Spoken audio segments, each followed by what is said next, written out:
everybody. Welcome to Umineko. I am Malleable Persona, and as always, I am joined by Kat. Alright. I've had a cigarette yet, so just like, I'm rolling one right now. As a bit late today. Yeah. As the stream suggests, we are going to be hitting... Stream title suggests, rather. We are going to be hitting stuff that I am unfamiliar with. We still have a few things I know about to go through, but not much.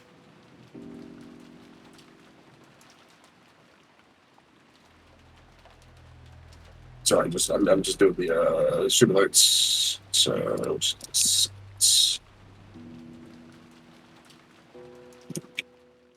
Yeah, no problem.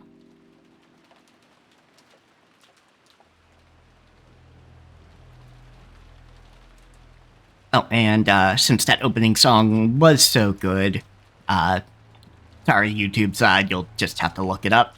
It is Back from the Dead by... I am gonna fucking slap you with my damn slipper. By Niani, Aviva, and Besomorph. Yeah, there's a collab between the three of them.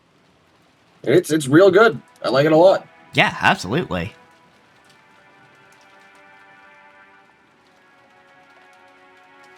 Oh, hey, Quinn. Good to see you.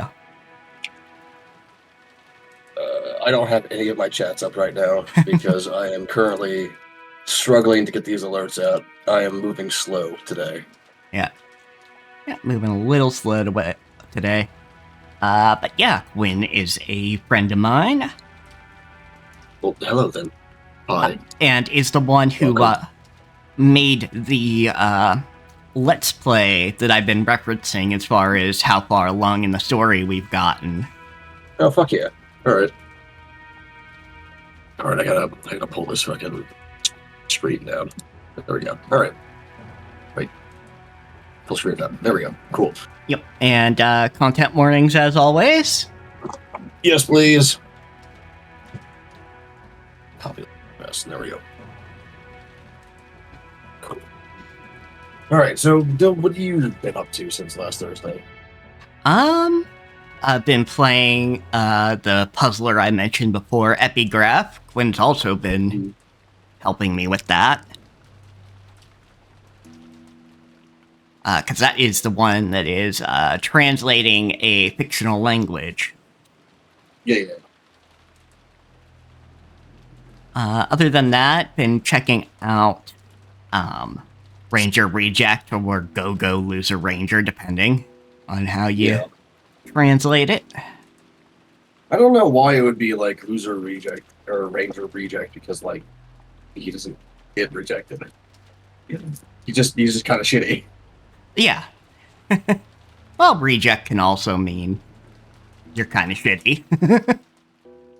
I don't know how far you're in, but he's like, honestly, at this point, he's not even that shitty. Good point.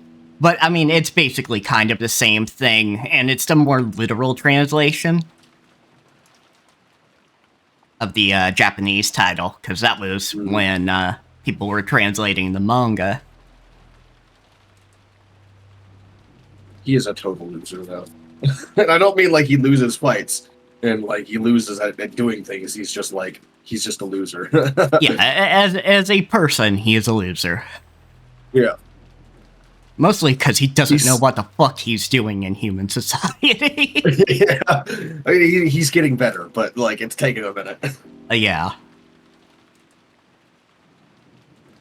Yeah, I'm on the... I love that he was just like, oh yeah, knife in this hand, fork in this hand, I know what I'm doing, and then you just see him like lift up the entire fucking steak and take a bite out of it. Oh yeah. God. Sorry, that's... Yeah. I'm pretty sure that's in the anime, like that's either the first or second episode. I don't know. Yeah, I believe that is... Yeah, that's second episode. Okay. God, that was so good. Oh yeah, absolutely. One of the jokes that they did skip out on is, I hope there isn't a writing portion to the exam. Yeah. Because you don't get any of his thoughts during that scene in that part of the episode. Yeah, no. It makes it seem like he's all dramatic and everything. And but no, he's actually thinking, he's like, I hope there's no written portion. Yeah, because, I mean, fuck. They really have not been able to interact with society. Yeah, which I don't think the Rangers have a written portion of the exam anyway, because it's not what they do. Well, maybe just because they do interact with law enforcement and stuff.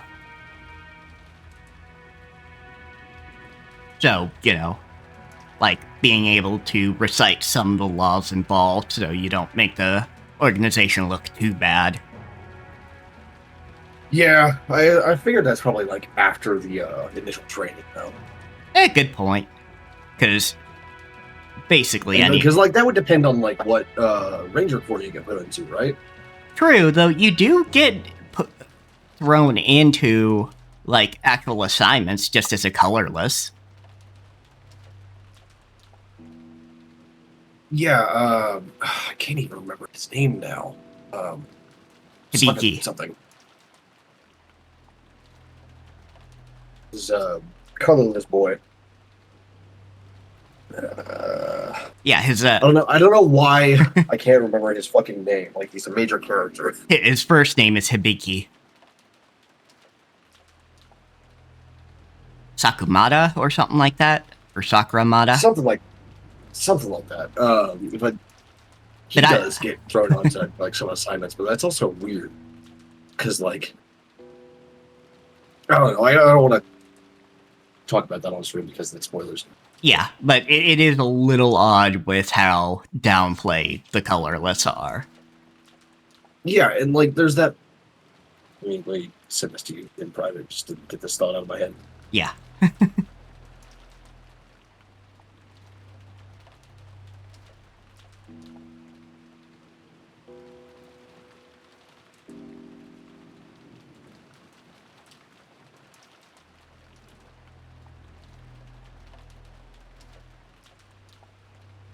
Anyway. Yeah.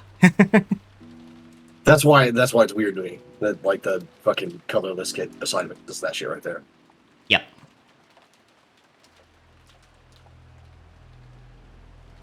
There we go.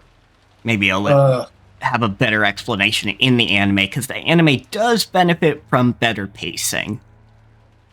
That's true, and it's possible that by the time we even see that portion of it, like Hibiki has already done the written parts of the exam. Yeah. So I am having some dropped frames today, and that's just how things are. No. Yeah, that's just how some things are going to be, because we are going lower than 4,000. Oh no. Well, I mean, like at least it's not the delays. Yeah. Let me see, actually, how it's going on the Twitch side, because I should pull up my stream stuff. Yeah, it's only like 3 or 4 seconds behind right now. Okay, that's not too bad. So it's still like within normal range. Fucking, I don't even remember why at this point, but I suddenly got the hair up my ass to just like start playing Neverwinter Nights 2 again. Oh yeah, I remember you mentioning you were playing a player-created scenario. Mm-hmm. And like, I'm playing a Drow Witch, which that's not the class. I played a Warlock because I couldn't really find I couldn't decide what kind of witch I wanted to play, so I was just like, fuck it, I'll just go like classic witch demon deal bullshit. So yeah, that's fair. Warlock. And then I just like in the first Shubcat, in the first module I was playing the first like player made adventure I was playing. I just like found a really fucking cool sword, so I was like, all right, I guess I'm a sword witch now. There you go. I'm still using that sword, and I'm like level 10, so you know. Let's see here. Also, weirdly enough, did a D&D class quiz, and the top result I got actually was Sorcerer. Mine was Warlock, because I also did that thing a couple days ago, so it's just kind of funny. It's exactly what I expected, though. Yeah, I expected a magic user, but yeah, it was one of those things where I went, yeah, I'm not particularly far in life because of how I've studied. Exactly. So that's probably why I didn't get something like wizard. Let's see. Let's see what my percentages were. Yeah. Let's see. It was 90% warlock, and then 70% ranger and monk after that. Yeah, let's see. 85% sorcerer, 75% or 80% monk, 75% druid, and then 70 for wizard and paladin. My paladin is pretty low. My paladin and cleric are the lowest. That makes sense. Yep.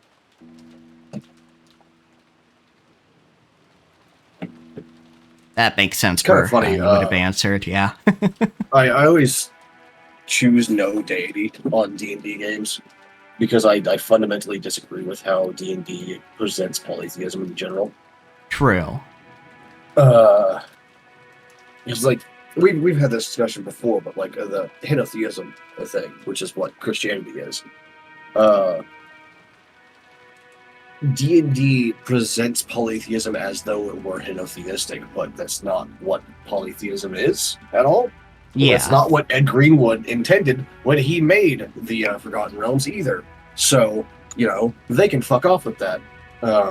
That's fair. Although I could consider a henotheistic, or like a polytheistic henotheism sort of deal to be like an interesting thing if it actually if people actually focused on that part of the storytelling, that oh yeah, absolutely. Like you could, you could do something with it, but you have to not treat it as a given.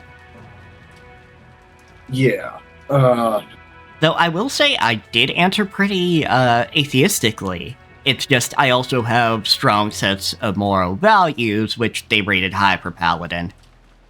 Yeah, of course. And on as many editions and settings, you do not need a god as a paladin. Yep. You just need an ideal or a cause or an oath. Yeah, exactly. Some, of course, are paladins of specific gods, but for the most part. Alright, so recapping last time, it was the battle in the hall. It was the fight between mostly Rudolph, Kiri, with... Well, I know what they are as far as sins, which would... Wasn't Lucifer. Yeah, let me see. I don't remember the other sin. I know it was Envy and the other one. Oh, yeah, Envy and Sloth. Sloth. Belphegor. Ah, Belphegor. Okay. Yep. Yep, we got it.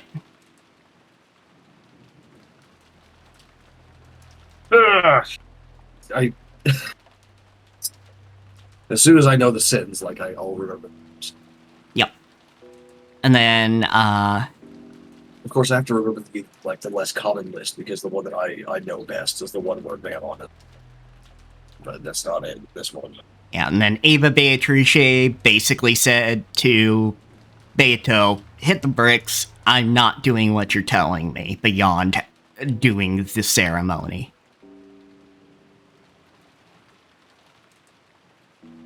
Wait, no, it's Beelzebub. That's gluttony in this. Yeah, there we go. Mammon is greed in both. Never mind.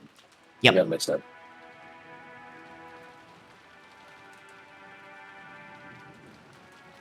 Yep. There we go. And the other list that I don't remember the name of. Then Hideyoshi confronted Ava Beatrice and got killed during that. Yep. Oh, and we were also introduced to characters we've commented on because of how they looked so close to the demons, which is the Chiester sisters. Yep. Which we're not necessarily fond of that also being a reference to the cafe in I don't like that Higurashi. outfit at all. I don't like that outfit, like, even a tiny bit. Yeah, like, we get it, you know, Ryuki, she likes thighs, but also, like, at that point, just get a shorter skirt, because this is weird. Yeah. I probably wouldn't even said anything if, like, they just had, like, a normal cut military jacket and a short skirt. Yeah. It would have been, okay, yeah, they've got short skirts. And that, you know, that's a thing, but also, like, in comparison, I feel like this works for the demons. Like, for... Yeah, because they're fucking demons. Yeah. Yeah, like, it works. They're horny little weirdos. Yeah, exactly. It works for them. Yeah, they're horny, violent little freaks. So, of course. No, Ember. I don't have anything, Cat. And then, at the end of the episode, Beatrice promised that she would become a recognized opponent for... Yeah, like a worthy opponent or what have you. Yeah. Because she also wants to become a worthy endless witch, because it's been emphasized, oh yeah, she's been missing out on a core piece of what magic is supposed to be used for. At least according to Virgilia, anyway. Yeah. The 7 survivors returned to the guest house once again. By now, So, you know my opinion on magic, it's like totally just like a fucking tool to me. Yeah, or that's at least, like, fair. philosophically, tool, just like a weapon is a tool. So it all depends on, like, what you use it for. By now, it was clear that those who went outside would not return alive. Rudolph's group had gone out with 2 guns and a master key, but those had been lost. It was already clear that those had been stolen by the culprit. Huh, interesting. They took the guns that time.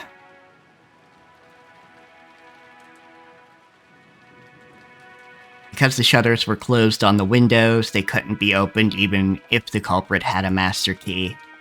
Front and back doors that led to the outside were all sealed by chains, and they were further blocked with sofas and tables. Finally. Even if the culprit decided to break in through violent means, it wouldn't be easy for them. Ember? Get your ass off my windowsill. At this point, the typhoon may actually be fortunate. If it were clear outside, it might have been possible for them to set fire to the guest house. Yeah, that's a pretty good point. Yeah.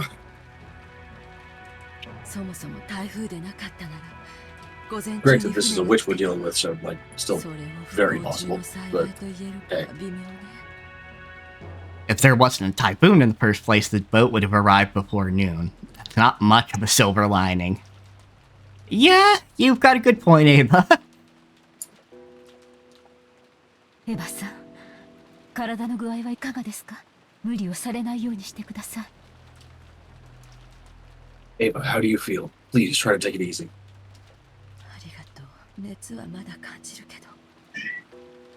そんなことを言ってる場合じゃないわ。Thank Lay you. down, Phoenix. Thank you. I still feel like I have a fever, but this is no time to complain about that. このためにも。今は寝込んでる場合じゃない。They really are. They're very good at portraying emotion. I haven't gushed over them in a while, but yeah, like, the voice cast is top tier. Yeah, they're doing pretty good. Yeah, which is interesting just because some of them, this is, like, their first bigger gig. I'd have to look and see the individual ones, but not all of them are, like, really storied voice actors. For the children's sake as well, this is no time to be bedridden. Yeah, she's got to go kill her younger self. I don't think she can, though, at this point. Probably. Like, I don't agree with, like, Ava Beatrice being more powerful than the previous Beatrice, being more powerful than Beato. But I just gotta accept that it is the case by the conceit of the story. Yeah. So, like, I don't think you can. Yeah, like, probably not, but she's gonna damn well try. Beato and Virgilia would probably beat her in, you know, like a witch fight, but that's, like, because of their experience. So. Yeah. After crying so much in front of Hideyoshi's corpse, Ava had felt a strong self-awareness of her position as a mother, and her expression conveyed a strong will.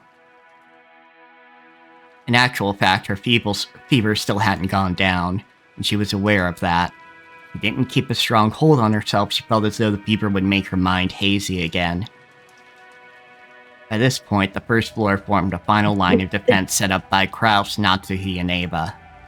The children, and the guest Nanjo, had been strongly warned not to go downstairs without taking great care. If the culprit used a ladder or something, it probably wouldn't be impossible for them to attack from the second floor.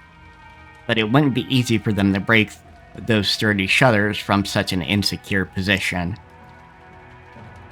The second floor was relatively safe compared to the first. Battler and George had also wanted to remain on the first floor so that they could fight if the worst happened, but Ava had put a stop to that. In her mind, George was now the only member of her family. It seemed that she didn't even want to expose him to the danger of coming downstairs to the first floor. Kraus and Natsuhi could understand that feeling. You should fucking hope so. It's your kids that you're talking about. Yep. Although, like, George is also, like, 23. The man can make his own decisions. Oh, absolutely. But the person who usually makes that argument is no longer with us. Fair. Also, a great deal of time had passed since the siege began. In the second floor cousin's room, Battler, George, and Jessica sat dazed. Didn't even listen to the TV that had been left on. For a while, Nanjo had been with them and had tried to lend them words of encouragement, but when he realized that he might actually be having the opposite effect, he hid himself in his own room on the same second floor. Yeah, that's a bit too much death for them to really chip her up.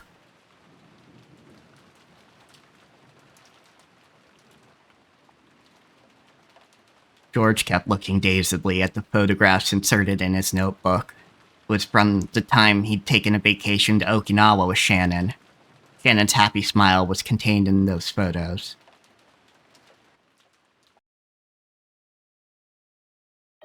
I'm honestly surprised that there's no single member of this family, aside from fucking Kinzo, of course, that just hates the others. Yeah, it's like, true. I feel like I understand the whole, like, just because they're bad people doesn't mean they don't care about each other or have, you know, connections with each other and all that. Yeah. But you'd think, like, out of, like, fucking 12 people, like, one of them would hate, like, everyone else. Or most of everyone else, anyhow. Yeah, I feel like Ava's probably the closest. And even then, like, she'll snap out of that real quick when bodies start dropping. Yeah, I just mean, like, if I was a part of this family and this happened with, like, me on the island, I'd be like, alright, cool, fuck these guys. True, but there is also some safety in numbers. Oh yeah, safety in numbers and all that. Like, I'm eminently practical about that. It's like, I wouldn't be too broken up about them dying. Is what I mean. Ah, gotcha. George could remember the temperature and the humidity, the warmth and strength of the wind, even what he had been talking about with her at the time those photos had been taken, clearly as though it had been yesterday. So to George, they weren't simply photos, but a door to bring back warm memories. In this room, even though the sound of the typhoon and the TV should have entered George's hearing, it was the scenery of Okinawa he had seen with her and her laughing voice that reached his eyes and his ears. George had strived to be reborn after meeting Shannon. He had sworn to separate himself from the timid person he had once been, easily caught up in the atmosphere, unable to refuse a request, and easily used by those around him. At least the fucking narrative actually acknowledges that he was like this. Yeah, that is absolutely fair, because we'd been talking about that quite a bit. Yeah, like, since day one. Yep. He had resolved himself to become a strong man who can make her life more joyous. Therefore, It's enabler ass motherfucker. if he hadn't met Shannon, the man called Ushiromiya George would probably have lived a very different life. And the George of that different life surely wouldn't have been as excellent a man as he is now. The person I am now exists for Shannon's sake. Now that Shannon is gone, why do I exist? Completely meaningless, isn't it? I felt a deep, deep sadness as though he himself had become empty. That feeling must have been tormenting him this whole time. However, until Battler mentioned it, he hadn't been aware of the feeling himself. He'd finally managed to remember that it should have been alright for him to cry much, much more. So he cried. Just like Battler had, he cried himself dry. By now his eyes were bright red and swollen, and he couldn't cry anymore. So George did his best to change his way of thinking. It was not meaningless now, and he should be grateful to Shannon for giving him such a character. The dead don't come back to life. He would have to get over being separated from his most beloved person.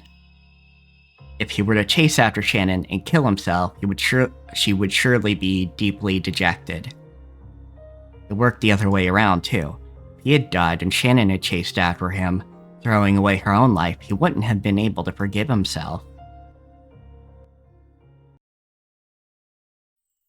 So he chose to surpass his sadness and anger, and decided to thank her instead. After meeting Shannon, she made his days rich and full, and taught him the meaning of working hard for other people's sake. As a result, she had shaped him into the kind person he had wanted to be. He wanted to thank her for that. He tried to quell his sadness in this way, but each time he did, he remembered Shannon's smile. He understood it logically. He knew that grieving any more than this would only make her grieve in heaven. That didn't bring a stop to his sadness. Shut up, Ember. This is supposed to be dramatic, not cat meowing. Yeah, it's supposed to be dramatic and sad. Lay down, asshole.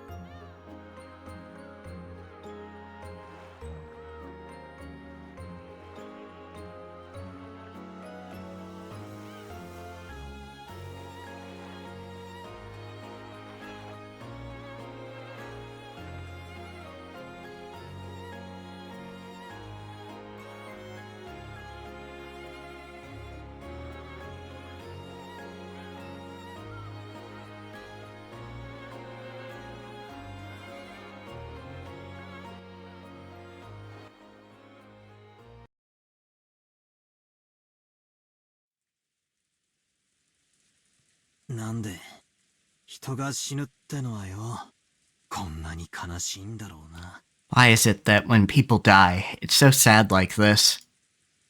Battler muttered. It was as though he was speaking on behalf of all humans. His question probably hadn't been directed at anyone, but Jessica answered. It's always sad when you have to say goodbye.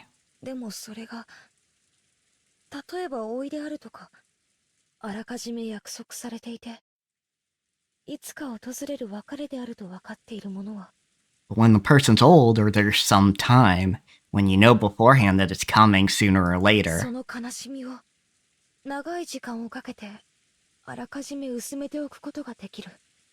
that sadness deaths are a lot worse. Yeah, that sadness gets spread out over a long period of time.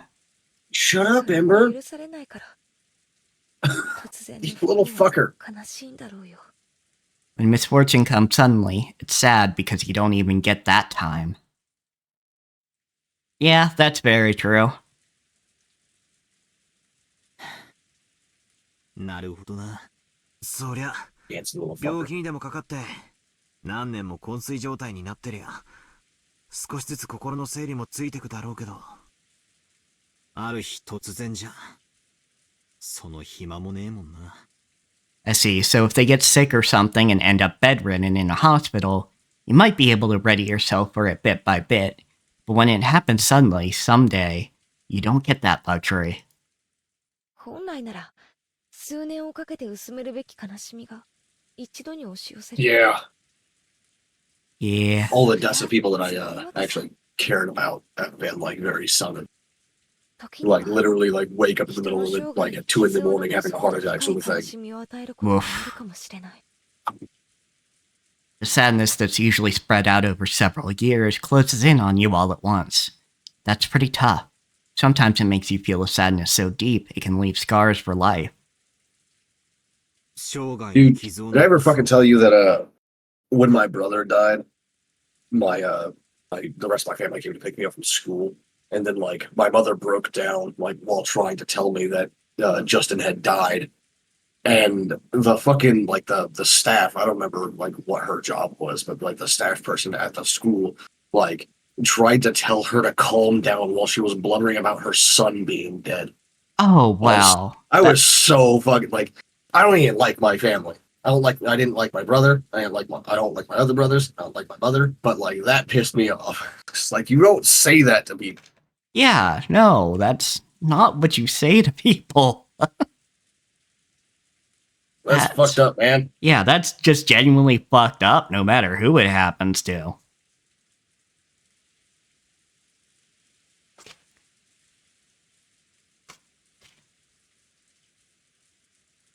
Hell, like, even a fucking millionaire and billionaire will genuinely fucking grieve. Yeah, it's not like they're not cute or anything. They just suck. Yeah, they're just fucking awful people. Yeah, scars for life, huh? Yeah, and they're all having this both of them are having this conversation while George is in fucking earshot. I don't know if that's appropriate. Does remind me of that fucking haiku I sent you, though. Much anger with it. Major unresolved issues. Please seek counseling. Yes. For Like grandpa. all these motherfuckers. Yes. Like grandfather's occult hobby. People say that's what caused it.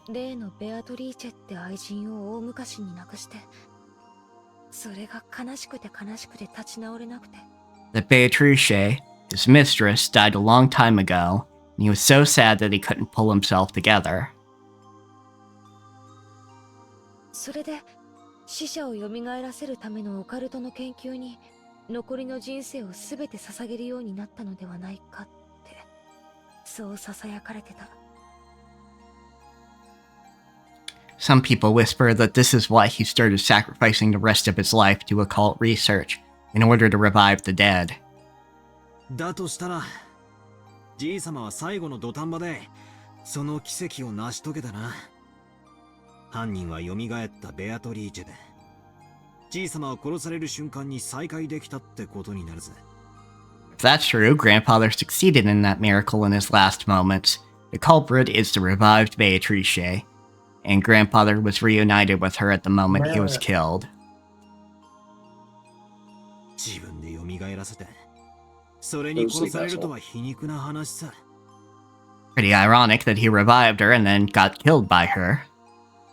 それでもおじいさまは会えたんだろうね。人生の半分を落としてもう一度会いたいと願った女性にわずかなひとときとはいえ再会できたんだろうね。 Even Don't you so, fucking start, George. Don't you do it too. even so, grandfather probably managed to meet her. He gambled half of his life, and even though it was only for a short time, he was reunited with the woman he wished to see once again. There's a reason why resurrection is a bad, like a forbidden thingy. All right, you don't do that. 人生の半分をかけた研究にしては、ちょいと割の合わない成果だろうぜ。 Then he got totally roasted, though. Feels like that result doesn't quite add up to the cost of researching for half his life. そんなことはないよ。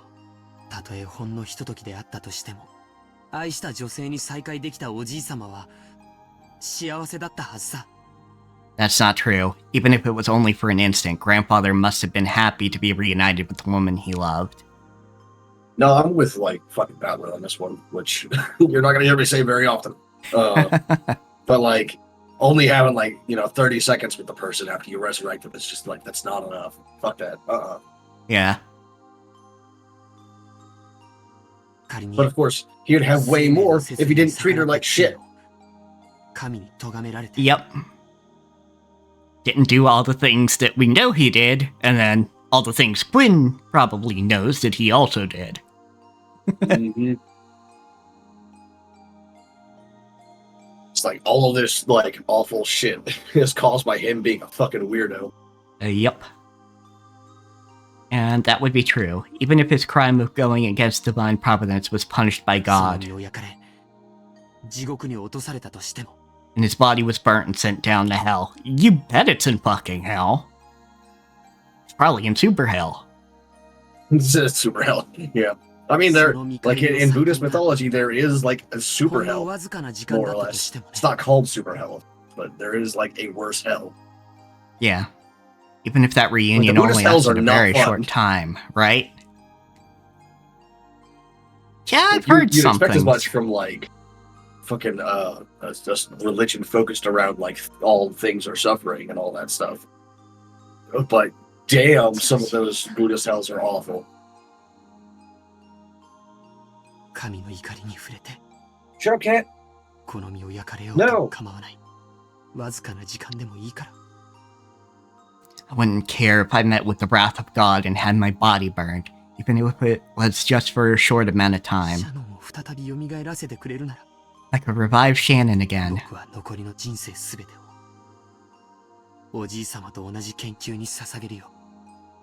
Would sacrifice the rest of my life to the same research as grandfather. I want to talk with Shannon again. Even if it's only for 5 minutes. Even 1 minute would be fine.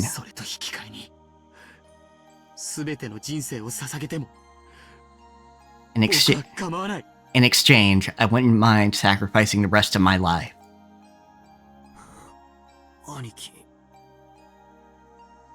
When Battler and Jessica realized that their pointless discussion was causing George pain, they could do nothing more than shut their mouths. George directed his thoughts to Kenzo's life. He sacrificed half his life to research that no one understood. And, on the last day of his life, he revived the person he loved most. He probably succeeded in his reunion in his final moments. George didn't know how much time they'd had together. He didn't know if they'd been given an hour or just 5 minutes. However, that moment must have been enough to reward him for all those months of research. Even though he spent dozens of years to achieve it, that small amount of time was probably more than worth it to him. Until today, I never believed in the occult or magic or anything. Somewhere in my heart, I even made fun of Grandfather's research, thinking of it as nothing more than a pastime. However, I won't make fun of it anymore. No, to the contrary, I believe strongly that it's real. The power of belief can create miracles. I'll probably throw away all of my studies up until today. So, I was just looking for the base adventure for one of the modules that I played. So I played a module that was based on Ed Greenwood's Into the Forgotten Realms adventure from I think it was 1986. And apparently, Ed Greenwood has co-authored an RPG called The World Below. Ooh, nice. And according to this person here, it combines the high fantasy of D&D with OSR games, Lethal Monsters, Horrible Environments, etc., and storytelling games like Vampire and Pendragon, and all mashed together, and it's very Underdarky. Apparently, I'm sort of it's looking pretty nice. Yeah, I am absolutely happy to steal some things from that. Yeah, just give me a second because I think the development studio for it Onyx path is not good, so you might want to pirate. I don't know. Yeah, let's see.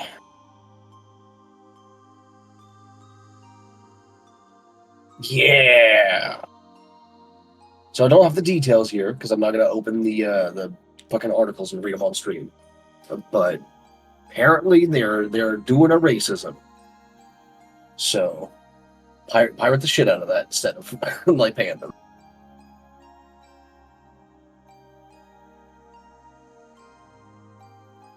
Still though, that looks interesting. I want to touch it. Yeah, for sure.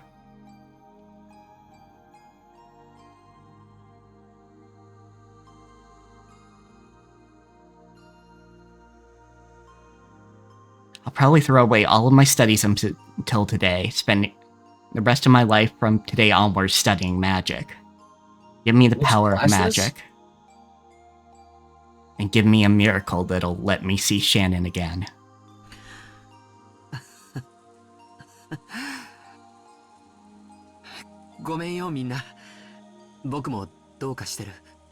Sorry, you two. What am I talking about?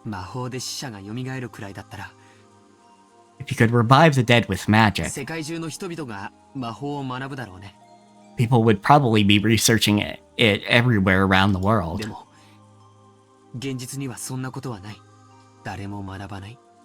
But things like that don't exist in reality. No one researches it. That's because they know the dead can't be revived with magic. Sorry for saying something so weird. It's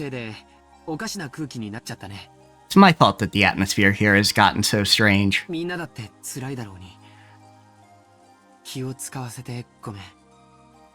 Sorry for making you tiptoe around me, even though this is tough for us all.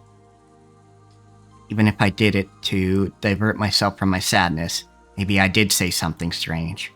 If I keep talking about stuff that's so weird, sure won't do anything good for their sadness. That doesn't mean I can bear the silence. I'll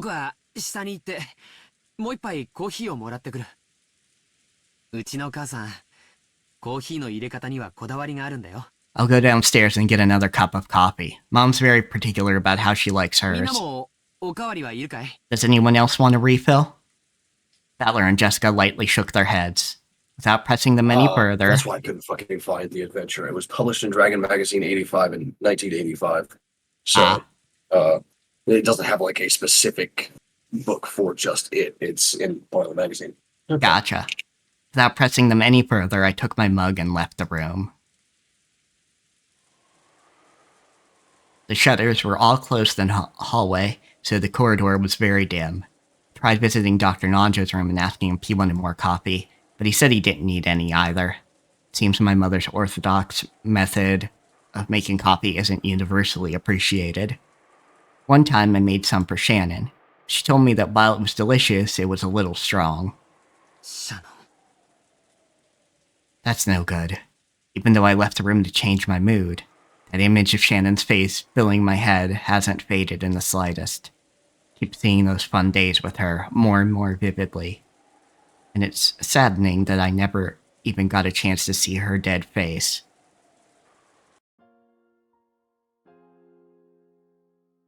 According to our parents, she was apparently killed with something like a gun or a spear. I'm sure they were just trying to console me.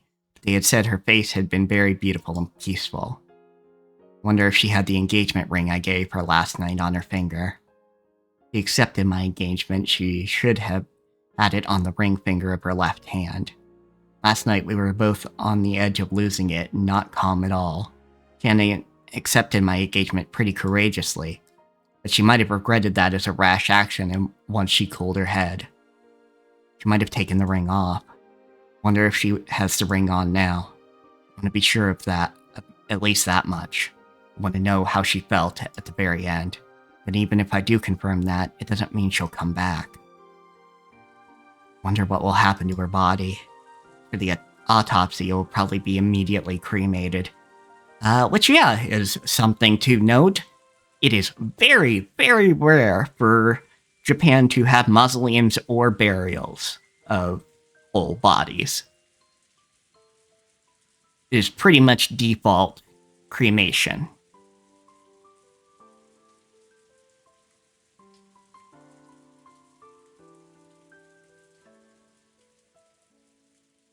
Then I'll never be able to see her face, even her dead face, for all eternity. 僕はシャノンを失ったショックで少しおかしくなってるのかな。 As the shock of losing Shannon made me go a little crazy. I don't want her body to be burned. If she's burned and turned ash, never again will it be possible for her to revive. They say cremation is frowned upon in Western tradition, because on the day of resurrection, there would be no body to revive. Because of that, it seems that great criminals in Western history were often cremated after execution as a punishment, and their ashes were sometimes scattered in rivers and such. In other words, to Western people, death is nothing more than a sleep until the resurrection. It is essential that the corpse is left after death. つまりそれは西洋人は死者が蘇る奇跡の存在を知っていたからなんだ。 This is kind of fun. There's a whole ass fucking sci-fi section of the Dragon magazine in this one. Nice. Which I forgot that was a thing, like back in the old days. Like the fantasy part of D&D was published right alongside the sci-fi part. Very nice. Which isn't so much the case anymore. I don't think there even is a sci-fi D&D published No. by Wizards of the Coast. Nope, not that I know of. In other words, that's It has been since because like second edition. yeah, that's because Western people knew of a miracle that can revive the dead. でも日本にはその Are you 奇跡 sure が about なか that? った。 Because like Yeah, mostly it it's- just takes a lot of fucking fuel to burn a body. But because Because that like to properly cremate a body, it takes like 3 days. So yeah, but because that miracle doesn't exist in Japan, we burn them. Now I understand. I understand why grandfather idolized the Western occult. That was his only reason from the very beginning. Just to revive the person dear to him. Grandfather spent the rest of his remaining life researching the Western occult. The situation surrounding us now is abnormal. Grandfather did revive his beloved Beatrice. Beatrice has carried out a terrible serial murder, with linked closed rooms that force us to conclude that magic was used. The Golden Witch, Beatrice, the incarnation of the miracle of the Western occult, and also the like, culprit know who that, killed like, Shannon. He's mostly thinking about this stuff because like he's grieving and in shock and all that stuff. But it's also like, buddy, that's not why we bury corpses instead of like burning. All right. It's true, but yeah, just it's probably the conclusion that Kenzo came to. I don't know about that because like he may have been obsessed with the Western occult because of Beatrice specifically. I mean, she's a Western witch. True, though that Eastern. also depends if she was a witch when he met her the first time. I'm pretty sure she was. Remember, because like he Oh, yeah, shoved that's- her soul into a homunculus body after trapping her. Oh, I mean, of course, but yeah, that's true. Love Plus, it. plus, Love she, it. plus, she was learning how to be a witch when she was a little girl. Mhm. And of course, we don't know exactly when she was born, but I don't know that we're ever gonna fucking find out anyway. We'll have to see. She's an entity I should hate, and yet for some reason I want to cling to her. I wonder if Shannon could be revived with the magic of miracles which grandfather bet his life on. According to the legend of the Ushiramiya family, grandfather met with her long ago and was given a vast quantity of gold. Then, if I also met with her, instead of gold, would she give me Shannon's life? As collateral, I don't care what sort of devil's contract she imposed. Wouldn't mind sacrificing all of my remaining life. George probably couldn't believe or realize that his voiceless wish was heard by the witch herself, who stood right behind him. And this is about where I stopped. I was gonna say, like, I was hoping that she was watching this because she needs to hear like the emotions of this. Absolutely. And yeah, this is about where I stopped. Beatrice had been listening to that entire discussion between the children just now in the cousin's room. Battler had told her that she didn't know the value of human's life. Wanting to understand that in her own way, she had stealthily visited, listening in on their discussion. それが願いだというのか。 That is your wish, you say. それを叶えれば、わらわは魔女だと。 Probably not, because like you don't understand the reasoning behind it, but you'd be a step closer at least. If I could grant that, would I be accepted as a witch? Beato looked at the palms of both her hands. She had handed over most of her once surging magical power when the new witch succeeded the name of the Endless Witch. Of course, her current power still made her worthy of being called a witch, but it could not begin to compare to her previous strength. 無限の魔法などなくとも、わらわは千年に名を轟かす大魔女であるぞ。 I love the word that they use for Great Witch because it literally does just translate to like Great Witch or Big Witch.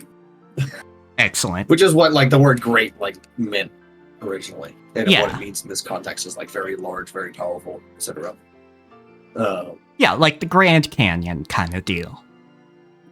It's just like it just means big. Really, really fucking big. Yeah. But big also gets translated to important, and so you get that. Because the prefix that she's using here is dai, which in DAI, which is also used for like objects too, like a dai katana. It's just like a really big katana. It's not quite like an odachi level, but it's still like a big katana, right? Oh, whoops! It's just like kind of funny. I realized I never reopened my PNG tuber. Oh, I should have fucking told you that. I There didn't we even go. notice either. There we go. Excellent. Even without the endless magic, I am a great witch whose name has been thundered for 1,000 years. 死者を蘇らすなど、造作もないことよ。 Reviving the dead will be no trouble at all. And people may like point to that last line about like her handing over most of her power to like the new Beatrice and say, see, that's why she's more powerful than like Beato. It's like, yeah, now, but like Renobe was comparing them both at their peaks. It's like how Ava Beatrice is right now versus Beato at her peak. And like, it still doesn't match up, you know? Yeah. Well, then Which again, is ridiculous. Then again, like maybe he was comparing her to what she was at the start of these adventures. Like as far as the start of the Killing Game. I doubt it, because we haven't seen Beato try to summon the Chiester sisters, right? Yes, but they have indicated that she was capable of summoning them before. That's what I'm saying, is like, Vernove, like, explicitly, like, in his thoughts was just like, yo, even Beato couldn't do this easily when she tried. That's fair. So it's sort of like, Then again, I think it's also implied she kind of had some power as a witch even prior to being given the endless magic. Yeah, but so did Beato. Point. But I think it's also like, in that she's not Ava. She is a piece of Ava that has always been a witch. Mm-hmm. So it might be slightly different. Like, I don't think anyone can convince me that this makes sense, because, like, it's like comparing to use D&D terms, a level 20 wizard to, like, a sorcerer that's just awakened their magic. Literally enough. just. No matter how talented or no matter how like highly that sorcerer rolled on their fucking stats, they're not gonna be able to match the level 20 wizard, right? Yeah, It's not gonna happen. I guess we'll have to kind of see going forward what we think of that.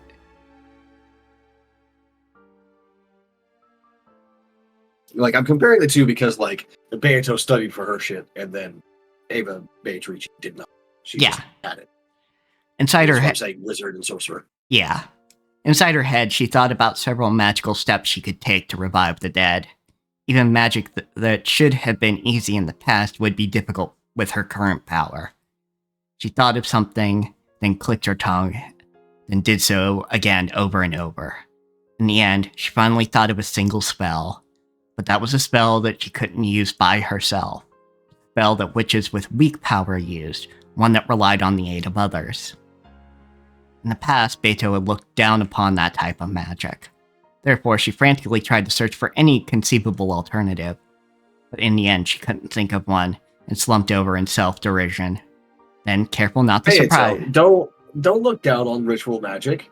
Yeah. Ritual magic is great. Imagine if, like, you at your full power, plus Virgilia at her current power, and then Ava Beatrice at her power, and, like, all the other witches that are involved in this so far, all got together for one single large ritual magic. Imagine the kind of shit you could do. Absolutely. You could probably make your own fucking multiverse. It's true. I could see it.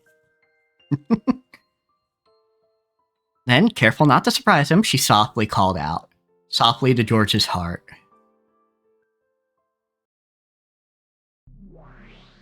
Fine, I scratched it. We'll see how it hurts. Shit. 後ろ宮ジョージ、わらわの声が聞こえるか Ushiromiya George, can you hear my voice? 聞こえるとも。 I can hear you. あなたは誰だい Who are you? 本当に魔女のベアトリーチェ Are you really the witch それ Beatrice? とも僕の悲しみが生んだ幻想なのか Or are you an illusion created by my sorrow?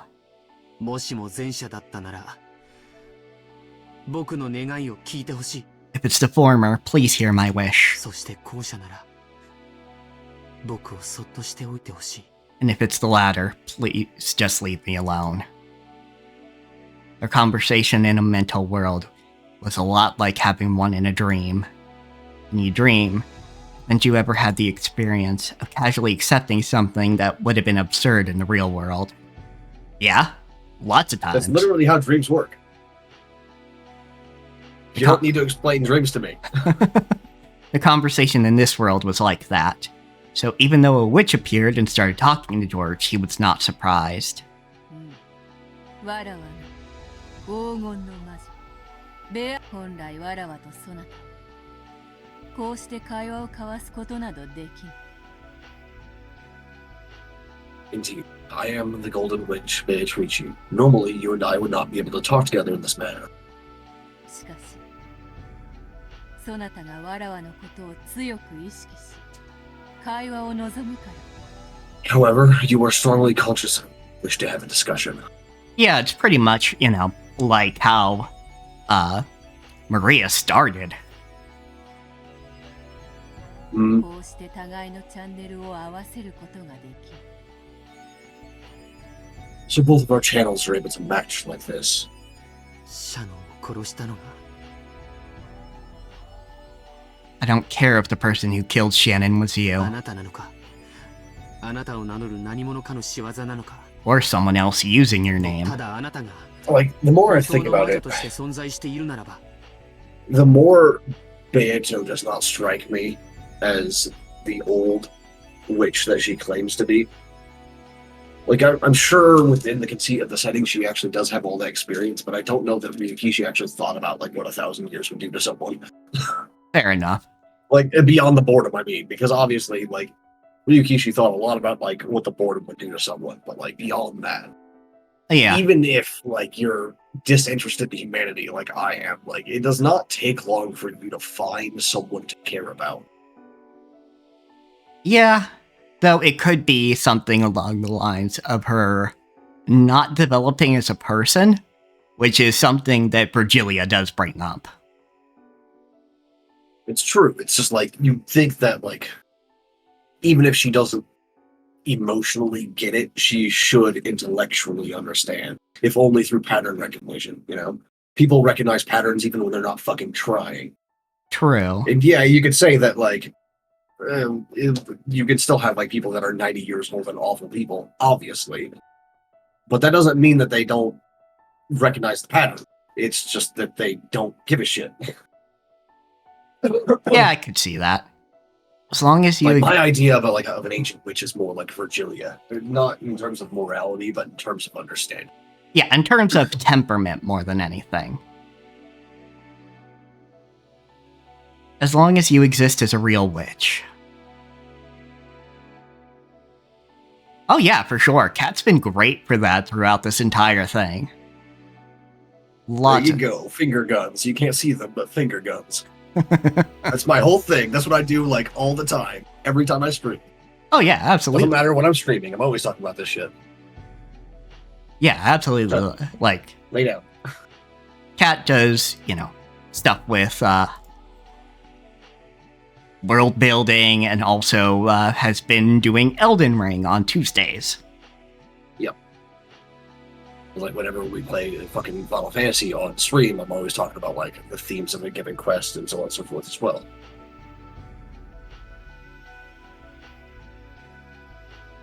I think like the only streams that I have done recently that did not include a shit ton of literary analysis through some means or another is probably Barony. That's because there's just not much there. It's a roguelike. What do you want from me? Yeah, like Barony just really doesn't have a lot there as far as like narrative goodies to pick out. There's some, like there's a little bit, and I did pick on it, but like that was done in like 30 minutes because there's just not a lot in Barony. Yeah. Meanwhile, Umineko, we're stopping like at least every 30 minutes. Mm-hmm. And it's not like, I'm not saying that roguelikes in general can't have good stories and a lot of like stuff to analyze, because they absolutely can. Like, for fuck's sake, Tales of Maj'Al exists. But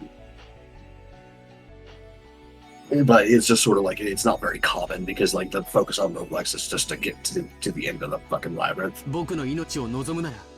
Get to the end of the death labyrinth. Go on. That's your job. I'll pay whatever cost you ask for. If you desire my life, take it right now. Please, I want you to bring Shannon back to life. If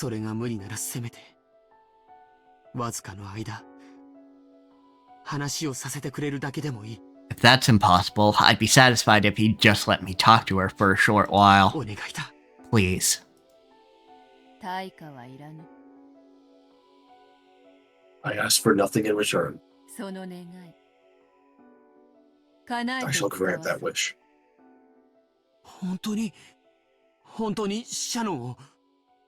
Really? Really? You'll revive Shannon? だが、反言の魔法を扱うには、今のわらわには魔力が足りぬ。Indeed. However, my current magical power is not sufficient to use the magic of resurrection. だから、そなたの手を借りねばならぬ。Therefore, I must rely on your help. 僕にできることならどんなことでも。There's anything I can do, I'll do it. それが僕の心臓を今すぐこの場で取り出すことであったとしても、 Even if that means 僕は躊躇しない。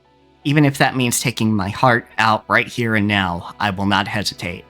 そんなものいらぬ。 Fucking, I just had like the little bits of dialogue I wrote for Victoria pop into my head, the demon of greed. Oh, yeah, yeah. So she said like, I desire your heart however you wish to give it.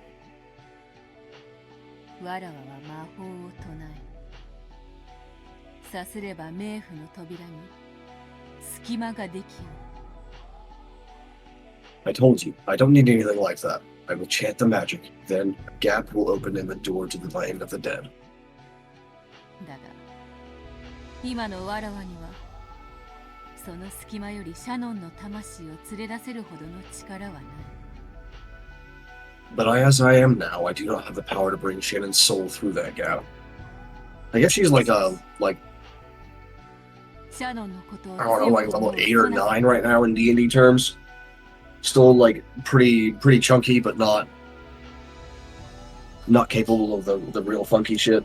Oh yeah, I could see that. I think like Raise Dead is the earliest resurrection spell you can get in D&D, right? Let's see, hold on a second. What level is this? It is 5th level necromancy. Okay. What fucking... I think that's like level 10 or 11. 9 levels. For full caster, you get like every 2 or 3 levels you go up a spell level. Yeah, that sounds I think about that's right. right. Yeah, that sounds about right. It's been so long since I actually played D&D, like, properly. Because, like, I got so fed up with the fucking, like, class-based systems. Yeah, that's also fair. It's just ridiculous to me that you can't have, like, it's so hard to have a wizard that can also stab a motherfucker. Like, please, for the love of all the gods. Yeah.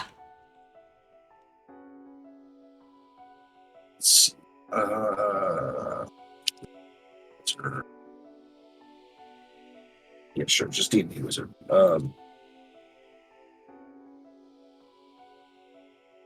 Not the spell list. I just want the actual like chart. Here we go. 5th level is level 9, or no? 5th level is level 11. There we go. That's 5th Okay, level. so yeah, thereabouts. Yes, about level. So it was like level 9 or 10. That's what she's at right now. Of course, like wizards can't actually cast Raise Dead because it's on the cleric list. Mm. But in this, we're assuming that all magic is free for anyone to use as long as they have the power for it. Yep. And the knowledge. So neat. But as I am now, I do not have the power to bring Shannon's soul up through that gap. However, you have strong feelings for Shannon. Yeah, she's a witch, not a wizard. Exactly. Okay, like there's... Okay, there is a witch class in D&D, but it's a 3.5 class, or a Yeah. 3rd class. But our point is, I don't she know gets which. to use all the magic. Yes. And also, witches in the original, or the edition that they're from, are also full casters, so they have the same, like, spell progression. I don't think the spell progression has changed over the last 4 editions.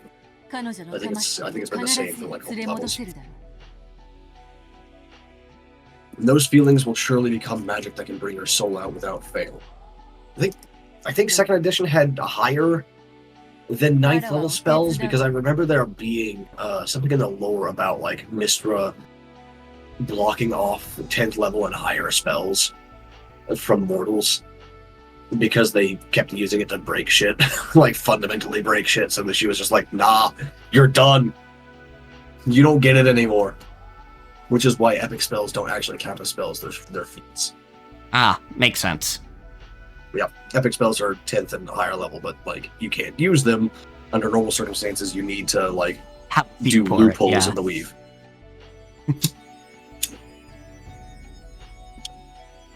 Just like there was this one motherfucker. I don't remember his name, but he tried to assume the mantle of God of Magic using a 10th level spell, and ended up breaking the world and killing Mystra.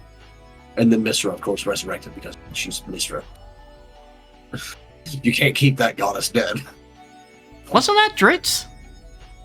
No, Dritz is not a mage.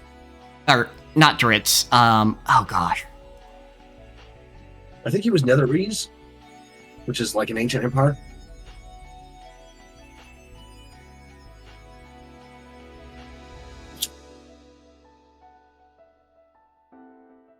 Are you thinking Vecna? No. Because, like, as far as I know, like, the dude that tried this shit is, like, gone.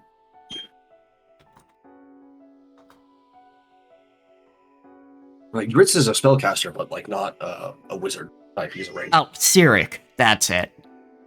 Cyric? No. Cyric has a different story. He's part of the 3 gods, which is Bane, Merkel, and Cyric, I think. No, I think Baal was one of them. Cyric might be. I can't remember. I'm pretty sure Cyric was. But basically what they did is they went to the, they were like epic level characters, essentially. And they went to the old god of the dead and went, "Hey, you better like give us your divine spark or we're gonna murder you and take it. And he was just like, I'm real fucking tired of this job anyway, so like you guys can just like draw straws for like which part of the fucking portfolio you guys want. And then one of them chose the god of like evil or something like that, and then like the other one chose to be the god of the dead, and then Ball, because he got the short and like the shortest stick, was just like, well, I choose murder then, because like I can starve your kingdom by staying by hand, or I can deprive yours of all your worshippers by like killing everyone. And that's how that happened. I might be wrong on which gods it was, but I'm pretty sure Ball was in there and Cyric, and it might have been Merkel or some other fucking god of the dead. I think they're called the Dead Trio or the Dead Three or something like that. 1 second. You can beat the Dead Three. Yeah, let's see. Bane, Ball, and Merkel. Okay, so where the fuck did Cyric come from then? Cyric.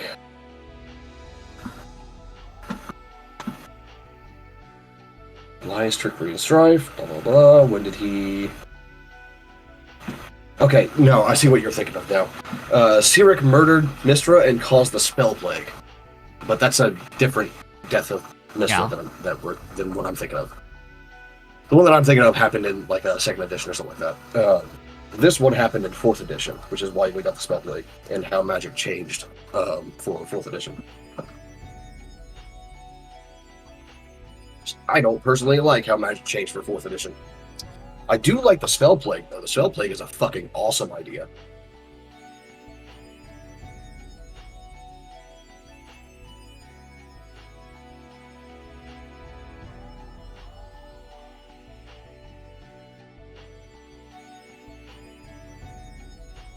Anyway, what do you say? Will you help me? 手伝うともシャノンの命が蘇るなら僕は何を失うことも恐れない。 I will. If Shannon's life will be restored, there's nothing I'm afraid to lose. Gorgeous Fish shook in silence.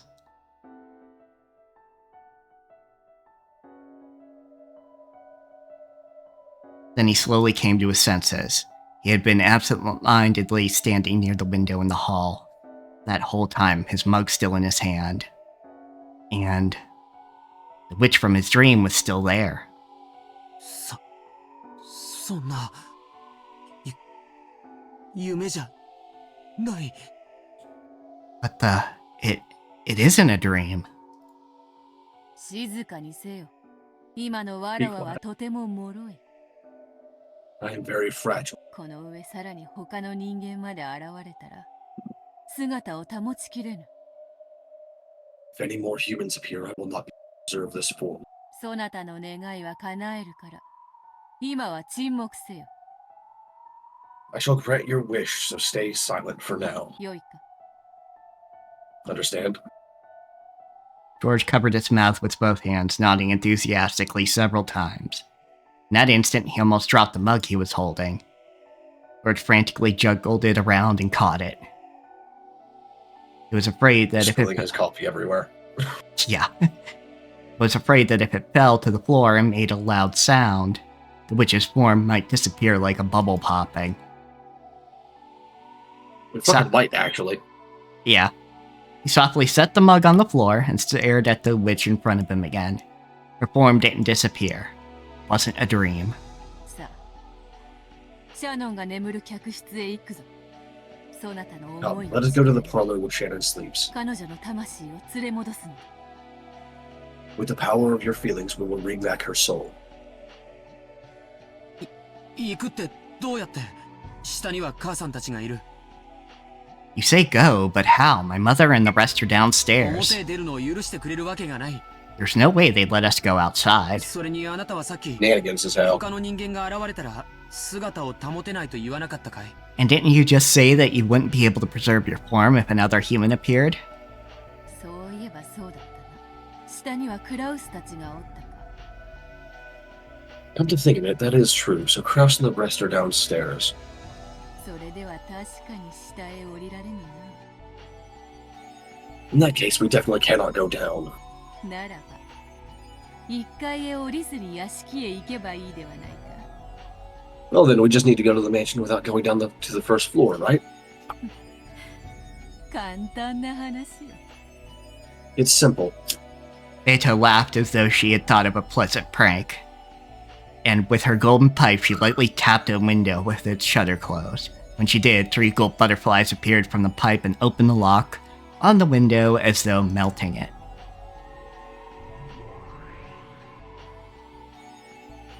Then the window opened without a sound. The shutter beyond it was exactly the same. The clasp unset itself, also without making a sound, and it quietly opened.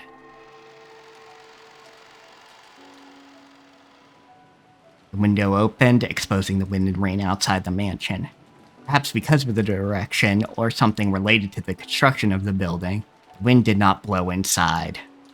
Because of that, for a while, George felt as though this entrance that opened to the outside was a dream or an illusion, and he couldn't accept it as real. さあ行くぞ。ついてまいる。 Let us go. Come with me.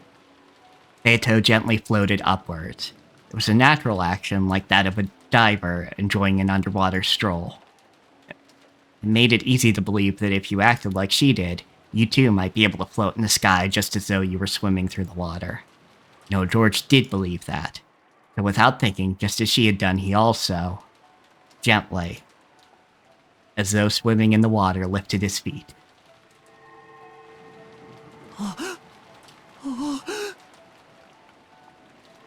Hands slamming on desk. Which George? Which George? Which George? Yeah. やるではないか。わらわが説明するよりも早く空を舞うことを覚えたか。 Because he is doing it himself. Fuck yeah. Great. Yeah, exactly. Like, she's probably facilitating it, but still. Yeah, okay, so like my revising my ideal ending to this a little bit. Battler and Beato come to an understanding through some means, and it may or may not be romantic, whatever, doesn't matter. But George also becomes a witch. George, Maria, and... Honestly, you let Jessica become a witch too. Yeah, you know what? Fuck it. Yeah, sure. Jessica. and then Shannon can be like the fucking Eldritch Knight over there. Or not Yeah, Shannon, sure. Cannon. Both of them, honestly. Oh yeah, sure. Yeah. Fuck it. Why not?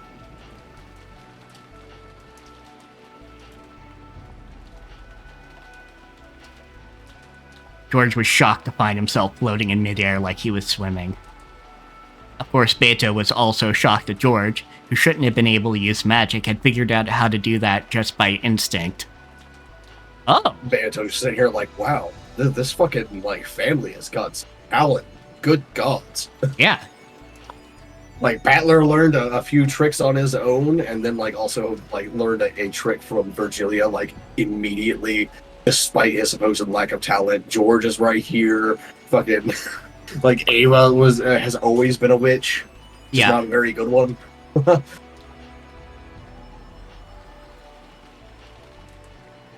空が飛べるなんて泳げるなんて To be able to fly in the air, to swim in the air. 理屈を考えてはならぬ。それが自然なことであると受け入れよ。 You mustn't be bound by reason. Accept it as a natural thing. ニュートンとかアインシュタインとか。 Dude, how much would it fucking suck to be a witch flying through the sky? Like, just like going on your bullshit, just flying, and then a plane passes you and you plummet because of the, like, the fucking coefficient or whatever the fuck of, like, humans being nearby. There's like fucking 200 of them on that plane. You just like, boop, all the way to the ground. Get fucked, nerd. Like, no wonder they just like live in isolated places, right? Fuck that, man. Yeah, exactly. I wouldn't want to like risk that either. Shit.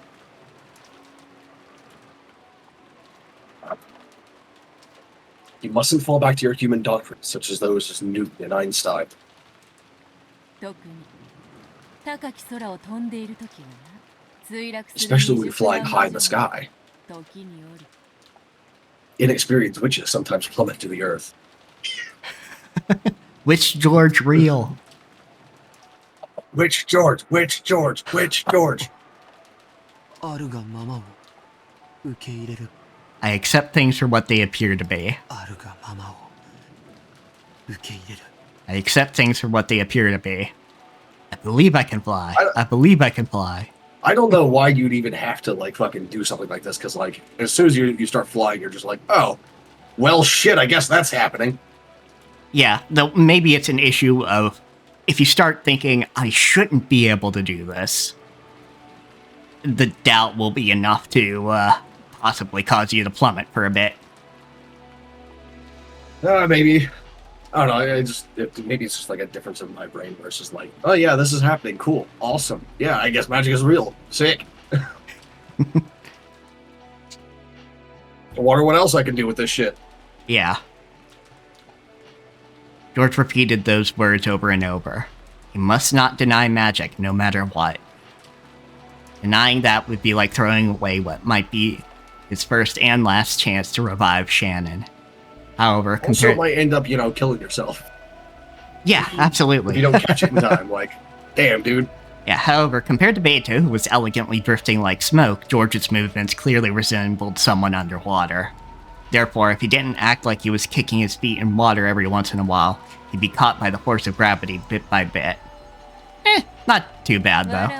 Yeah, I mean, everyone's got different methods of flying. Okay. Some people just float through the air, some people, like literally fly, like sprout wings or whatever. Some people like ride something. Yeah, and other people swim. And this is a stiff contrast between the scene with Ava Beatrice taking Rosa into the sky. This is so much more gentle. Absolutely. Which is reflective of how Beato is changing. Yeah. Growing. Hopefully. Hopefully she does not have too many backslides. She's already had a couple. Let's not go any further. She does not need to backslide into more cruelty. Yeah.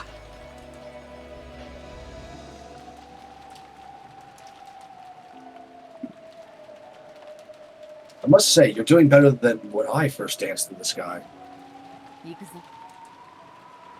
Here we go. Come with me. When Beto beckoned to George, she gently flew into the stormy sky. Which George? Which George? Which George? It was just like a scene from a fairy tale. The scene unfolding before George's eyes felt entirely like an extension of his dream.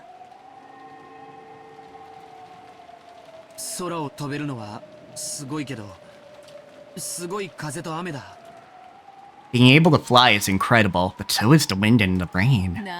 Just imagine the windshield. What's this? All the wind and rain tormenting you. I can teach you magic to block against that.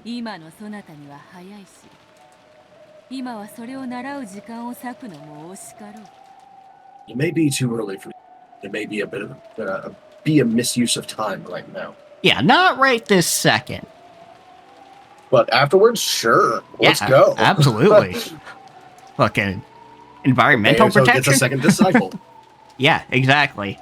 Because really, Maria and George are her disciples, not Ava Beatrice. Yeah, Ava Beatrice has the title specifically because she's the next Golden Fish. Yeah, but really, she didn't learn anything about her magic from Beatrice, other than the coefficient, You can't have too many humans, that kind of things. Yep.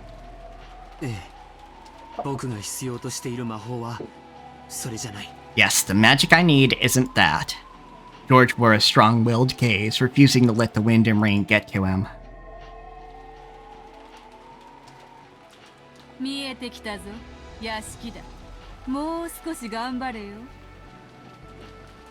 The mansion is coming into sight. Hold out just a little longer. If you fall right now, you'll hit the bushes in the rose garden. Yeah, you don't need to repeat Rosa. The undulating rose garden was spread beneath the witch and George's gazes. This illusion-like scene no longer surprised George. Only the gradually approaching mansion was reflected in his eyes. I would phrase that as spread underneath the gazes of George and the witch. There we go. Yeah. But again, translators, not writers. It's fine. Yeah. Shannon, wait for me. I will definitely revive you.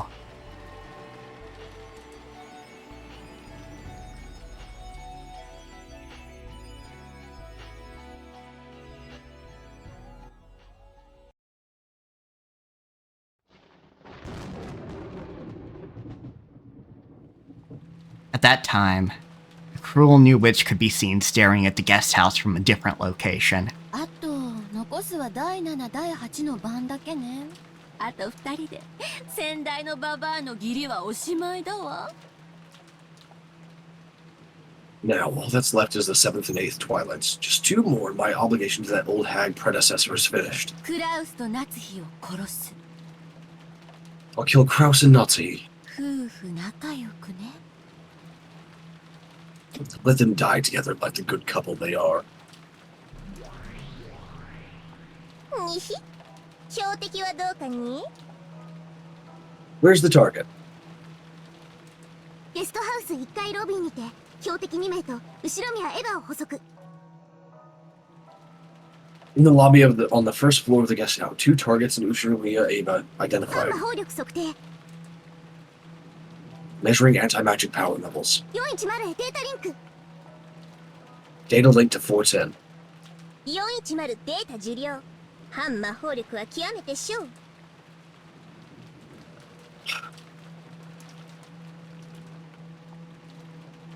I said it last time, but girls, you do not need to say your names when you're standing right beside each other. Yeah. That's radio etiquette. Please. 410, data received. Anti-magic powers are extremely low. エヴァさえ席を外せばまな板の上のマグロにアワビです If Ava just goes outside, they're tuna and abalone on the chalkboard.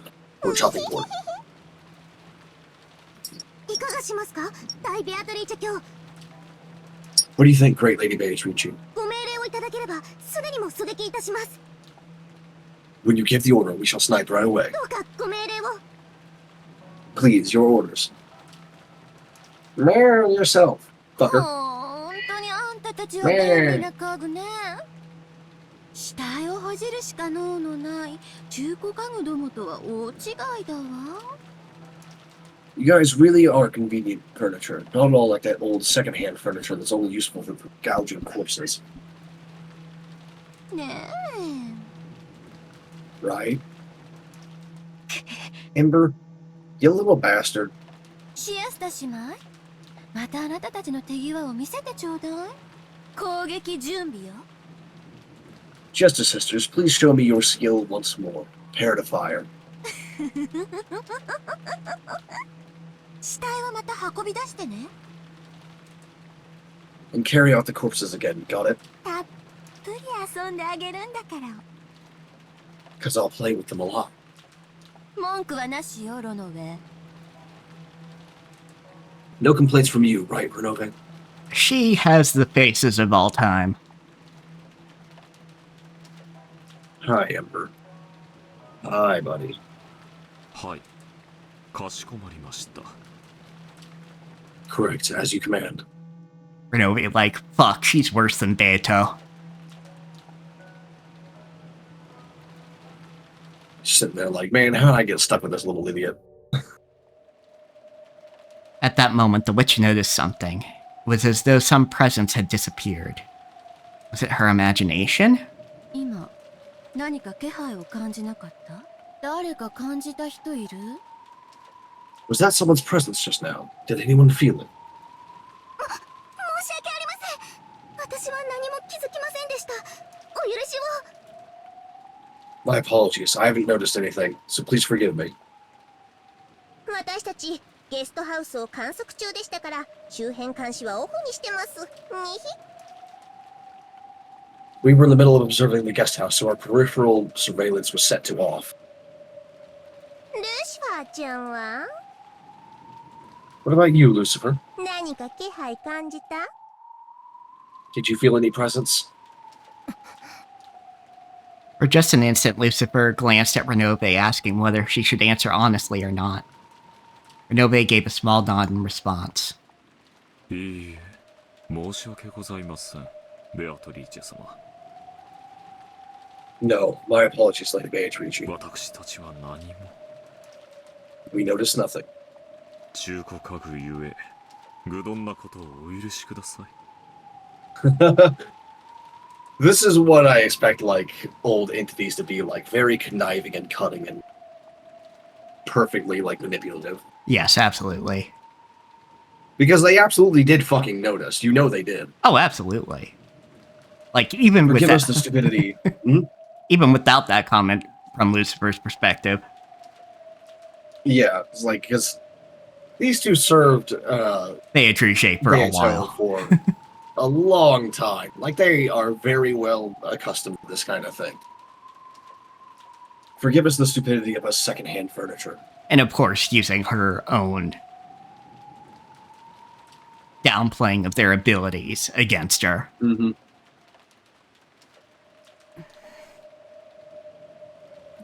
She doesn't expect much from them, so they won't do much. そう。大悪魔のあなたがそう言うなら、きっと私の気のせいなんでしょうね。I see. If a great demon like you says that, then it must have been my imagination. The witch persistently stared in the direction the presence had disappeared to. That was where the rose garden lay. And beyond that, she could see the mansion's dark silhouette created by the lightning. It took quite some time before she pushed her unsatisfied feelings aside, and once again faced the guest house.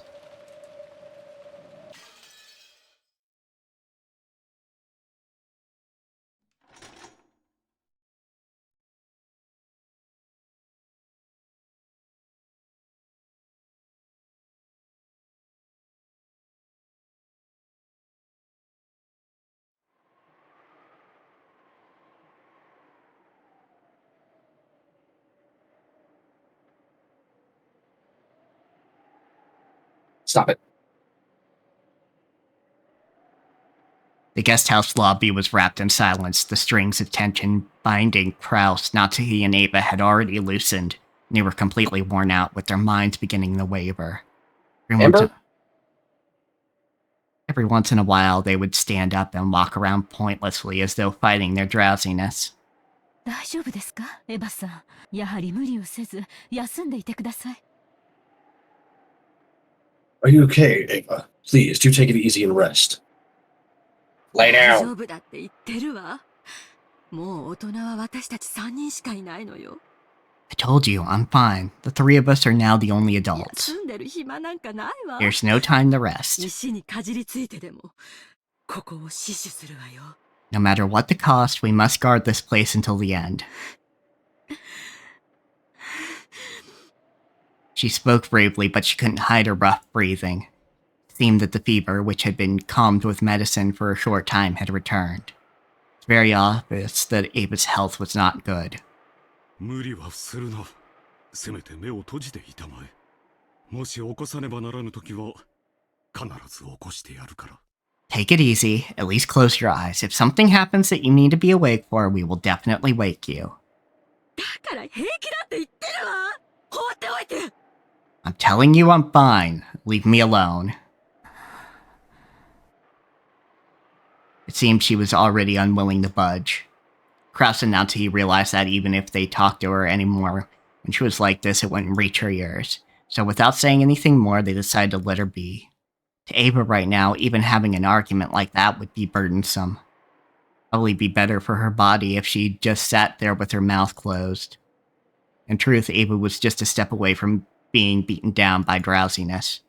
Perhaps she shot back at them with a temper because she was trying to rouse herself, throw off her sleepiness.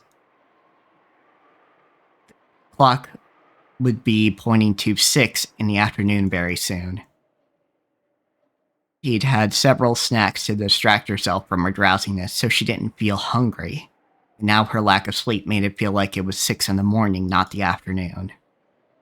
Even supposing that the boat came at precisely 9 in the morning tomorrow, they still had more than 12 hours to go. It was an overwhelmingly long stretch of time. Long, painful, hot. Even the sound of the clock torments my body now.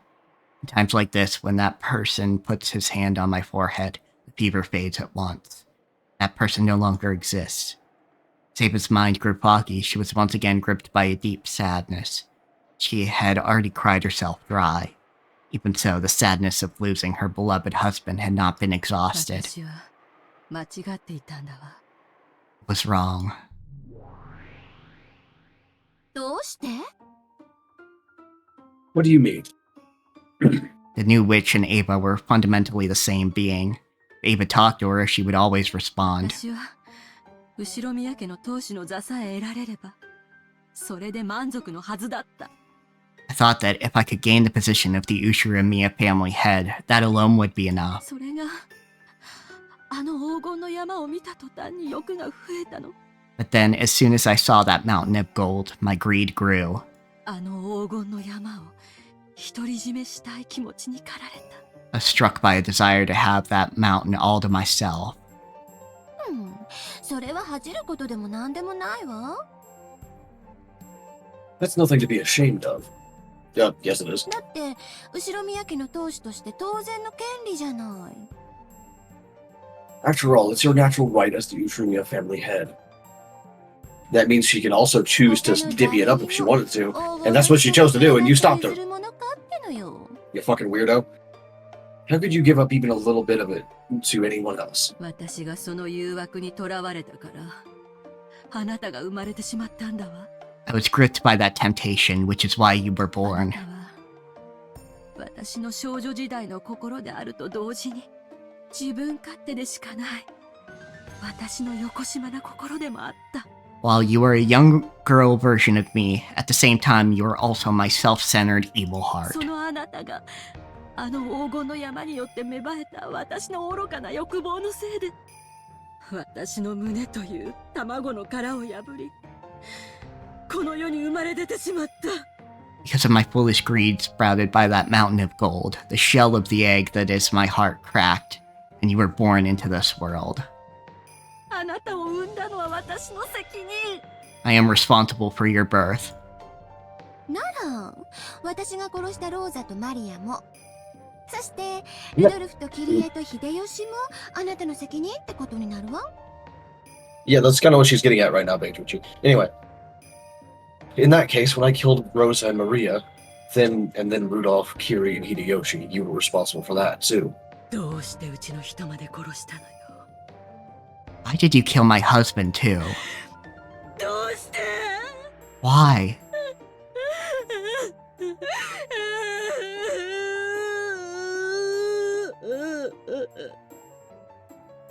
秀吉を殺す気はなかったわ。I didn't want to kill Hideyoshi. だってうるさくてしつこかったんだもの。He was just so annoying and persistent. その意味では私たちの、いえ、あなたの責任ね。That's our your fault. あんなのを旦那に選んだあなたの責任だわ。It's your fault for choosing a husband like that. あなたみたいな You know she didn't あ choose. の人の良さはわからないわよ。That was an arranged marriage. She talked about this before. A child like you cannot understand what made that man so wonderful. あなた。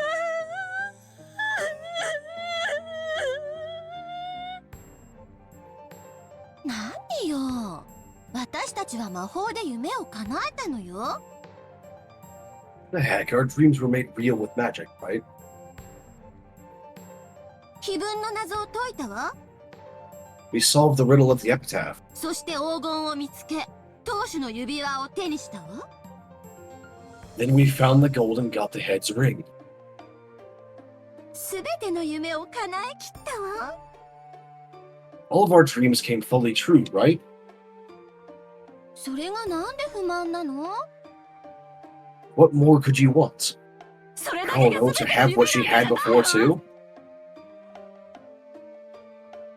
Those weren't all of my た。 dreams. 素敵な人生を歩んで、ジョージに素晴らしい人生を託す。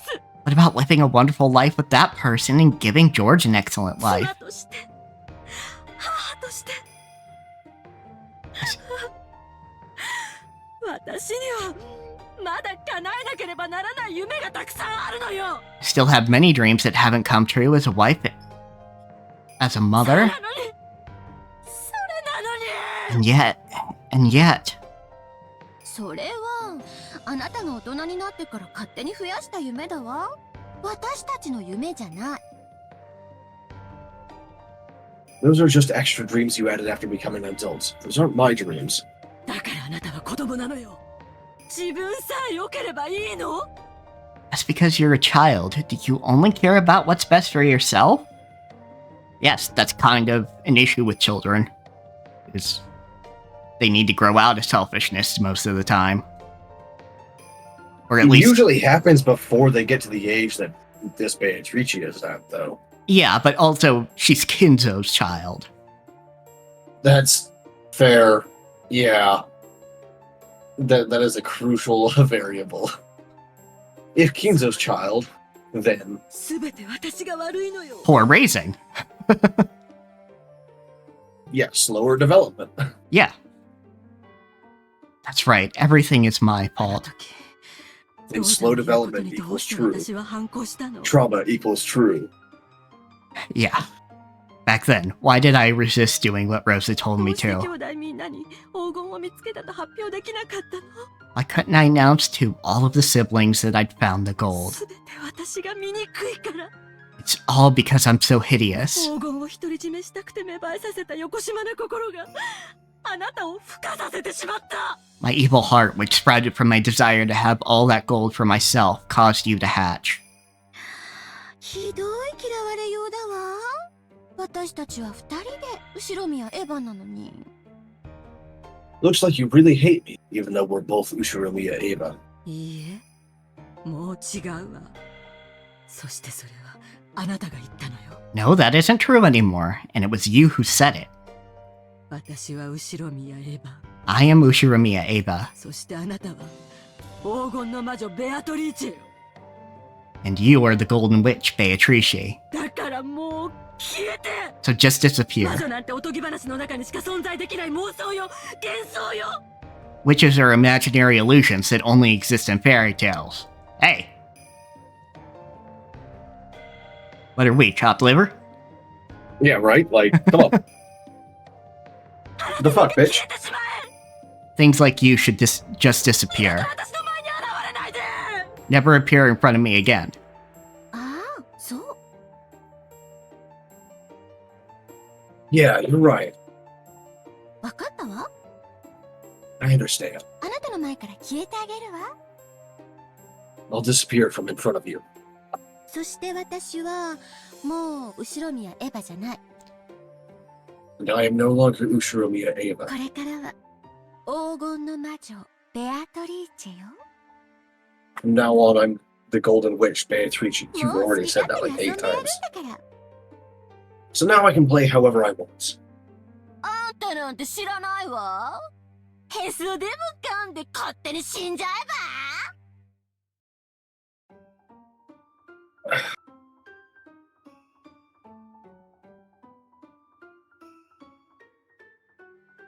Fucking, I know it's because she's a child and like a caricature of something, not even like a full person, but like a caricature of some idea of like childhood selfishness. Yeah.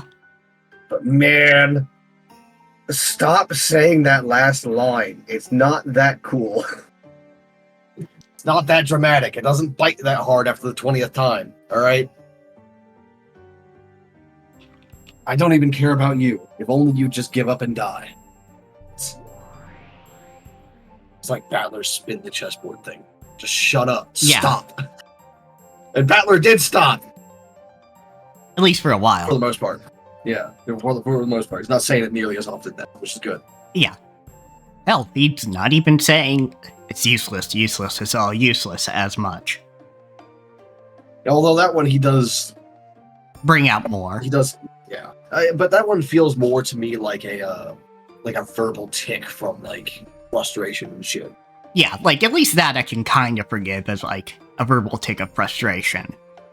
Yeah, it's just like me, just like fucking growling, son of a bitch, and things. Yeah.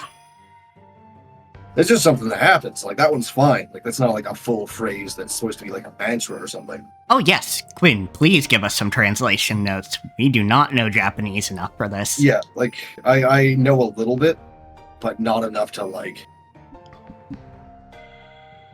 Well, I'm sure you've heard at least some of what I do whenever I like recognize words. That is way better. Oh yeah, that's no 100% damn good, better. no damn good at all. Yeah, that is so much better. Yeah, like I'm sure that it's all useless is a literal translation, but that's a much better like moving yeah, it. Like that's what I'm talking about when I'm saying like localizers usually aren't writers, because like that's a writer thing right there. Yeah. Like some writer looked at like the fucking the two like translations, the Japanese version and the English version. It was like, Oh, let's do it this way. Aba's Shut Up and Die Forever is in Japanese, Shinja Aba, and the joke of it is that Aba is Ava. Yeah. She's saying her name. Gotcha. I didn't actually catch that, but now that you say that, yeah. Yeah, and and it makes sense because her name even sounds more like Aba than Ava. Yeah, it's because like the V doesn't exist in Japanese. Yeah, exactly. It's usually taken over by either F or V in yeah, it's still cringe, but like Ava Trici is cringe. Yeah. Yeah, for sure. Like, yeah, it makes plenty of sense for her. But yeah, I prefer Battler's line as it is in the manga, which after I finish this properly, I will read at my own pace the manga. Because I've seen some, stills from it, and like, oh yeah, these are some, like, great poses. And, like, I understand, like, why she's saying it and everything. Like, she's a child, she's cringe, it's her thing, blah, blah, blah. Like, children do that. But I just sort of...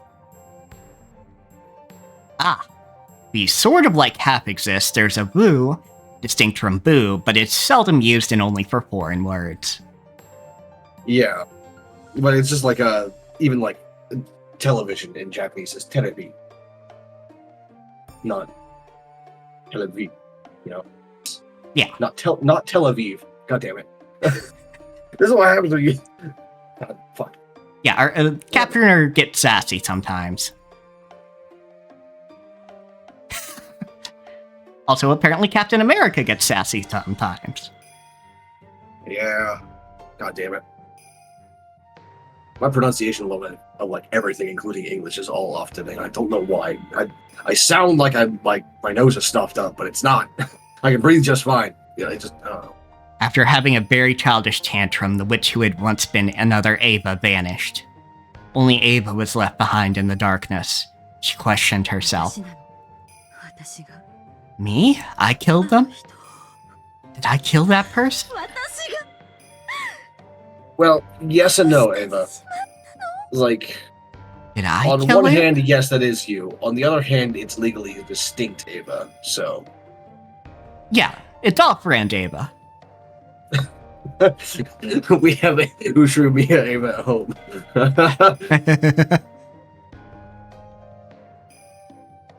She could no longer answer that question herself.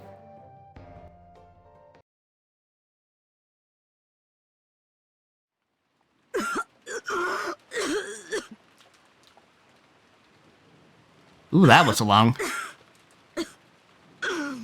Oh, she's fucking dying now that Ava Trici is gone. Thank you for the new way to say Beatrice. Or Ava Beatrice, by the way. That's great. Yeah, off-brand Ava. No, like Ava Trici instead of Ava Beatrice. Oh, yeah, Ava Trici. That is pretty good. It's like, I personally prefer, like, referring to her as Beatrice, and then, like, the other one is Banto. But I'm also... It's also somewhat easier for me than most people to just, like, swap names like that. Seeing that half asleep, she had gotten some saliva caught in her windpipe just as she was dozing off. Ava suddenly started coughing. 大丈夫か、エヴァ。夏希、水を頼む。Are you okay, Ava? Please not to eat some water. はい。 Do I need to say that one? I guess not. 大丈夫だってば。 Yes.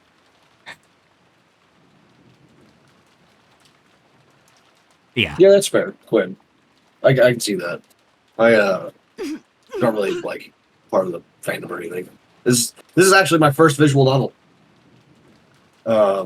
We've done another one since we started this one, but it was like a 3 or 4 hour one, as opposed to this one, which is fucking like 100 hours or more. Yeah, and Quinn's played Slay the Princess, so they know.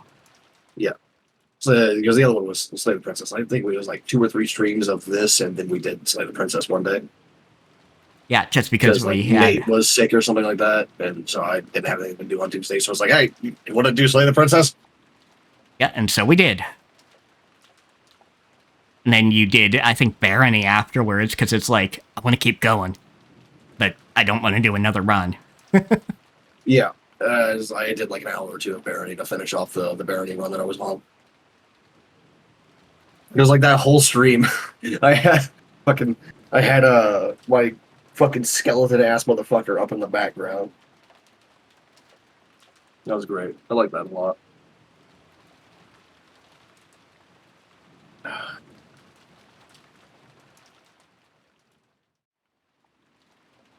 I wonder, like, how they would handle it if a man succeeded the title of Golden Witch. Like, would he still get the Beatrice name, or would they give him a different name? That's a I would good hope question. they gave him the same name. Yeah, I would hope so. I would hope so. I prefer how Shadowbringers does. Oh yeah, the king title is just a title. Mm-hmm.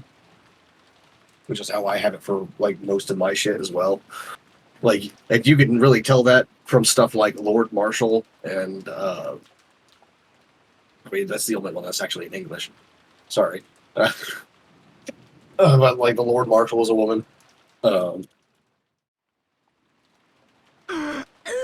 me, usually be like the English version of things of the setting. So that one is always like joy. I just choked a bit.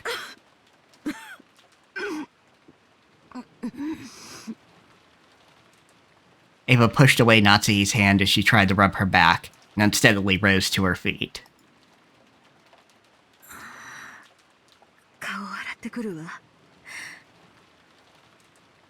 I'm going to go wash my face.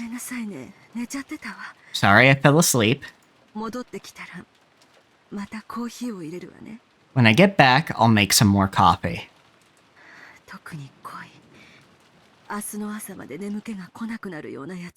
Extra strong so that I won't get drowsy until tomorrow morning. No, hey, you're just gonna shit yourself. I mean, first off that, but also, like, you may just, and more than likely, truly, just be tired and anxious. Up, kill yourself, shit yourself. What the fuck? That's so mean. Oh, wow. 頼む。ゴーダの入れるコーヒーより、お前が入れるコーヒーの方が私の好みに合う。Yes, please do. Your coffee's more to my taste than what Goda makes. Glad to hear it, even if it's flattery. Yeah, no, that's not just saliva down your windpipe.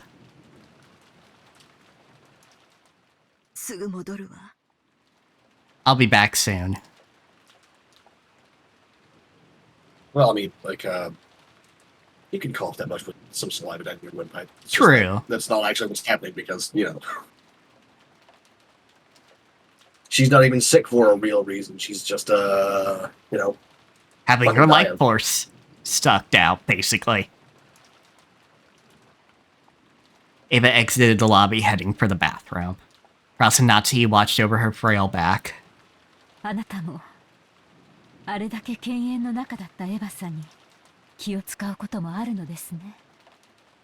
So you sometimes do show concern for Ava, even though you've always been so much at odds with her.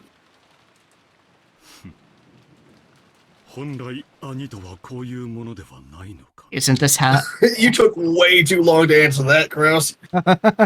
Isn't this how an older brother is supposed to be? Well, sure, but you don't always act the way you're supposed to. Especially you.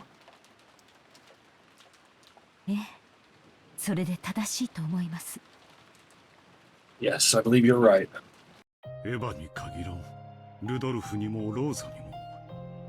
It isn't just Ava, there's Rudolph and Rosa too. 私がした兄らしいことといえば、それを王兵に語り、彼らを Hey, reflection upon your own actions. Yep. A little too late. Yeah. But hey. More than a little too late, yeah. Instead of acting like an older brother to them, all I ever did was speak arrogantly and bully them. 父のようになりたくて、私なりに必死だった。 In my own way, I was frantic in my desire to be like father. Yeah, you know, it's the fun response, basically. The fun thing with time loops is that, like, all the character development that happens in each time loop just gets completely fucking erased. Mainly the new one. It is true, at least for the next loop. I'm hoping there'll be some meta-level character progression. It does seem to be, like, a little bit, but, like, it's very mild, you know? Very slow and mild. Yeah, for sure. It's like, Battler, this is a bad example because Battler's also not just on the game board, but a player in the game. But Battler is also showing some development between the loops as well, his game board self at least. Yeah, like, he's getting better at interacting with people during grief, and also, like, some of the investigation. Not a lot of it, but some of it. Yeah, he's making less, or he's making fewer awful jokes as well. Yes, absolutely. Which I think it's hard to tell if that's him getting better or Ryukishi realizing, oh yeah, no, we need to drop the bits. Yeah, like this stuff is getting serious. We don't have time for that anymore. Yeah. Which, either way, death of the author, you can go, it's both. Yeah, of course. Although, like, personally, I'm not fond of Death of the Author. Yeah. Because, like, I can see some parts of it being applicable. Like, no matter how you intended it, if, like, this comes across this way, then it's your fault. Yeah, for sure. Like, all the good intentions in the world don't really do much for you if you're doing something that is perceived as racist or homophobic, etc. Yeah, of course. And, like, a lot of this is just, like, that the author just straight up doesn't think about that because they're ingrained in that culture because of where they come from, or where they were raised, or how old they are, or whatever. Yeah, or things you do where it's like, yeah, maybe you didn't actually mean for X to be a thing, but you basically implied it, unless you're gonna make another work that contradicts that. People have a right to view it that way. Yeah, it's like, I was talking about this last stream, but, like, the fucking, in Victoria's setting, the magical girls, like, I want to use the terms for, like, blooming or whatever to have their power increase when they bloom. But, like, considering it's magical girls, it's like, that's not a good implication. Yeah. Because that means, like, girls get more powerful when they bloom. Yeah. That's not good. That's not good insinuations. Yeah. And so, like, I can see that part of Death of the Author. Like, like, no matter what your intentions are there, if you say shit like this, then, like, it's going to come off this way. But also, like, intentions do matter a lot for things. Like, when you write a satire, maybe you did it fucked up and poorly, but you still wrote a satire, not as a, like, a fucking piece of stolen thing you're satirizing, you know? Yeah, for sure. Like, there's definitely some places where it doesn't work.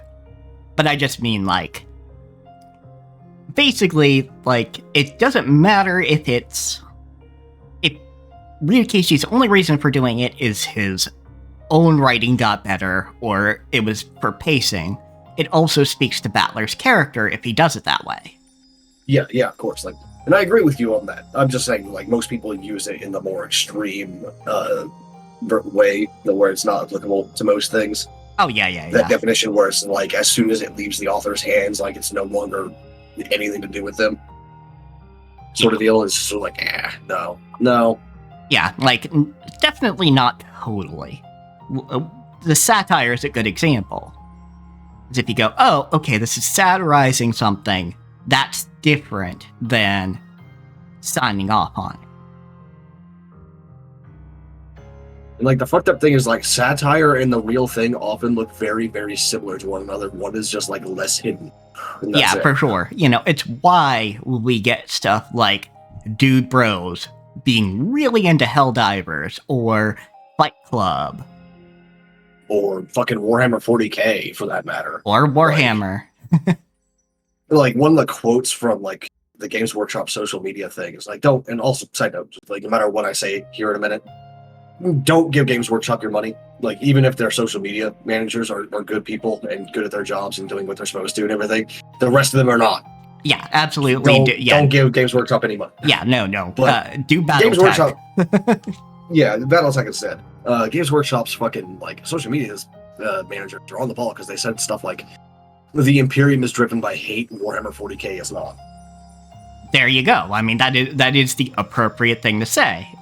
Like, yeah, because like obviously the Imperium is not good. You don't want to be like the Imperium, but like too many people are like, yeah, let's go be like the Imperium. Yeah, for sure. No, don't do that. It's like, yeah, it's also why I appreciate that Project Melody, when she was getting into painting minis, didn't go for the Imperium. She went for the Orc Boys. Which, Yeah, I mean, the Orc Boys aren't good people either, but they are not the overtly fascistic thing that Dude Bros the world over are getting they're into. They're just ultra violent. That's all. Yeah, that's all they are. Yeah, they are. Even not always with the orcs. Sometimes they're not. Believe it or not. Like there are like canonical fucking like rogue trader things where like the orcs are just like the orcs involved are just like doing orc things in the corner. You know, it was like mostly like punching each other in the head and like doing fucked up technology stuff. だが、いつもそれは及ばず、そのはけ口を彼らに向けてしまった。It's like there are no good guys in the Warhammer 40k universe though, so it's like that's sort of the point, you know? Like, yeah, that's all fucked up. Yeah, that's entirely the point. I just appreciated somebody with a large digital footprint just didn't go immediately for the Imperium. Yeah, like the Imperium has like some fucking tasty aesthetics, but damn it. Yeah. You know, it's why I like all the Greek and Roman stuff that has to do with certain groups in Final Fantasy XIV. I realize I didn't want to go into spoilers on who those groups are, but you know, but you know, the Republic gear. Yeah, absolutely. Like it's the same thing with like the Garlean equipment. Like it looks so fucking cool. Oh yeah, like I really Except want... for the Gambeson does not look cool. The Gambeson looks fucking ridiculous. Yeah, but I definitely want the, you know, like our own version of, you know, some of the fucking armor that some of them had in the early days. Yeah, God's like what I would do for some Centurion armor. Ugh. It's like, but like the problem with the Garlean Gambesons is like, this is like a problem with all of the Gambesons in Final Fantasy XIV. They're all way too puffy. Like, ridiculously puffy. Like, none of them should be that puffy. There is no Gambeson in real life that ever was that puffy. Yeah. And like the early armors in Final Fantasy were very much like grounded in real armor. Yeah, and when like, we Realm Reborn, even like in a lot of Heavensward. Yeah, and for anybody new to this, when we do Dawn Trail together, we will be talking a good bit about the armor and weapons because that's Kat's field of interest. At least one of them. One of them. It's the only one that's actually applicable to fucking Final Fantasy, at least. Yeah. Well, you're also like, you'll good. hear me. Yeah, like you'll hear me like call out fucking references to other Final Fantasy games and shit, but yeah, but still, like writing and character design in general, you do pretty good on. I mean, like the specifics though. Yeah. Like my other interests are like fucking mythology and like the occult and shit like that, so those don't really apply. Yeah, because we accept that it is high magic. You know, high fantasy. High magic, high fantasy, like, and not even like generic European fantasy land fantasy. Yeah, you know? Like, it's weird fantasy. Yeah, because Final Fantasy's always been like that. Oh yeah, absolutely, and you know it does its own things, which is very nice. I am so ready for both of the classes this time. I'm not really like too interested in Pictomancer, but I am contractually obligated to go unlock that first because I'm an artist, right? Oh yeah, absolutely. Like you absolutely have to get it and have a photo of Raya with a paintbrush, which is funny in its own sense because blind. Yeah. Though at least it is. Although the paint is all Aether imbued, so yeah. So like, she could see it. Yeah. Though for Pictomancer, yeah, like a blind person who has Aether senses absolutely can do Pictomancy. I don't think anything that Raya would paint would actually make any fucking sense to anyone with normal sight either, because like she only sees the colors of Aether, right? Yeah. So. But at least she and Y'shtola will get it. Yeah, at least. But like I'm very interested in Viper because because Viper's everything. It's the only dual wield class that like actually looks good. Yeah, first off, dual wield class that looks good, doesn't do the ice pick grip, but also, like, it is basically everything we wanted out of Rogue, but more. Yeah,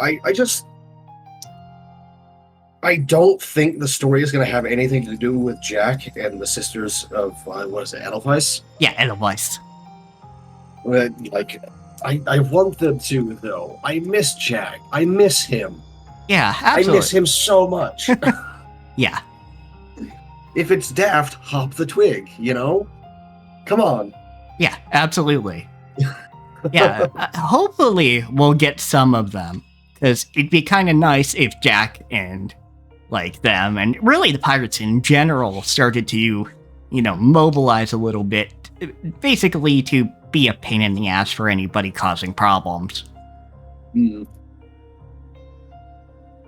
When we do Dawn Trail, you'll also hear me like, not just the weapons and armor, but also how classes use them.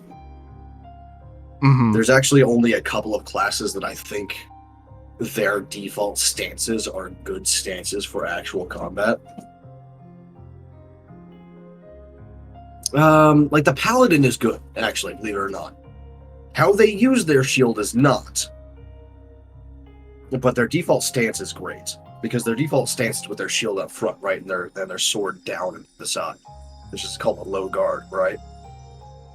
There's a lot of techniques that you can use from like having your sword low to the ground like that. Yeah, side. for sure. But as long as you keep your shield up, though, is the thing. Yeah. You never pull your shield away from in front of you. If you're gonna shield bash, you bash forward, right, not to the side. You bash forward, or you tilt it and like hit him with a rim, something like that. But you always, always, always keep your shield up and in front of you. Otherwise, what's the fucking point of having it? Yeah, for sure. Which is an issue with like the attacks and animations for Gladiator and Paladin, because like they always pull their fucking shield away, and every fucking game does this. Yeah, like the only game that doesn't do it even a little bit. Or the only game that like has even some places where it doesn't do that is fucking FromSoft games, and that's only with thrusting weapons. It's ridiculous. Keep your fucking shield up, god damn it. Yep. Although the default stance for Lancer and Dragoon is kind of okay. For like a beginner pikeman, like a I think like spearman in a line. Red Mage is probably fairly generic. Yeah, Red Mage is one of the good ones. The only issue I have with Red Mage is that they move their their fucking sword around too much. Yeah. Like I understand why like they don't do it in like more action oriented games like FromSoft, FromSoft stuff. Like I understand because like always having to circle your opponent before you can even hit them at all is ridiculous. Like I get why they don't do it all the time in FromSoft, but like in a game like Final Fantasy where it's just animation and not mechanics for having the shield up, just keep the shield up. Yeah, just for sure. Keep the fucking shield up, please. Yep. But I could never match up, and I always vented my feelings on them. That is no excuse. I can't criticize any of the magic classes, honestly. The only one that even remotely could would be Red Mage, and they're actually pretty good. They just have too much sway in their blade. Yeah, they just have too much sway, Like, and you could... It's all magic, you know? Like, there's no stance for magic. Magic doesn't exist in real life. Yeah, and it's also, you know, there's never been a miss on astrolabes or the focus for Red Mage. Yeah, like, in terms of design, at least. Yeah. The Pugilist is alright, I think. The Pugilist and the Monk. I think they bounce too much when they're, like, in their default stance. Because, like, that's not really a thing. Like, you bounce a little bit in boxing, but that's specifically for boxing, right? Like, most unarmed martial arts, you do not bounce, like, even a little bit. Yeah, for sure. Especially not the ones that, like, actually inspired Monk in the first place, which is, like, Indian and Chinese hand-to-hand combat. Probably there's no there's no bounce there. Probably gave Ava scars so deep that they still have not healed.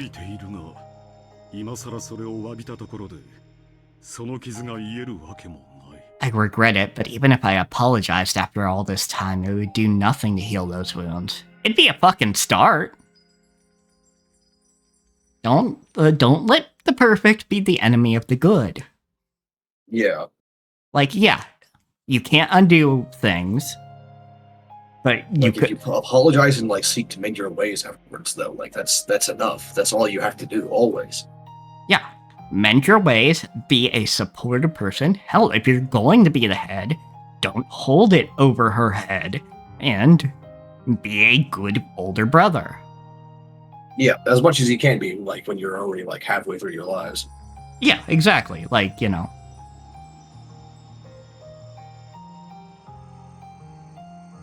Stop it. Stop it. あなたがその気持ちを今だけでなく持ち続けることで、その気持ちはきっと他の兄弟たちにも伝わりますよ。Siblings plural. Unless you're plural, talking huh? You're talking from the dead. You know, like, you know, the dead looking on from the afterlife. Yeah. Which they might be, who knows? Yeah, but still Yeah. funny. If you can hold on to that feeling instead of only letting it last for this moment, I'm sure your siblings will come to see it sooner or later. But Because, yeah. like, Ava's the only one left. Yeah, Ava's the only one left. That's it. But, you know, You don't even got the, like, the spouses of the ones that, like, of your other yeah, siblings. Because Yeah. they're dead too. Yep. But she does bear a point. Don't let this feeling just remain in this moment. Also, you got to re-examine how you fucking treat Jessica as well. Yes, absolutely. Because, like, no matter what kind of person you are, if you're treating most of your family like this, it's probably going to bleed over into treating your kid like this too. You got to be very careful about that.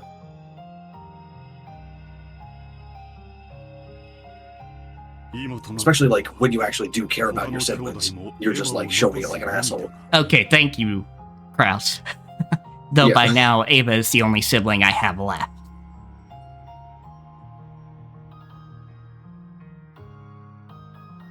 もしあなたとあなたのご兄弟が生まれた家がもっともっと普通な楽しい兄弟の関係であったでしょうに。 Yeah. Yep. This doesn't excuse how you guys treated each other, but a lot of this can be laid squarely at the feet of Kinzo. So, Yeah. if only you and your siblings hadn't been born into the Ushiromiya family, we might have had a more normal, more fun sibling relationship. Yeah. Both not having this fucking hierarchical structure and just not being closed off from opportunities because you're a woman or you're just not the eldest son. Yeah. God damn it, Kinzo. How fucking dare you? Yeah. それを言ってはならん。エヴァは生涯私を憎み続けるだろう。そしてその資格がある。 You mustn't say that. Ava will probably continue to hate me for her whole life, and she has a right to. 私はそれを甘んじて受け止めるつもりだ。 I intend to resign myself to that fact and accept it. あなた。エヴァ、すまん。もちろん、許さなくていい。 Ava, I'm sorry. Of course you don't have to forgive me. もちろん許さないわ。何を今さら。Of course I won't forgive you. What are you talking about after all this time? 悪いと思ったなら、今すぐへそでも噛んで死んじゃえば。Fucking like the white woman jump scare thing popped into my head. I was about to say which girl jump scare popped in. Yep. Oh man, fuck.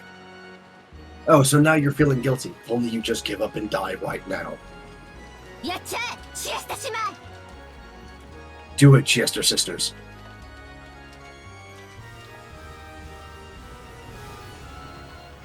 Flashbang. 45、射撃許可治療。射撃局45. Firing permission received. 飛行誤差修正。 Reconfirming firing art, correcting for weather discrepancies. It's magic. It shouldn't be affected by the weather. Fuck you. 410データリンク。 Data link to 410. Not little link to 410 410. Data link. 射撃許可確認。 Thank you. 410. Data received. Firing permission confirmed. Firing. Together, the sisters released the magical bowstring they had readied. A beautiful tail trailed behind the gold arrow, and it drew a lovely curve as it flew. It was just like a gold snake. It skillfully avoided a grove of trees and flew towards the front door of the guest house. Then it flew into the keyhole of the door, snuck into the guest house without any problem at all. Go through the fucking window, you weirdo. God damn. The gold snake raced down the hall smoothly, yet as fast as an arrow. Right before Stop it. it was the door to the lobby. Then, when it flew into the keyhole, Kraus and Natsuki were already. For an instant, Kraus thought he saw a gold-colored sparkle in the keyhole on the door. However, at the same time as he strained his eyes to see what it was, that sparkle bent like a whip and attacked, wrapping itself around Kraus's neck. Fucking yoink. Yep. Just looking at it, the gold snake seemed very supple. However, it was as though a wire had tightened around Kraus's neck. And while that snake choked Kraus, it extended even more and also tightened around Natsuki's neck. Without even a chance to scream, their eyes bulged as they went into convulsions and then collapsed. 45、命中および死亡確認。 45. Hit and kill confirmed. It 牽引 takes 特 longer 戦 than 形 that. 成 Choke someone to 補 death. 正点修正。 Don't ask me how I know. You're a writer. We know how you know. Yeah. Well, that's actually not how I know. It's not that I've actually choked someone to death, by the way. That was just a joke, but I know because I grew up with a U.S. Army Ranger. So Ah, fair. yeah, like, I've got an actual reason for knowing how much I do about how to kill someone. Aside from the writing and the martial arts, at least. Mhm. Formulating towing curve, revising capture points. 410データリンク。 Data link to 410. 410データ受領。死体牽引開始。 410 data received. Initiating corpse towing. We got both of them. The gold snake began to drag Kraus and Natsuki's bodies back. They slipped through the door to the corridor, dragging the bodies gradually increasing in speed, and rapidly pulled them outside the guest house. So the Through the lobby keyhole, was... Well, they probably opened the door from... Or they just, shrank them or made them good point, insubstantial or something. I or suppose. whatever. So the lobby was silent as though nothing had happened. As though Kraus and Natsuki had not been there since the beginning. Only sound of the wind and the rain remained, as if they were playing dumb and pretending to be the only ones there. ごめんなさい。もう大丈夫よ。 Sorry, I'm fine now. 今コーヒーを入れるわね。 I'll go make some coffee. Ava returned from the bathroom, but no one was in the lobby. Even though they had supposedly been in that sofa until that moment, she had choked and gone to the bathroom. They were gone as if they'd had been illusions from the very beginning. 不用心ね。二人揃ってどこに行っちゃったの？ How careless of them. Where did those two go off to together? How was your first thought not like they fucking died? Yeah. Granted, Like in a situation like this where like and then two people disappear, I'd be like, oh, they're dead. They are just like done so. They are gone. Yeah, I would at the very least be a bit nervous and starting to search all the rooms in the guest house. Right? Like that would be my first thing. It's like, oh fuck. All right, shit. Yeah, let's be sure that they're not just, in another room because they wanted some privacy to speak. Or they like were going to find Nanju or something to ask him a question or something, Yeah. Whatever. But also, back of your mind, oh shit, they're fucking dead. Yeah. Absolutely. Ava put her hand on the sofa as though acting out a scene from a detective novel. She felt a warmth that meant they'd been sitting there until a short while ago. Maybe they went to do the rounds or something. For the time being, Ava sat down and waited for their return. Okay, that I could believe. Like, I didn't hear anything, and they were just here. Yeah.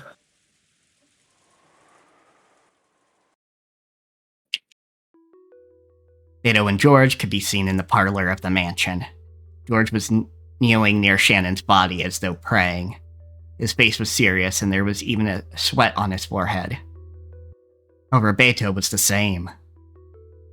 Now that she had handed her name over, most of her previous power had been lost.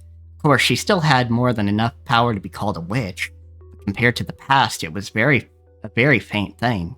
いいぞ。声をかけるな。手で触れるな。 Good. Don't talk to her. Don't touch her with your hand. 心の声で呼べ。心の手で Call to her with the voice of your heart and seek her with the hand of your heart. そなたの強き思いだけ。シャノンの失われた魂。 Only your strong feelings can make my magic reach Shannon's lost soul. George kept praying earnestly and silently. That's right. Fucking Genji did a thing to make sure that they couldn't be resurrected easily. That's right. I forgot about that completely.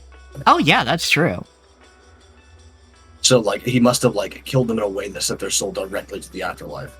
Yeah, that makes sense. Rather than letting it linger around like it would be like if a normal person had killed them. Yeah. Or even if they'd been killed, by any other means by Beatrice. Mm-hmm. Which is what she had planned originally. Yeah. George kept praying earnestly and silently. He kept frantically yelling inside his heart, trying to call back the soul of the person he loved. He strongly envisioned his soul leaving its body and searching for her. She wandered through the land of the dead. Beto turned that strong force into magical power that supplemented her own magic. This was magic that, in the past, she could have performed easily without anyone's help. Now, if she didn't rely on someone's assistance, she wouldn't be able to finish the chant, much less succeed.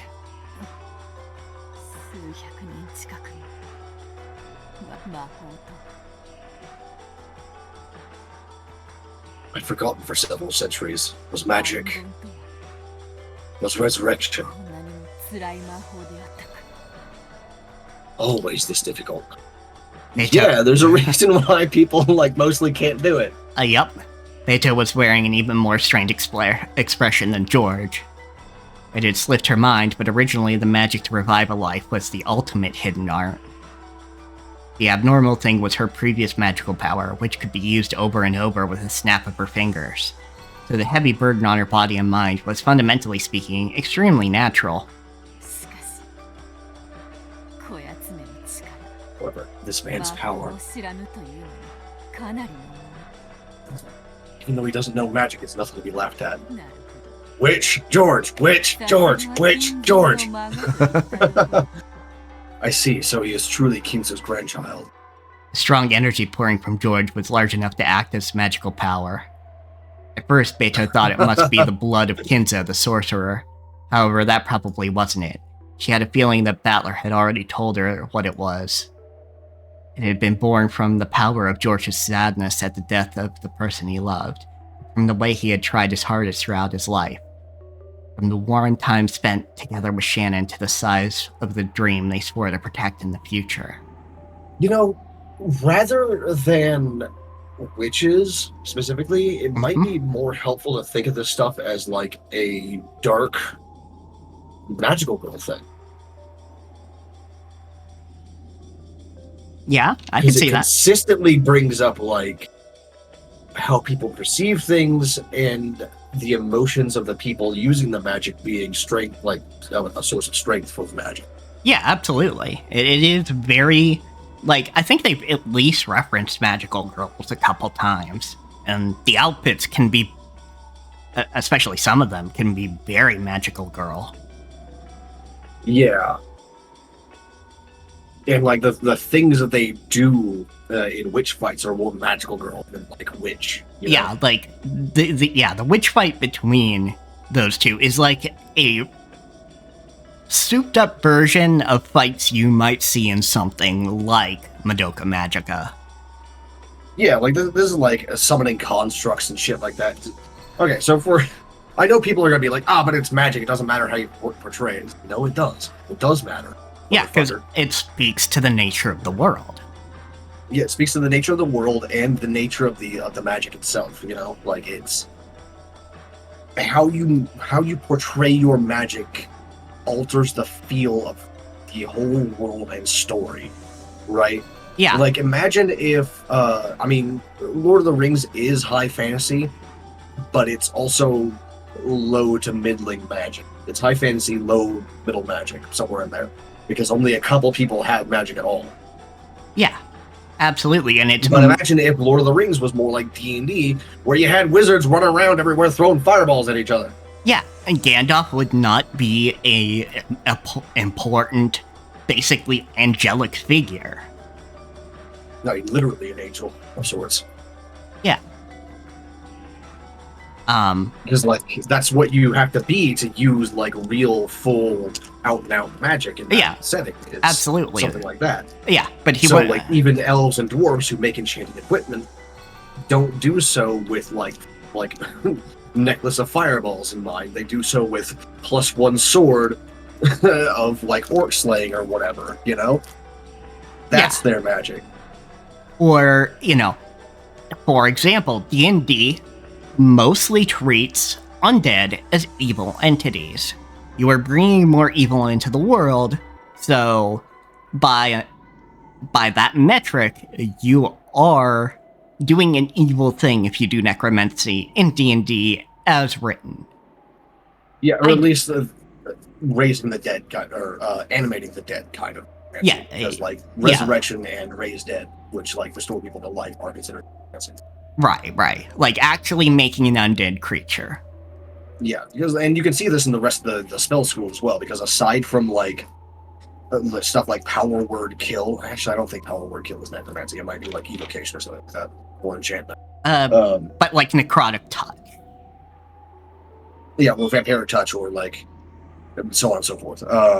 Like you can see like in the rest of the necromancy school, aside from like the raising of the dead stuff, that it's all like evil shit or named evil shit, like ghoul touch, vampiric touch, fear, terror, slay living, shit like that. Yeah, and creating wraiths and whatnot. And that's not going to be the case, I assume, with what we have the characters doing right now. Yeah. Shannon isn't going to come back some distorted evil version. Though it would be interesting if she did. But yeah, like I think that's definitely possible in this setting, but only if the magician who is doing the resurrection like wants it to. Oh yeah, wants it to something weird to do it, Yeah, wants it to, or does something wrong. If you're actually like doing the proper ritual, they will just come back. Yeah, that's my assumption. Just that it's really fucking hard to do. Because we are legit into territory I have no fucking clue about. So now I'm in your corner. Ember, stop it! I'm gonna try to chop you in the brainstem. But like the way that witches, even in like high fantasy, high magic settings where people do throw fireballs and shit like that and summon demons and so on and so forth, the way that witches are portrayed is more like curses, hexes, misdirection, illusions, stuff like that, not straight up summoning a facsimile of fucking Gungnir and hurling it at someone, you know? Yeah. Like, that's more like evocation wizard shit. Yeah. Yeah, that's a evocation magic, and that is some high tier shit when you're talking about like making a facsimile of a entirely mythical item. Yeah, like a fucking divine creation. All right, yeah, let me just summon that real quick. Yeah, you know, making contracts presumably with the dwarves and shit that made this stuff. At least I assume that's how they managed those feats. Is basically that might just be like part of the incantation. I don't know. Yeah, no, it seemed like those entities were there. Could be like maybe they even made a deal with him before to be like, hey, to use this magic, can I like borrow your aspect more or less? Yeah, exactly. Like, it's not like they were there, because I think that would be really reality cracking. But for example, the giants, they were there, and, you know, a giant slaying hammer or whatever it was at the time, they could not bring themselves to move to get in the way of it. Even if it's a facsimile of those like giants, it's still a giant slaying hammer. Yeah, exactly. So, you know, it's like their essence is there. Like, they are giants. Is what I'm getting at. Like, it's not just an illusion, so to speak. They probably contracted with the giants or are otherwise summoning their spirit or aspect. Like, if you want real like witch shit instead of like wizard but called witch shit, like, you know, most of the time you're going to be dealing with like misdirection, hexes, curses, like basically illusions and, you know, like enchantment. You know, like it's not. Yeah, it's hag shit basically. In D&D yeah, like terms. even when the witch is good, like she's probably still going to be like hanging out in the woods somewhere, brewing potions and fucking like making tonics for like the local villagers. You know. Yeah, exactly. Like putting up misdirecting wards and shit like that around the place to keep them safe. But it's not like an actual barrier. It's just something that confuses monsters coming. You know? Yeah, it's definitely a good dividing line to have in your head if it is kind of going like, hey, this doesn't feel like my idea of a witch. Okay, think of them as magical girls. There we go. Yeah, that's what I'm thinking. It's like in like Beatrice and Virgilia at the time, them at the time when they were doing their witch battle would be considered like, you know, high level or epic level or whatever fucking mages or witches or whatever. But like, normally speaking, like the only time that like a witch can actually do something like in like face-to-face combat is when they are extremely powerful. Like one of the most powerful witches ever, sort of shit. You know, like Baba Yaga could fuck with you in face-to-face, but like some random fucking witch from, you know, Nottingham or whatever couldn't. That was the idea, you know, like Baba Yaga could summon a demon if she wanted to. That random witch from Nottingham probably couldn't. Yeah. Not on the spot, at least. Like, she'd have to, like, set up a whole ass fucking ritual for it, maybe even wait a year or two before, like, the right, like, alignment of the moon and stars and shit.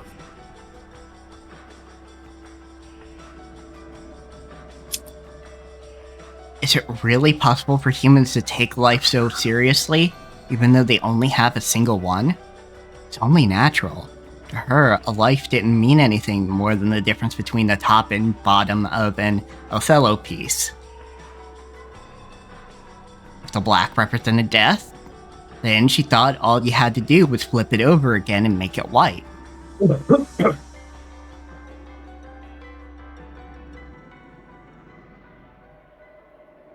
Yeah. Yeah, that's about right. The greatest power of a witch is in taking huge effort to achieve something and then making it look like it was easy. Yeah. It's like, it's all deception, right? Like, because our modern idea of a witch, or at least like what I'm thinking of as our modern idea of a witch, comes from like the witch hunts in Europe in like the 1500s, right? Like where like, witches could easily be apprehended if you caught them by surprise. You know, like if they didn't know you were coming, you could just like grab them and haul them off. But if they did know you were coming, they could set up all kinds of shit. It's all in the preparation. Very little like immediate magic. Yeah, but also Beato going, yeah, I almost fucking died. Going up against Virgilia when when Renobe asks if it was an easy battle.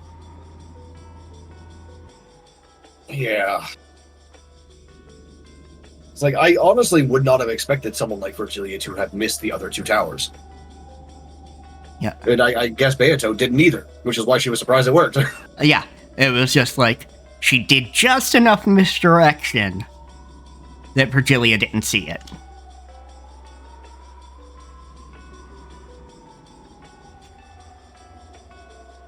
However, it was just like that broken vase. To humans, in a world without magic, where they cannot return things to their original form, it is very, very natural for them to bet their life and soul.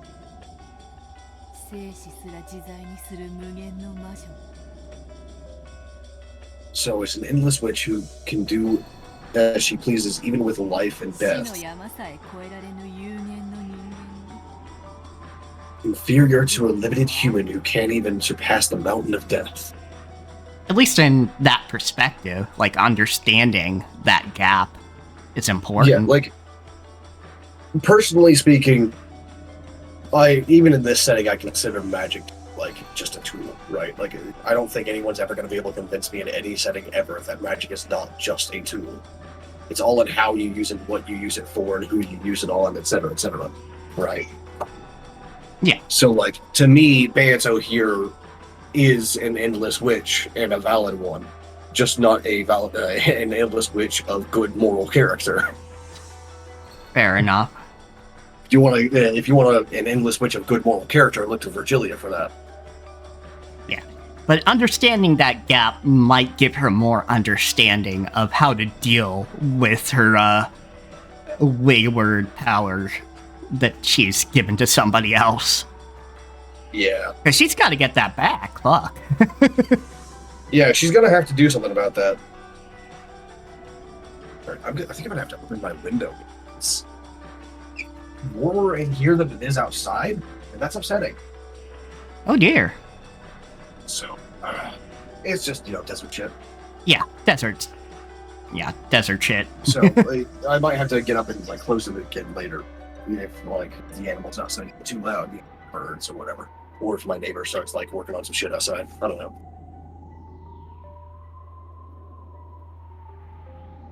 Amber, would you get off my windowsill, please? This time, the witch acknowledged it. He was able to hold a magical power that could never reside in witches who didn't understand the value of a life. I know you want to look outside, but buddy, you are blocking the airflow. Why does this thing called the Endless Magic exist?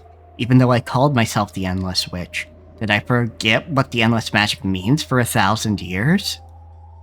I looked at George's expression again. Surging earnestness was like a lightning bolt. Right now, even if George's body had been burned or smashed by a waterfall, he would probably continue to pray for his beloved without minding it, without noticing it. For the first time, she showed respect for that power. So in that instant, all magical resistance was lost, and the enormous power of George's feelings turned into magical energy in its complete form. See, that's so fucking magical, girl, right there. Oh my gods. Yep. Like the acknowledgement of another person's feelings making your magic more powerful. Please. Yeah. That's so magical, girl. Absolutely. It is definitely informed by magical girl shit. Which isn't a bad thing. Which doesn't surprise me because, the words for witch and magical girl in Japanese are so closely related to one another. Absolutely. Witch is a fucking portmanteau of magic and girl. Yeah, and, magical girls, owe a lot to, witch media. Yeah, because, magical girls arose from the idea of the witch as a sort of feminist icon. I don't know if that's the right phrase for it, but it's sort of like a like the witch being like a woman who was like mature and took her own life into her own hands and like had power and so on and so forth. So like a magical girl growing and evolving over the course of her adventures and becoming a more complete and more mature person would increase her magical power. Right? Yeah. Plus, like, also, I literally mean the popularity of the old television show Bewitched. Oh yeah. Because Bewitched actually was quite popular in Japan when it was airing. It just reminded me of the argument for King of the Hill, whether it's like subs or dubs is better in Japan. Oh yeah. God. Yeah. Absolutely. But yeah, like it just mirrors our argument over here. Yeah, like Bewitched, I Dream of Jeannie. Yeah, which like those things are also much more classically witchy, right? Yeah, especially... like I don't remember a lot of those things. I did watch them a little bit when I was young, but I don't remember very much of them. But I do seem to recall that there was not very much like not obvious magic, but I'm sure you get what I mean. Yeah, but Bewitched more so than I Dream of Jeannie, because Jeannie, obviously, you can basically do anything. Yeah. Phenomenal cosmic powers, etc., etc. Yeah. But yeah, Bewitched basically led into some of the early Magical Girls shows, and then the ideas kind of iterated on each other to what we have today with something like Precure. Which, like, I know I'm writing, at least somewhere in the back of my brain, like a Magical Girl thing, but just like, spoilers, I don't actually like Magical Girls.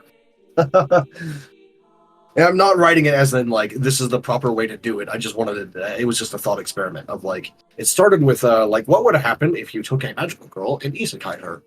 And, like, that's where Victoria came from. Yeah.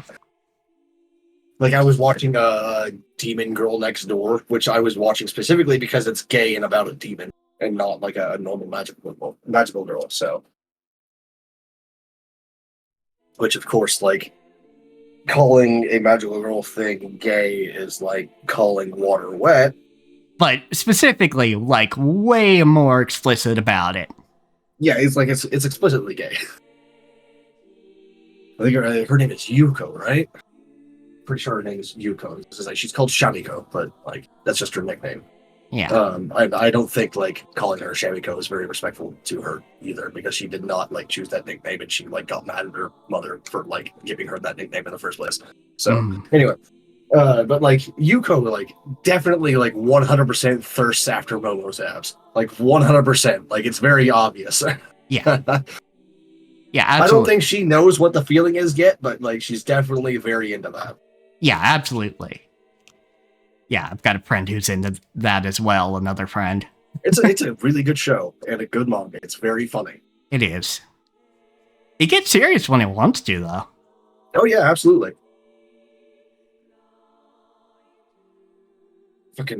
Well, yeah, that's like the only Magical Girl thing that I've ever liked. It's not the only one that I've ever watched, but it's the only one I've ever liked. Yeah. I do like some of the things Madoka Magica itself did, but I hate what it did to the genre as a whole. That's fair. Like, the other person that I know that likes Magical Girl stuff is also the same way. Like, there's some good ideas there, but, like, fuck what it did to the rest of the genre. It's not great. Yeah, exactly. Like, and, like, a lot of the fans are really weird about it, too. Oh, yeah. Not in, like, the usual, like, sexual way either, but, like, weird in the other, like, it's edgy and therefore better way. Yeah, absolutely. But, you know, as a direct consequence of Madoka Magica, we got Magical Girl Sight, which I do not recommend you watch, and has a lot of trigger warnings that you would need to even... Oof. Yeah. But it lacks fundamental elements that actually make the narrative of Madoka Magica work. That's fair. Well, yeah, what I was doing with Victoria was never like, I can do it better, or this is how you actually do it sort of thing. Like, I don't know. Yeah, It's just your interpretation. Never a feeling of like, there was never a feeling of like a fucking, like, I can do better or arrogance or anything. And I just wanted to try this one thing. Yeah. I think the only time I've ever done that with writing is the isekai with, a specific item you're holding thing. Yeah. Because part of that was me going, fucking, we need to stop with isekai and their slave bullshit. Yeah. And we've talked about that plenty. Yeah. Good gods. That comic that I was talking about last time this came up actually updated today. So, it's on my brain again. Yeah, for sure. Fucking God damn it. Like, the main character of this one, like, finally has gone, like, okay, you know what? Bringing the slaves like I'm doing is already illegal, so, like, what am I doing shying away from, like, doing shit like robbery and, like, fucking deposing rulers and shit? Whatever, it's fine. I can just do that. Why am I hesitating? And I'm just like, yeah! Eat the rich, bitch! Yep. The base was very beautiful, rich with history and value. Even as young as I was, it still forced me to take a deep breath when I witnessed its beauty. It just made me want to touch it. The base easily fell and smashed into pieces, like a bubble that had popped. It felt as though the time it possessed a form had been just an illusion. Lives are just that fragile, just that easily lost. I've done the I can do it better thing quite a bit, but never for overall genres, but for like specific story hooks, like specific premises. Yeah, like you could do I can do, SAO, but better, or etc. Basically. Yeah, I absolutely could. And yeah, like and I think I already have. Yeah, you've done that. Because I remember I haven't like finished writing it or anything like that, but like I absolutely have like done the world building better than SAO. Yeah. It's not a death game quite yet, but there are like real consequences to dying the game. Yeah. But like it's because like I try to make my stuff make sense. So like a death game does not make sense unless there's actual magic involved, like real fucking magic.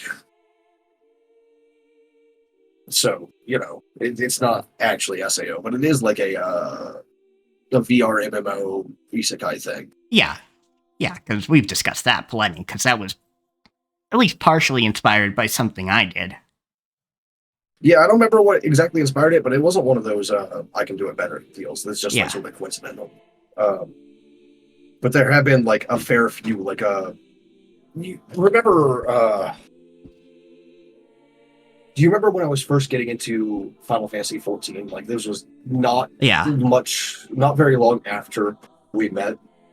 But, like, leading up to that, for a couple of months, I was trying out a whole bunch of different MMOs. I don't know if you remember this or not. Yes, I do remember your swath through MMOs. And there was that one that involved that ship. Mm-hmm. I think it was Elian, which I was reminded of the name again a couple days ago.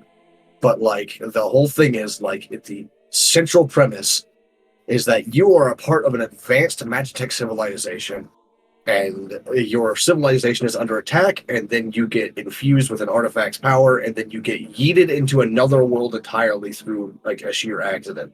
Mm-hmm. And I thought that was really fucking cool, but of course it's just like a really shitty, grindy MMO, so fucking whatever. It's poorly written, it's ridiculous, it's the poor mechanics, etc. It's the whole nine. Yeah. It looks pretty, but it's not satisfying at all. Yeah, exactly. In any way. It's one of those things, the only MMO I've ever been satisfied by is Final Fantasy XIV. I really liked Mabinogi a lot. Mabinogi was the closest thing that ever got to it, but I never stuck with Mabinogi. I like some of the systems in it. Better than Final Fantasy XIV in some ways. Yeah, there's not overall, because like the story of Final Fantasy XIV is way better and the combat is way better, but the crafting and gathering mechanics of Mabinogi are leagues ahead. Yeah, like the life part of the fantasy life is way better than Final Fantasy XIV. Yeah, like I don't even think any game's ever been able to quite replicate what makes that good, the life stuff. Yeah, like I asked a whole bunch of people who played Mabinogi what makes the crafting and gathering of Mabinogi feel so good, and no one could answer me. Like, no one could give me a real answer. Like, we discussed it for a long time, but, like, nothing came of it. Like, I still don't know. Yeah. Anyway. And I have hundreds of hours in that game as just, like, a primary, like, crafter thing. And, like, I still don't know. Like, you know how much I hate crafting and gathering in most games. I bitch about it constantly. In Mabinogi, I would play for, like, 10 hours a day doing nothing but crafting and gathering. Because I liked it. It was satisfying and fun. I don't get it either. I realized Shut up, Ember. You're okay, buddy. All right, Quinn. You have a good night. Yeah, you definitely have a good night, and I will have the stream up within the next few days, and I will link it on Plurk so you can actually see it when it goes up. Cap certainly just died as I was looking at it. Yeah.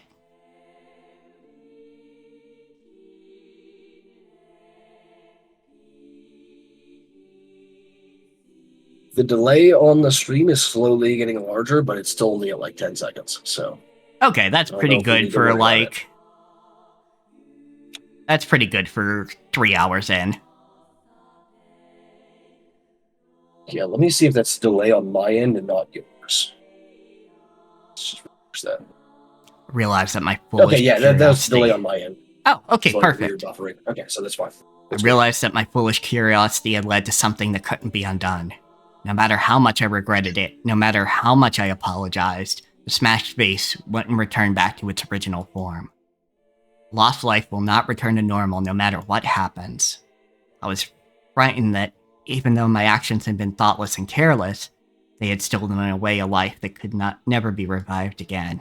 Then I pitied that lost life and cried. I was frightened of myself, the one responsible for its loss, and cried even more. I'm sure Grandfather will also cry at the loss of his precious vase. I'm sure that all the people who love Grandfather and see him like that will cry. NASA's Voyager 1 resumes sending engineering updates to Earth.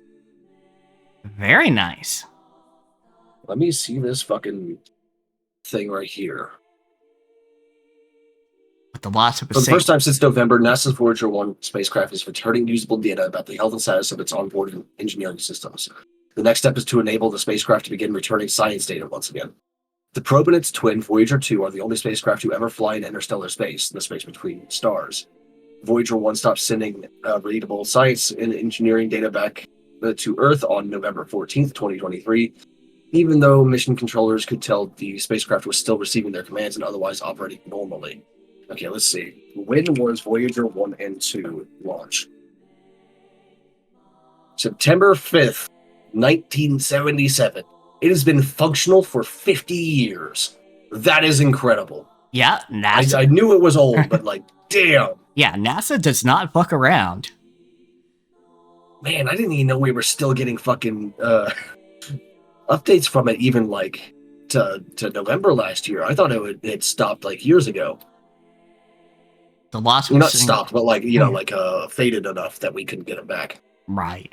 With the loss of a single life, the whole world can be filled with so much sadness. I cried even more at how terrible that was. Beatrice appeared and spoke. ならばお嬢様、この壺を魔法で蘇らせましょう。それで皆が幸せになれるなら、壺も魔法も精霊たちも。Then, my lady, let us revive that vase with magic. If that will make everyone happy, the vase and the magic and the spirits 喜んでそのために力を貸し、元の姿を will 取り happily 戻 lend す you their power and return it to its original form. さあ It's さあ、 interesting お嬢様 that Virgilia back then, I don't know if she still does it like this, but back then at least, she explicitly used the spirits. Yeah, good point. 目を閉じて、私と一 I 緒に wonder if that's お歌を another 歌いま difference しょ between う her magic and Virgilia's. Good point. Come, my lady, close your eyes and chant with me. さあさあ、目を閉じてごらんなさい。 Come, try closing your eyes and try to remember. あなたがどんな姿をしていたのか、 What form did you そ have? れはきっと、とてもとても美しい姿。I'm sure this is far more poetic in English, or in Japanese rather, but like I just don't understand enough Japanese to be able to tell. Yeah. It was surely a very, very beautiful form. どうか私にあの姿をもう一度見せておくれ。 Please show me that form one more time. I don't know if it's like poetic or if it references like other prayers or like a consistent prayer sort of like format or something, but like I get the feeling that it's much more impactful in Japanese than it is in English.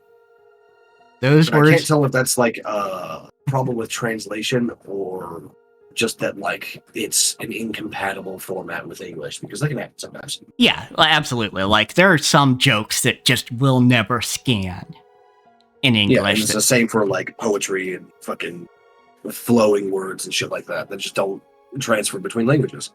Those Well, words it's the same way the other way around.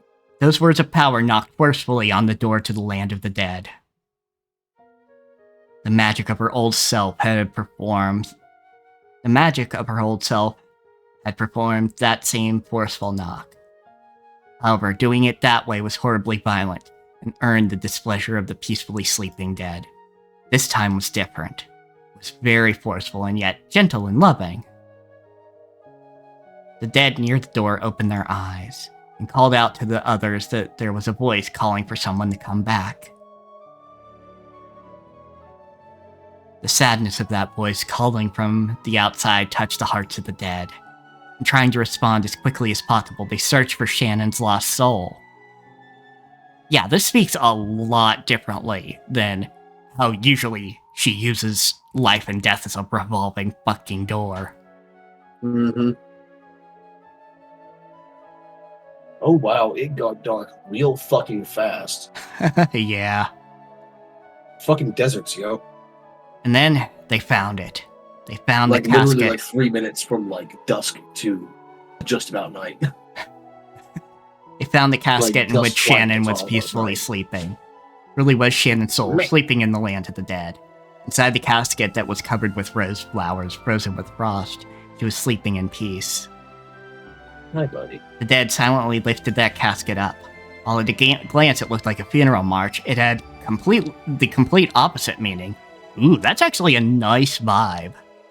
Yeah, that's a good bit of imagery. I need to write that down somewhere. Yeah, for now you can just put it on the Discord, like on Yes, yeah, that's like what I'm our doing. Discord conversation. Reverse funeral march.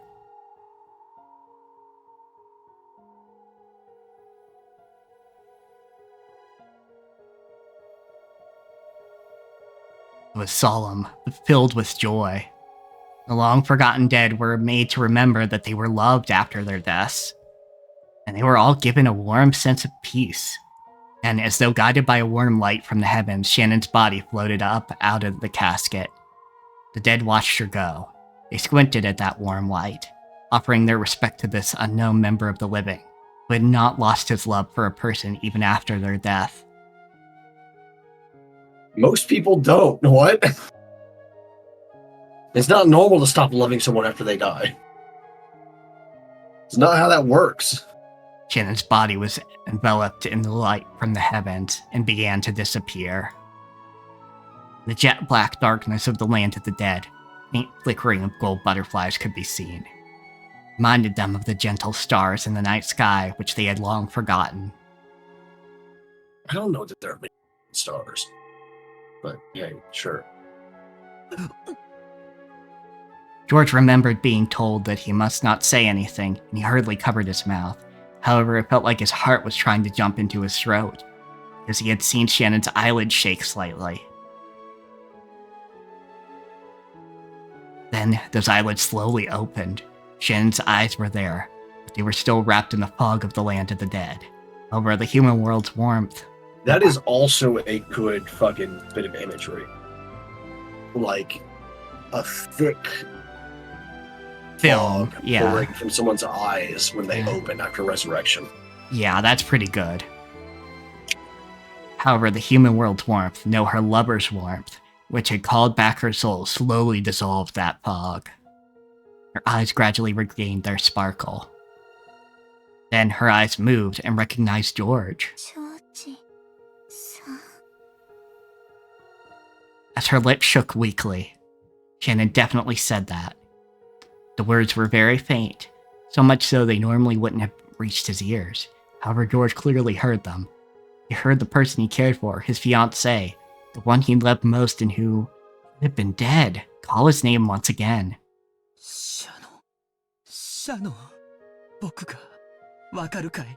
Shannon, do you know who I am? Of course she does. She just said your name, you fucking weirdo. Yeah, though it would suck if some of her memories got a bit jiggled. Yeah. ジョージさん、これは夢なの？ George, is this a dream? いや、これは夢じゃないよ。だからほら、つねっても覚めないよ。 No, this isn't a dream. Come on, see here. Even if I pinch you, you won't wake up. As George said that, he softly pinched Shannon's cheek. It was how George had always... Bursts into fucking dust and goes back into the afterworld. It was how George had always responded in the past when Shannon had been surprised by something and asked if she was dreaming. When Shannon felt the warm touch of George's fingers on her cheek. When George realized that the warmth of the living had already returned to his beloved person's cheek. They both cried. What word should a pair of lovers... Don't be dead, the person there, you could just say beloved's cheek.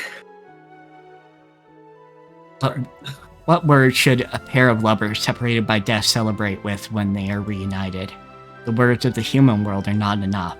In short, they had no need of the words of this world. That's what I'd say as soon as I got resurrected and realized what was going on. That is a good line.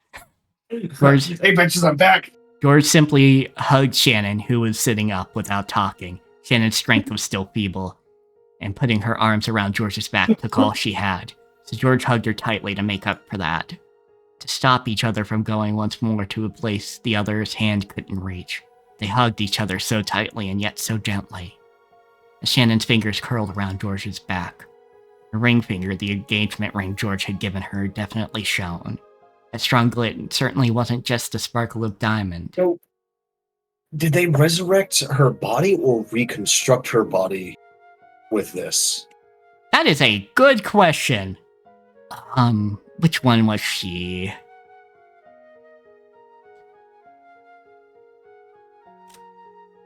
She was killed by Genji touching her like around her neck.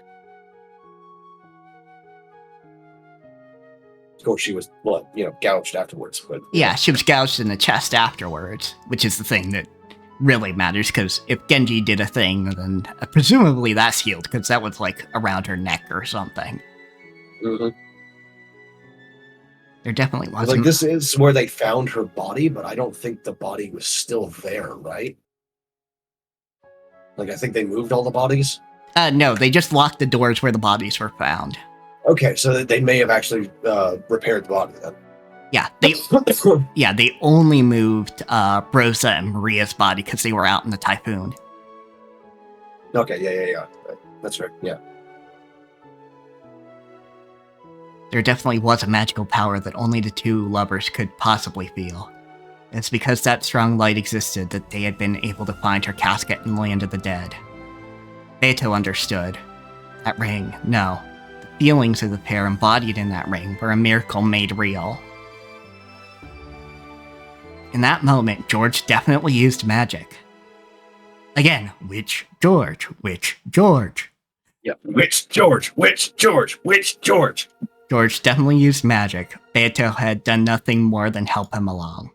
That magic had a power that could only reside in those who knew of the importance of life, who knew what it meant to try with all one's might. It was the power of a miracle, one that the Endless Witch couldn't possibly know of. A miracle that only the power of the finite could give rise to. By now, she had no choice but to accept it. She had to accept that true magical power, exists in the place furthest away from she who called herself a great witch. ベアトリーチェ様。彼女が君を生き返らせてくれたんだ。ありがとう、ベアトリーチェ。 She brought you back to life. Thank you, Beatrice. わらわは何もできなかった。シャノンを蘇らせたのは、そなたの No, I did nothing. What revived Shannon was your magical power. そなたの魔法。 It was your magic. 奇跡を成し遂げる後ろ宮の血。 The Ushirumiya blood, 届けさせてもらった。 which makes miracles come true, surely saw you through. ジョージさんが私を George revived? うん。わらわなど足元にも及ばぬほどの凄まじき魔力であったぞ。 Indeed, it was an incredible display of magical power, one that I could not hope to compete with. わらわなどはまだまだ見習いの域を出ぬか。 So I am still nothing more than an apprentice. 今こそ身の程を知ろうぞ。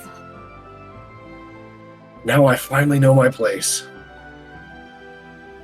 Beato staggered backward. Her physical strength was clearly exhausted. She had humbly said that George's power alone had revived Shannon, but Beato had also used all of her magical and physical strength. Yeah. Just to fucking open the door. Yeah. You know, all well and good that George found her, you know, using his love and all that, but the door would have never opened without Beato. So, this kind of stuff makes me want to work on a setting where all magic comes from spirits. And I'll explain what I mean by that in a second. But I've always been fundamentally opposed to that idea, because like the idea that humans or that mortals can't use magic on their own through any means just like annoys me. But like maybe taking a page from Umineko on this and saying that mortals, like material creatures, non-magical entities, can use magic without the help of the spirits, but it's much easier when they do have the help. Yeah, that can might work. be the ticket that I need to like make it like acceptable in my brain. Yeah, I could see that. So what I mean by like using spirits as magic sort of deal is there's a few different things that like are like this, you know, like otome, isekai, and romance fantasy are often like this, especially Japanese ones, where it's you know, like people need to have like favor from the spirits or make a contract with a spirit or something like that in order to use magic, right? Yeah. That's one form of it. Another form is where like all spirits or all magic is done through spirits through some means. There was this one, and I cannot remember the name of it, but there was a horror urban fantasy web novel that I read a very long time ago, and it like the entire story still sticks with me. I just cannot for the life of me remember the name of the author or the name of the book itself. But the main character was a man who was forced to awaken his magic, like literally go through an awakening ritual to awaken his magic, in order to survive against like all sorts of like fucked up shenanigans that were going on. And for some reason, he had like a female twin that he never had. He never had a twin, by the way, in any of his memories. He just did not have a sister. He was an only child. He had a female twin like in the mirrors around him always, and they could see each other, but no one else could see her, right? Because he was in the physical world, she was in the mirror world. Yeah. And all magic in that was done through the spirits. Like you would have to pay energy to them, like you have to like equivalent exchange with them. You know, if you want the magic to happen, you have to give them something, whether it's a sacrifice or like magic or like power or anything like that, right? You have to do something like that. And part of the awakening ritual was that you could no longer lie, because as soon as you the awakening ritual, what it did was it made you visible and known to the spirits, essentially, which are like not really sapient but not really sentient either. They're sort of like my daemons, you know, like they're not actually sapient but they can respond to things. Yeah. And if you lied, it would break the spirit's trust in you bit by bit. So mages could never really lie too much. Yeah. They can lie like once every now and then, but like almost never. Even when they were talking to a mundane person, they couldn't lie, right? Right, because the spirits So, would see like- that and go, oh, that's how you are. Yeah, exactly. And so it's like there were like two extremes of magic, having to like do the full incantation, which is less an incantation and more like a petition to the spirits to do a thing. And you know, the full ritual, the full incantation, etc. That's like the baseline, all the way at the bottom, sort of thing. And then all the way at the top, at the other end, was just not even really saying out loud, but just like having spirits do shit for you that you want immediately, as soon as you want it, because you were so well known and so well trusted by the spirits that you were essentially a household name. Right? Like, yeah, To the basically, spirits, you were a household name. basically it's the reverse of shit that, like, you know, you're not some asshole summoner that nobody wants to work with. You are the person everybody's like, oh yeah, their deals are fine. We know who they are. Yeah, This we'll person just do this for you because you're good for it. We know that. Yeah. That sort of thing. And that, like, it's always stuck out to me. It's just like such a great idea, but I've just never known how to make that happen.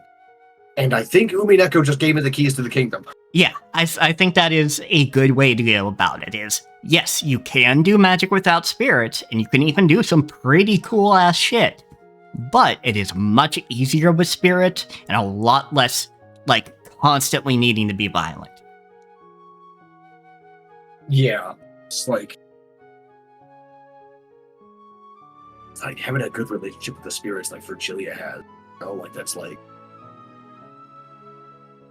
like you treat the spirits well and like with genuine emotions or feelings or words or what have you. Get out of here, cat. And they'll be like more willing to do stuff for you, like pick up the bulk of the work for you on like a really powerful spell or even small spells. Yeah, absolutely. Like that's what happened to George here. Is like his powerful emotions moved the spirits, and they're just like, okay, yeah, we'll help you with this, and we'll do the bulk of the work for you. Yeah, we'll find the girl, we'll take her over to the door, and let things go as they're supposed to. Yeah. Which is great. Of course, like you still need a shit ton of magical power to open the door to the land of the dead in the first place, which is why Beato was exhausted here. But like that's just such a it gave me exactly what I've been looking for like 7 or 8 years, because I read this fucking book when I was still in Texas. All right. Well, I am going to take a very, very quick bio break. You entertain the people, Yes. Cat. No, we're both going to take one because I need to go get a little water for my cat. Oh, all right then. We will be back I'm in a just couple gonna- minutes. Yeah, I'm gonna play the same song that I played at the beginning of the stream because like that's a really good song and I want to listen to it again. Yeah, might as well. Yeah. All right. We'll be back in like 3 or 4 minutes. We're back.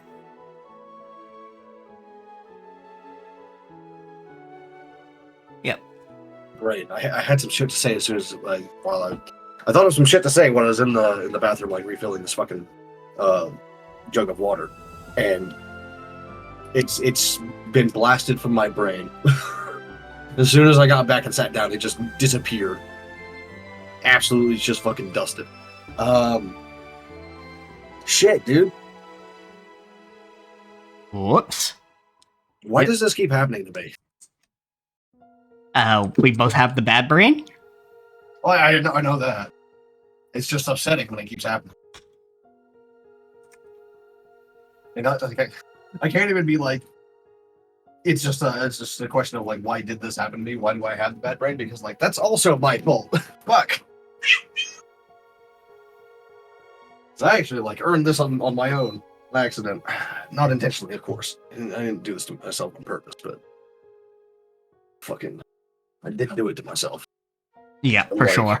I'm like Mal over here, who was just like born with it. Yep. Didn't. I know I fucking keep banging on about it every time I used to fucking have like damn near photographic memory. Now I'm just sort of, I can't even remember what I was doing 5 minutes ago. Usually, anyway. Right now, I remember that we were talking about spirits and magic and shit. So Yeah. there we go. Finally, I figured it out again. Like, I had to go through the whole fucking train of thought to get back to it. But, like, now that I've, like, recontextualized Umineko as being magical girl shit, not witch shit, that's way better. That's way better for my brain. Yeah, okay. Perfect. Because the anime bullshit fights, like, that's way better a way to, like, interpret them as magical girl things rather than witch thing. Yeah, for sure. Because I know that I'm a little bit of a weirdo when it comes to the occult and, like, interpretations of, like, fantasy things. But at the same time, this is not one that's actually that divergent from, like, most people's perceptions of what a witch is, right? Like, right. I can just, like, vocalize and articulate what the perception is more accurately and succinctly than most, right? Right. Like, that's the main divergence for me from most of everyone else. And most people just look at it and go, like, it's not very witchy. Yeah. But, like, I actually spent time thinking about this shit because I'm a writer, and also I study the witch hunts. Yeah. Fucking, but now that it's in my brain, it's like, magical girl is like, yeah, okay. That's good. Because I was thinking about, like, the conversation we had the other day about how, like, I would say that Umineko was, like, a 7 out of 10 story for me, and that's not, like, despite how much I criticize it, it's 7 out of 10 for me, and that's not just, like a low score for me. That's actually quite good. Because even, like, Free Rin and Faraway Paladin and everything are not 10 out of 10 perfect, you know? Right. It's like, not even fucking Ruri Dragon is 10 out of 10, all right? Like, it's a little stiff in places. And that's okay, because that's also, like, the author's, like, first published work. So, like, all the others are one-shots. So, like, I get it. You know, there's still, like, some amateurish stiffness in places, and that's fine. But, like, with the new knowledge, or at least new perspective that it's magical girl, not witch shit, it's like, okay, 7.5, 8 out of 10. No, like, that definitely improves things for me. I can not so much stomach, but understand more anime bullshit is acceptable when it's magical girl than witch, you know? Right, and not exactly. because it's anime bullshit or magical girl specifically, but because, like, those kinds of fights are normal in magical girl things, right?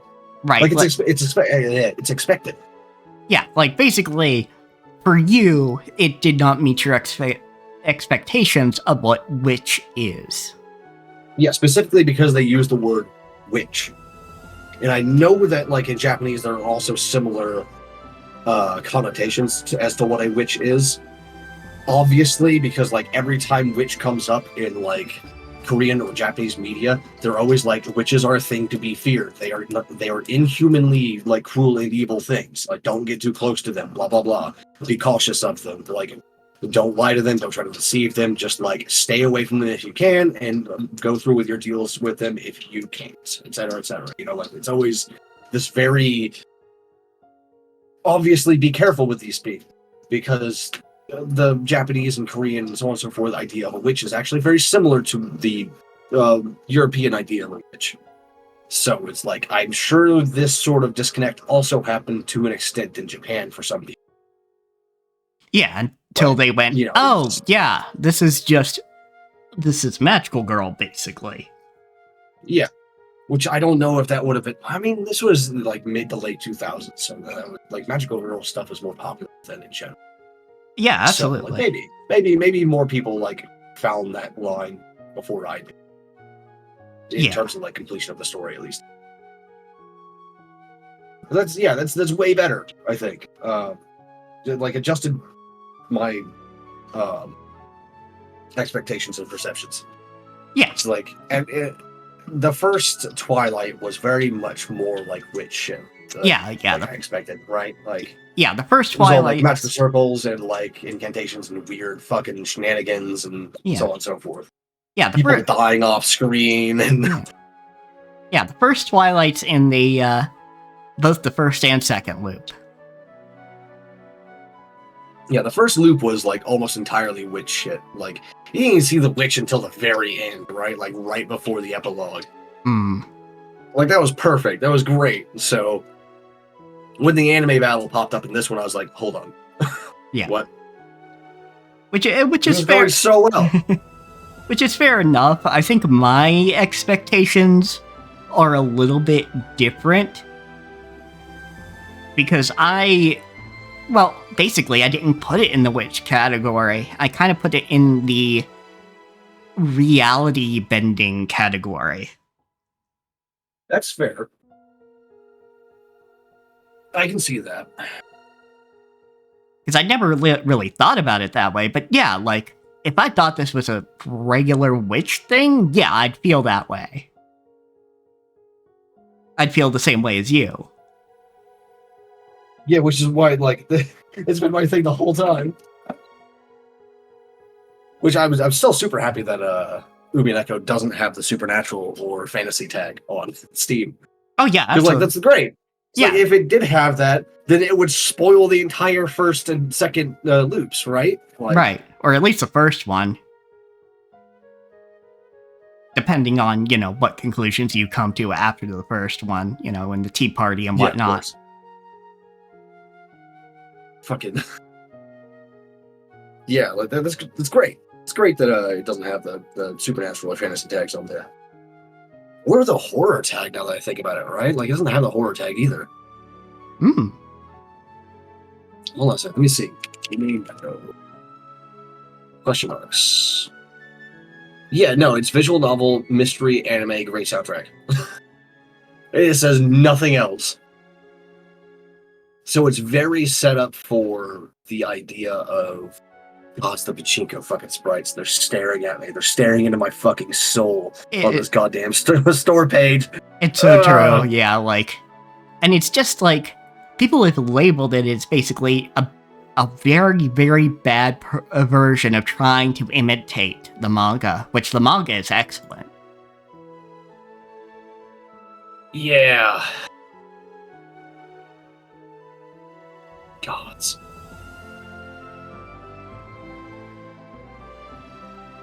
Anyway, yeah, it doesn't. It only has mystery as the fucking thing, so it's just like you just go in thinking that there's just gonna be like a happy little weird mystery. It doesn't even have like tragedy or anything like that. Yeah, like... Just mystery. Yeah, like, the only thing that kind of indicates she exists as a character is she's on the art.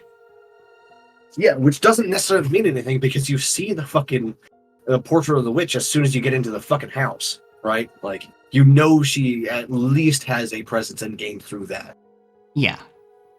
So obviously there was someone who the portrait is of, right? And that's actually, I'm pretty sure that's revealed pretty early that, like, it was theorized that the Beatrice was the mistress of Ginza. It was like, I'm pretty sure that's in the first loop somewhere in one of the first few chapters.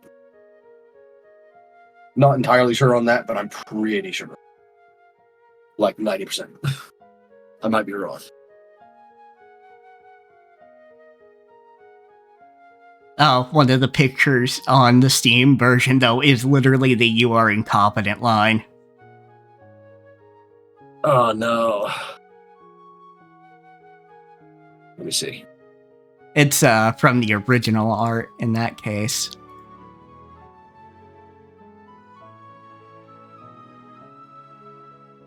I am sorry, Ryukishi, but Shannon in the old art is hideous.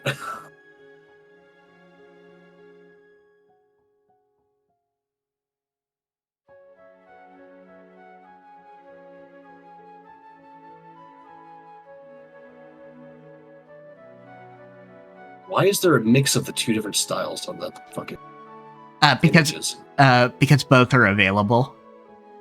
That would do. Yeah, that's fair. Okay. Yeah, you just don't get the option of the console ones. PlayStation sprite's better. Yep. Outright better. Agreed. Fucking.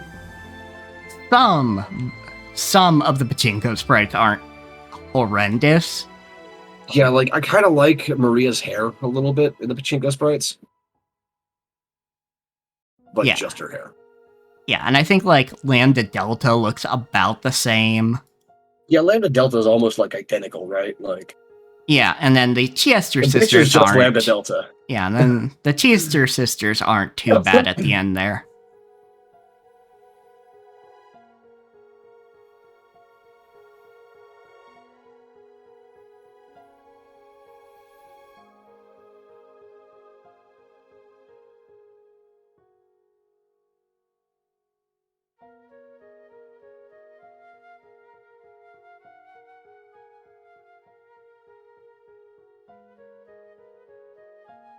Are the Chester sisters on the fucking storefront? Because I don't see them in there.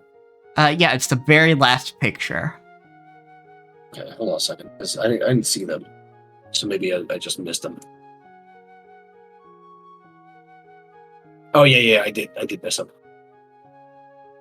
Yeah, they're almost identical as well. Like their faces are slightly different. That's it. Yeah. Otherwise, the design is almost completely the same.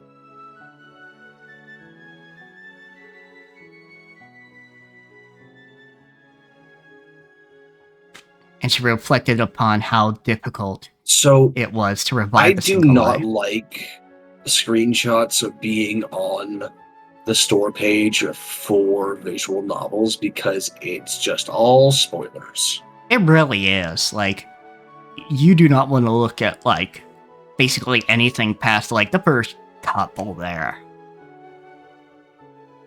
Yeah, it just... Mm-mm. Yeah, like, absolutely show us the characters that we'll be introduced to immediately so people can see the visual style and things. Yeah, but, like, don't keep Beatrice on, like, on visual, like, visible on the Visible... first page for what? Yeah. Visible, speaking in red. Talking to Battler at all. Like, don't show these things. Just show the Usuriamiya family. Yeah. And the manor and shit like that. Yeah, and then the portrait of Beatrice. Yeah, the portrait of a witch would also be pretty good. But just not not the witch. Do not show the witch. She reflected So, upon that's a how... spoiler that she's even real. Yep. And she reflected upon how difficult it was to revive a single life, something she'd been able to play around with however she wanted to in the past. The couple kept on embracing each other tightly. By doing that, those feelings that couldn't be communicated with a billion words were shared. ありがとう、ベアトリーチェ。 Thank you, Beatrice. 君は僕たちの恩人だ。 We're in your debt. ありがとうございます、ベアトリーチェ様。 Thank you very much, Lady Beatrice. 再びジョージ様に会わせてくださったこのご恩を決して忘れません。 I'll never forget the debt I owe. Barito sitting here like, no, I'm telling you though, it wasn't me. I owe All I you did for was bringing open me the to door. You George two did the again. rest.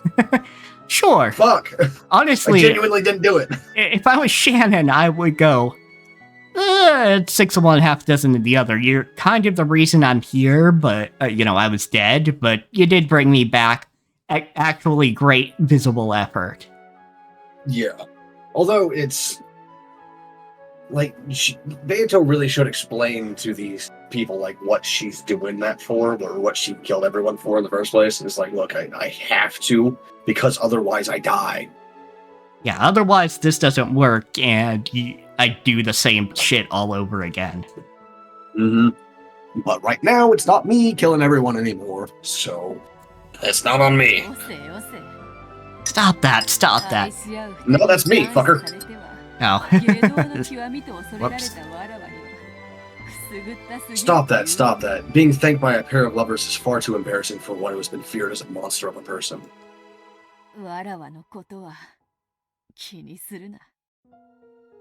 Don't worry about me. Celebrate your reunion together to the fullest. Burst into gold butterflies. Beato, who was leaning with her back against the wall, slid down the wall and sat. How many centuries had it been since she last grew this tired from using magic? I probably haven't been this tired since the first time I succeeded in magic.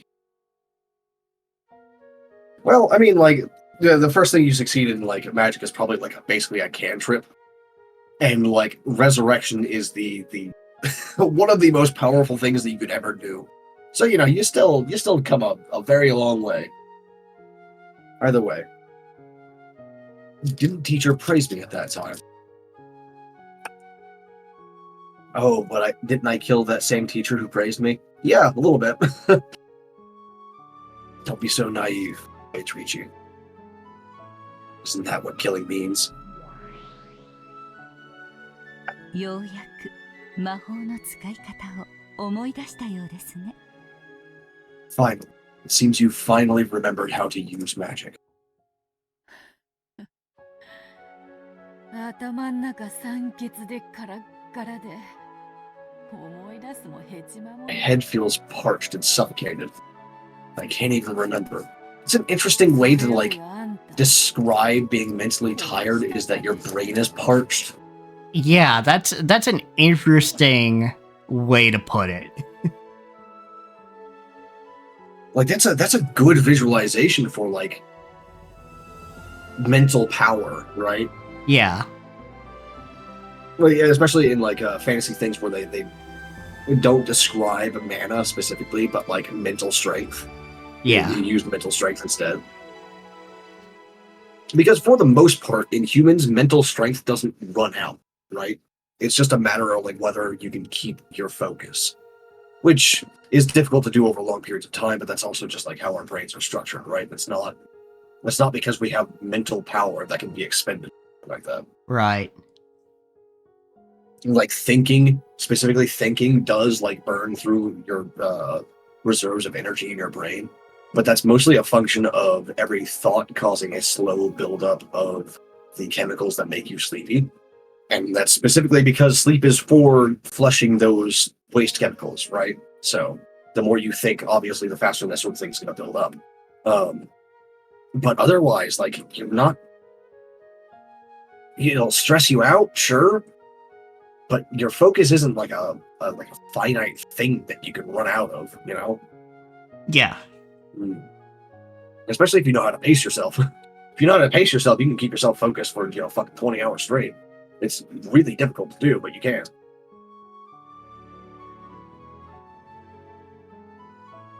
Of course, like neurodivergence or neurotypical, like, depending. Yeah, your Some mileage people may are, vary, lesser, lesser or greater ability to do that for specific things, depending on your specific neurological structure, which is mostly different for everyone anyway. Like, even among neurotypicals, there's a variance there. Because, like, I don't know, hyper focus for neurodivergent people is like a lot stronger than focus for like intentional focus for neurotypical people usually, but it also comes with its downsides. Like, I don't know, forgetting to eat. Speaking of, have you eaten today? yes. Okay, good. I ate like literally like 30 seconds before we finished the song doing the stream, so Yeah. I'm good for it. Yeah, it was like a half hour for me, so not too bad. I was still eating during that opening song, finishing off a Stromboli, right? Which, just quick recommendation, Screaming Sicilian makes great frozen pizzas and frozen Strombolis. So, it's relatively cheap as well. Like, I think it's $7.50 for 2 frozen Strombolis, which is not super cheap, but for a Stromboli of that quality, that's pretty cheap. You go to like an Italian restaurant and get a Stromboli, and it costs you like $15. Yeah. So, but I would put Screaming Sicilian like near to that level of quality for much cheap. So, also does not take that long to heat up. It's like 5 minutes in the microwave. Go for it. Ah. There was something else I wanted to say, and it has fled my brain beats.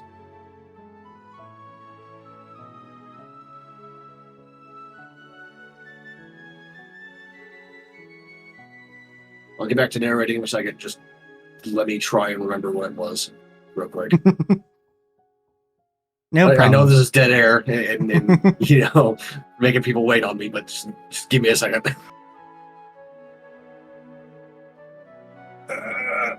Shit. I don't even remember the train of thought that I was on that leads to it this time either, so like, this is the worst. This is the worst time for this to happen.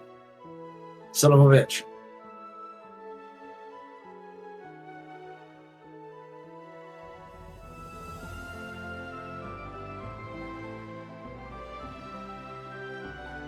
Oh, anyway. More importantly, didn't I kill you? I do need to write down, like, the idea, like, mind. 現れるんじゃねえよ。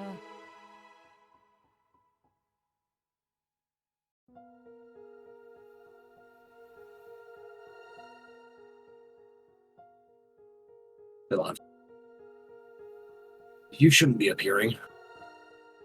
あなたが未だに私を生かしていますよ。だからこうして現れられます。You are still allowing me to live even now. That is why I can appear like this.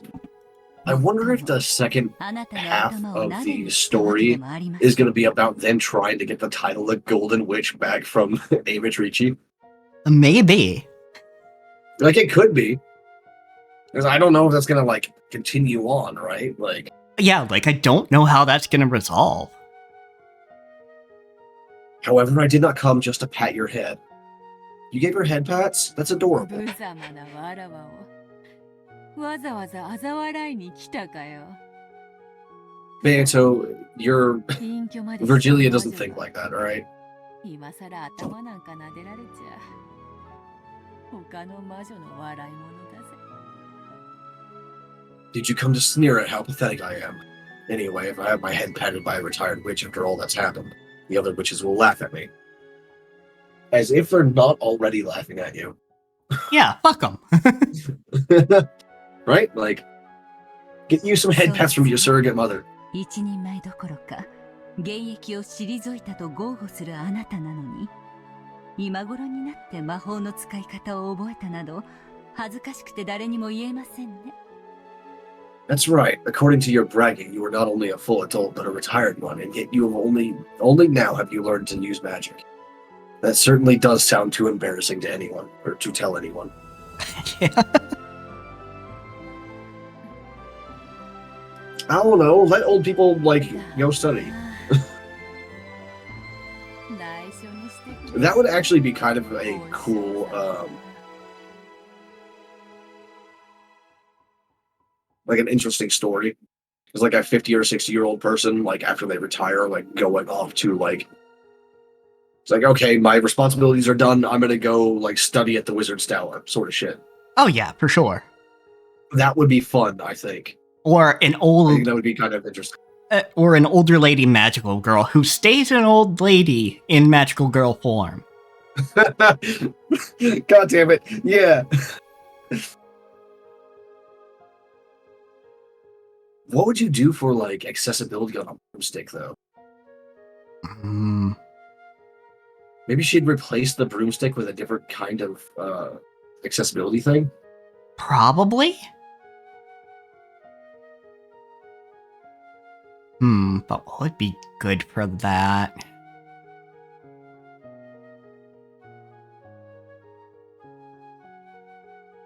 Because honestly, the Roomba's even worse with how...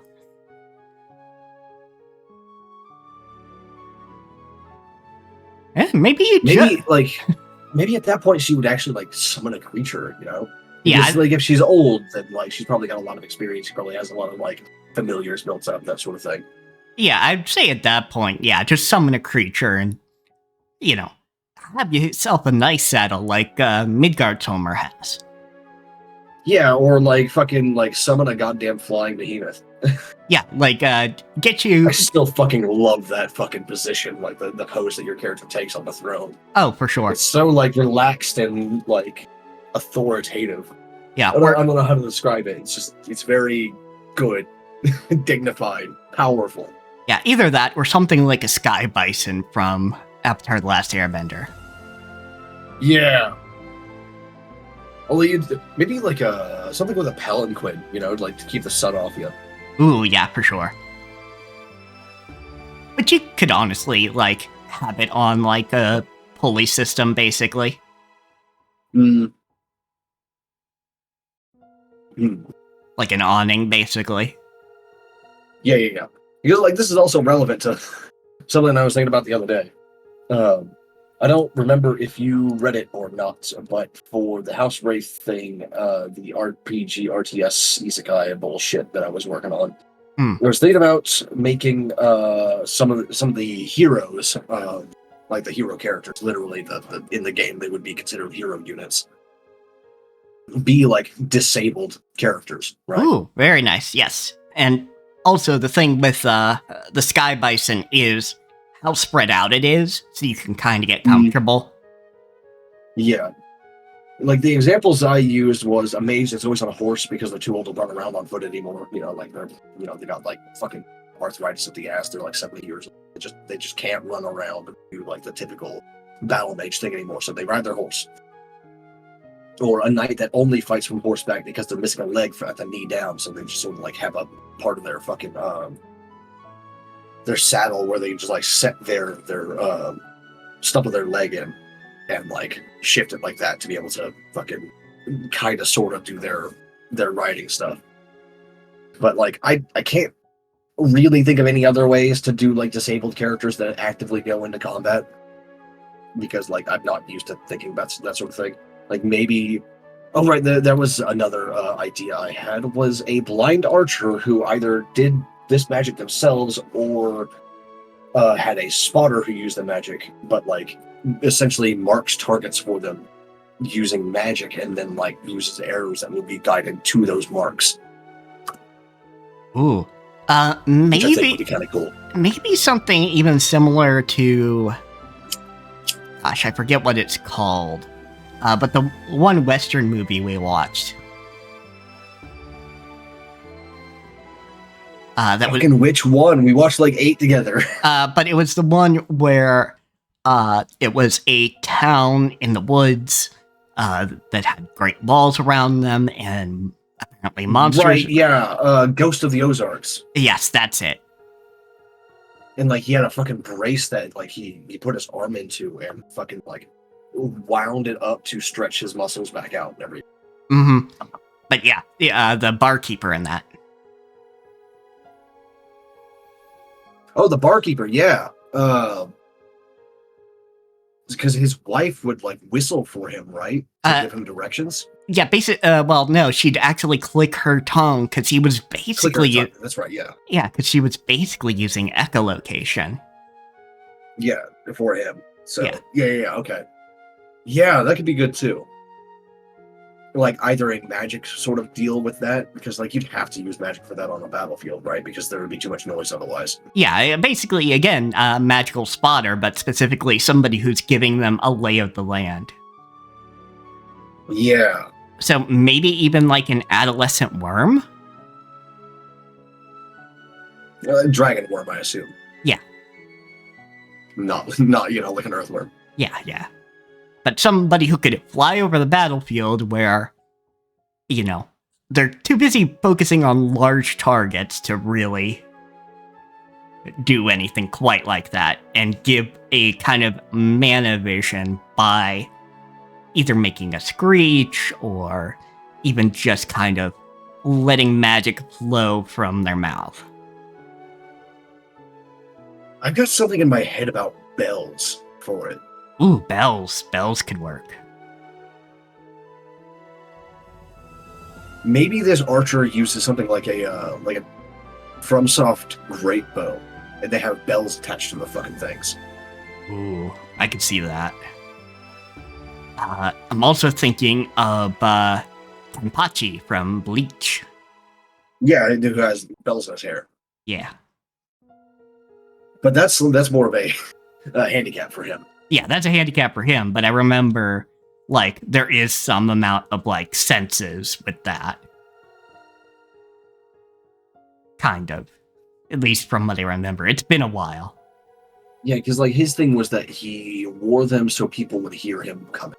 Yeah, that's right. That's right. Also why he wore that eye patch is A, it cut off half of his vision, and B, it was a magic eye patch that ate some of his spiritual power. Yeah, So he was weaker while wearing it. Yeah, it basically took on half of his magical power.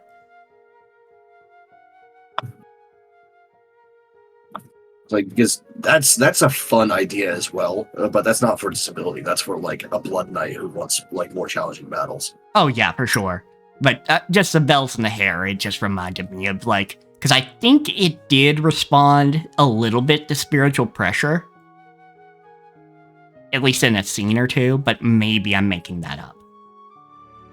I think that might be like they were shaken by spiritual pressure in the air rather than them responding to his or anything like that. Yeah, I think that might be what it was. Because like spiritual pressure in that, like it's like having a fucking reality warping aura. If you get strong enough, you can literally turn people to dust. Mm-hmm. And like crush the surroundings by unleashing your aura and shit like that. So it's that's a whole thing. But yeah, maybe like a great archer or a great bow archer with a bow that has bells in it. Yeah, that could be fun. Because like that's reminds me of something from Elden Ring. You know, those giant fucking ballista bolts that have the perfumer sensors on the end. Ooh, like you could do some shit with that. You could. It would like the sensor and the to be properly balanced for a bow, because a ballista is a whole different beast, right? Like it functions on the same like physics, but like it's so much more powerful that it doesn't really matter what the balance of the bolt is for the most part, as long as it's relatively even throughout, through whatever means. Yeah, like you can basically chuck logs if you really wanted to. Yeah, and like real life ballistas chuck basically spears, not like thick fucking tree trunk bolts. So it's not like the kind of fantasy shit that we're talking about for like ballista bolts. Like it just doesn't matter. Like they break the laws of physics anyway. They're basically inherently magical.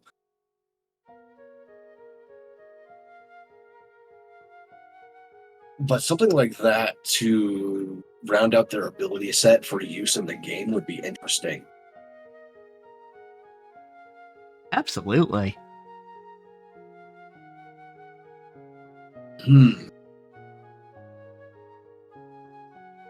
It's like second thing though about the bolts, and not about House Wraith or anything to do with that anymore, but just like a weird little thought I had.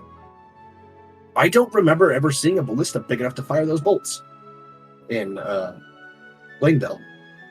Good point. I don't know if we've actually seen one. Of course, like that, they could have been destroyed during the Shattering, like the War Shattering at least. Like when Langdell was invaded and put under siege, but like we just don't see any of it at all, I don't think. Which is interesting.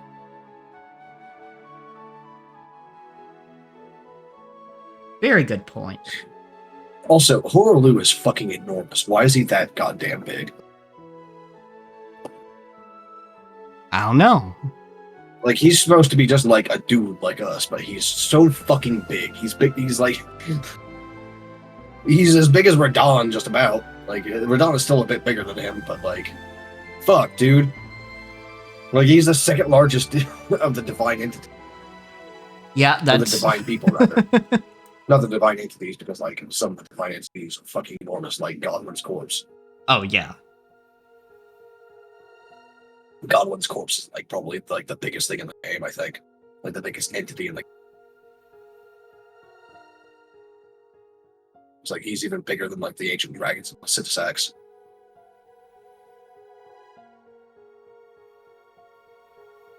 Yeah. Fuck. But that's some good ideas. Let me also write that down. Great bow archer. Blind great bow archer with bells. Sensors. I think this is how you spell that kind of sensor. Yeah, it's C-N-S-E-R, I believe. Yeah, that's right. That kind of sensor. Okay. Oh, there it goes.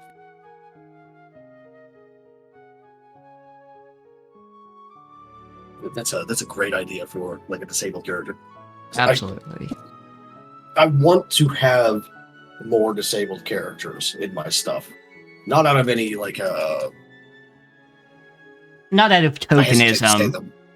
Yeah, I hate to say like the word agenda, but like I can't think of like a more fitting word. Not out of like an agenda, but just because like I think it's interesting when people use magic and technology to get around or make up for or what have you their disabilities. In more interesting ways than like, glasses or whatever. At least. Although people with glasses are also, hot.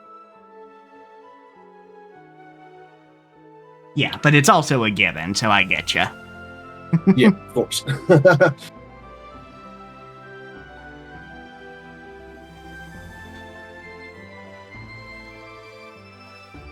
It's also an excuse to have certain characters be unable to participate in certain battles as well, because like maybe the battle is inside a keep and they can't ride their horse in there, so they're just sort of stuck in their fucking wheelchair or on their crutches or whatever. Yeah, for sure. So they can't actually participate in that one because they just don't have a horse. Mm-hmm. Or like in the case of the Great Bow Archer, like you're also not going to have that person inside a keep. Maybe on the walls firing outside during a siege, but like not inside the keep during an assault.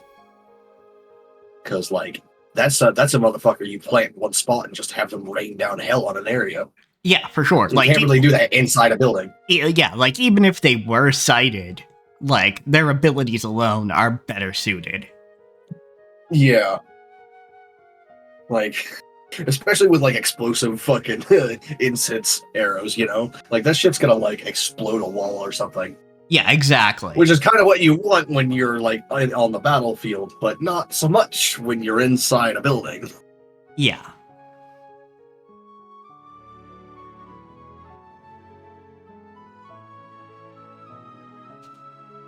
Yeah, I want to have more interesting ways like that for people to get around their stuff. I wonder if I could do something like the duelist. I don't remember his name now. From Oracle for Hire, where he can't be healed by magic. He just has to heal naturally. Ooh, that's a good one. Yeah. So, like, potions and healing magic don't work on him in any way. Yeah, I do recall that. So I wonder if I could do something like that and just have them be like an absolute monster on the battlefield because they're forced to either wear very heavy plates or just not get hit. Yep. Yeah, I think you could absolutely do something with that. It's a concept. And I wonder what I could do with those things. Yeah. How do I make that work?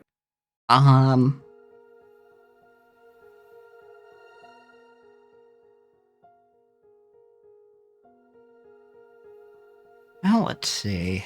Well, that might be something to think about for later, because there's a lot of ideas we could come up with. Yeah, but I've also got you as like a trapped audience, so... Yeah, but I think we are pausing for a bit too long on this one. Fine, I guess. Shit. Yeah, tell me about it. Keep it a secret, okay, teacher? Fucking Killjoy. Beto gazed at the couple hugging each other with a sense of pleasant despondency. Captive audience, that's what I was... Not trapped audience.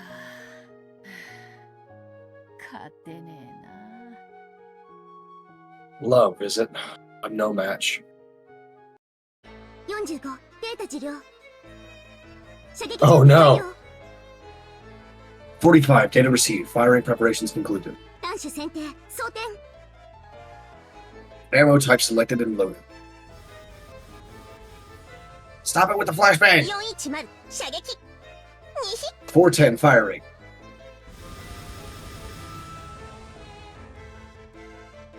The gold snake arrow, fired by the Tiesters, weaved its way through the rose garden.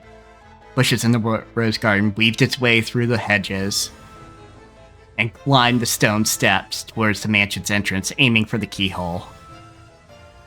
It weaved through the corridors and flew into the keyhole on the door to the parlor. Oh, she is really actually gunning to make this not work. Mm-hmm. Like as soon as that happened, like as soon as that like cut off the earlier part of the scene, like I was just like, oh fuck, all right.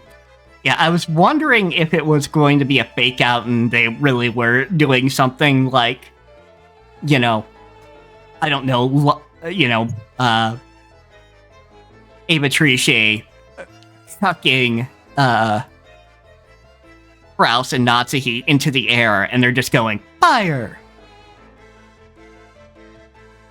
And fucking using them for target practice. Nope. But no, nope. They are going to fuck with this. Let's see how. Oh, Kraus goes flying. Oh yeah, exactly. Pull. Not seeing goes flying. Exactly. All right, I need another captain. I'm like, sorry. Yep.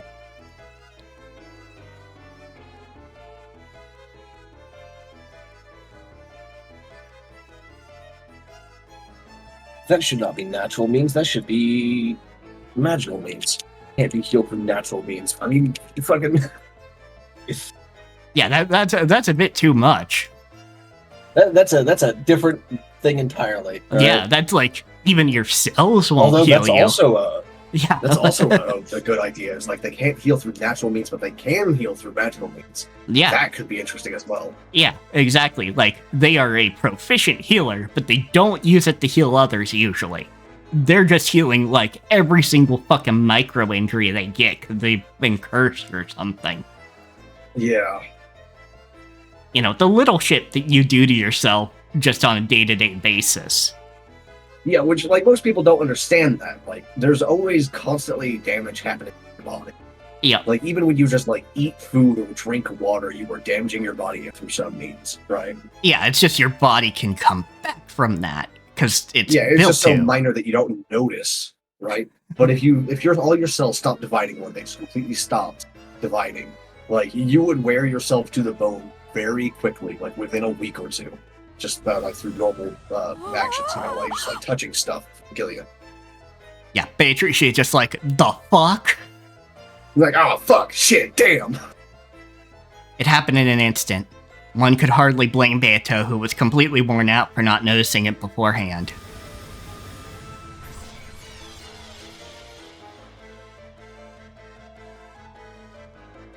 Right before Beto's eyes, the gold snake flew in through the keyhole, surrounded the two lovers, and pierced the two hearts in a blink of an eye. Fuck. Well, back to the land of the dead with you. I guess you're going together, but fucking sucks. Did you enjoy the fresh air for a minute?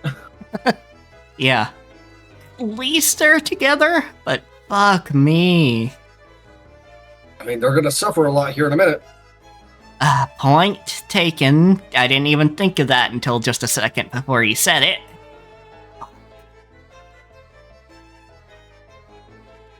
Fucking George, come out with a necromancer army. Right? Like, kick open the door to the land of the dead from the inside and just, like, come out with, like, a legion of soldiers.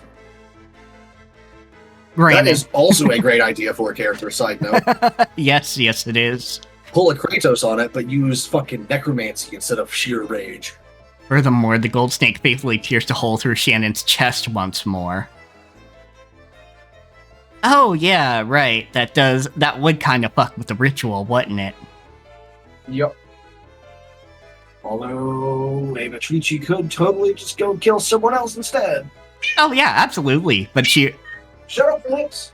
She wants to piss off Ava, for one thing. Stop it. Shut up. The two hearts were pierced by that golden snake. No, by that gold sewing thread of the new brutal witch's furniture. And it had happened in an instant, mocking the amount of effort it had taken to revive Shannon. Breaking shit's easy, fixing it not so much. Battler, this would be a good time to accept her. Yeah.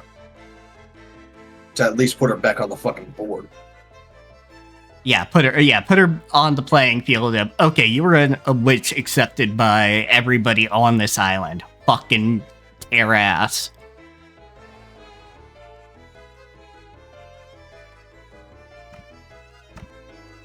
Fucking hell. Phoenix, why are you like this? He's in my lap now, by the way. That's what's going on. Yeah. Before Beto's shocked eyes, the two fell over and landed on the floor. What the fuck are you here for, nerd? Sano. ありがとう、ベアトリーチェ。わずかの間でも。Your heart's pierced. You should not be talking. No, that's actually totally possible. Fair enough. They,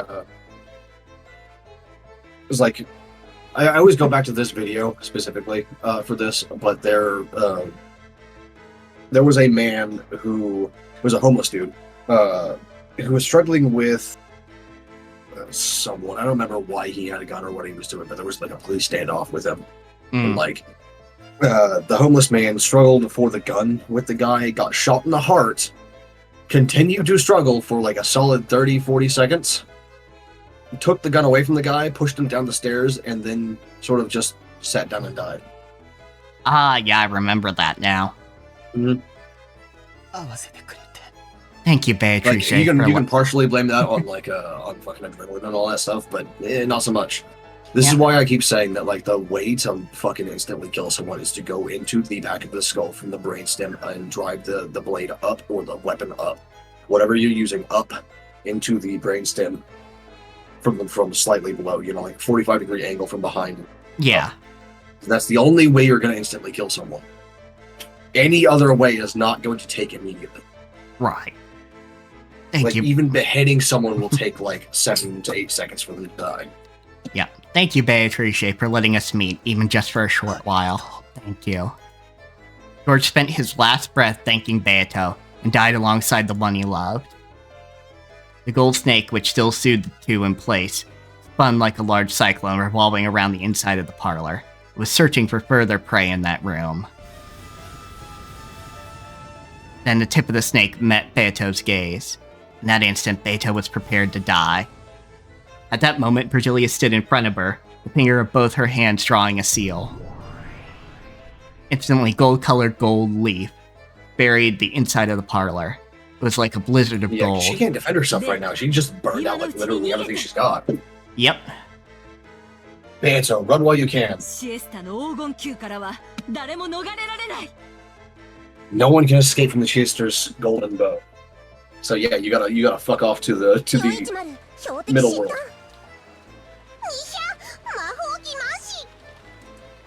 410, target lost. It's magical chaff. For those of you who don't know, chaff is what you use, what planes, like fighter jets and all that shit, use to fuck with the guidance systems of missiles. And targeting systems of like other vehicles and all that stuff. It's usually like a sort of cloud of silver dust kind of thing. It's very reflective, and it fucks with like heat finding and laser finding. So yeah, magical chaff in this case is like chaff or chaff for magic tracking. Yep. Play Michael Jackson in this. No, magical chaff. Thank you. Fucker. Yeah, 410, roger that. Modifying search algorithm. That was a really weird one. Switching to anti-personnel image-based tracking. Target lock reacquired. Data link to 410.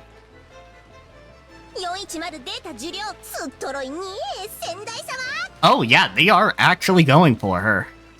410, data received. Too slow, lady predecessor.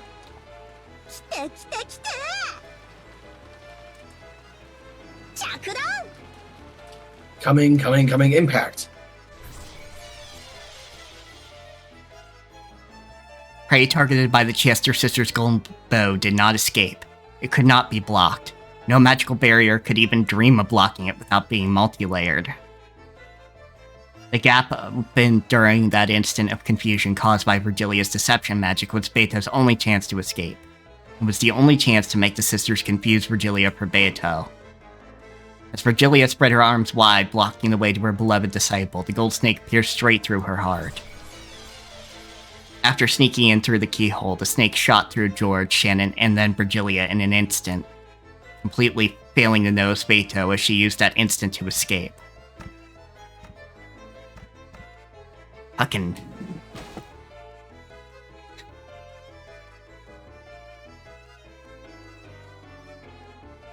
Shit. Yeah. Fucking hell. Womp, I guess. Yeah. Granted, I should have known something was gonna happen when it got so cheery. Oh yeah, of course. I was just thinking, like, what exactly was going to happen, how this was going to change things, etc. Yeah. As soon as Virgilia saw that Beato had gotten away, she died.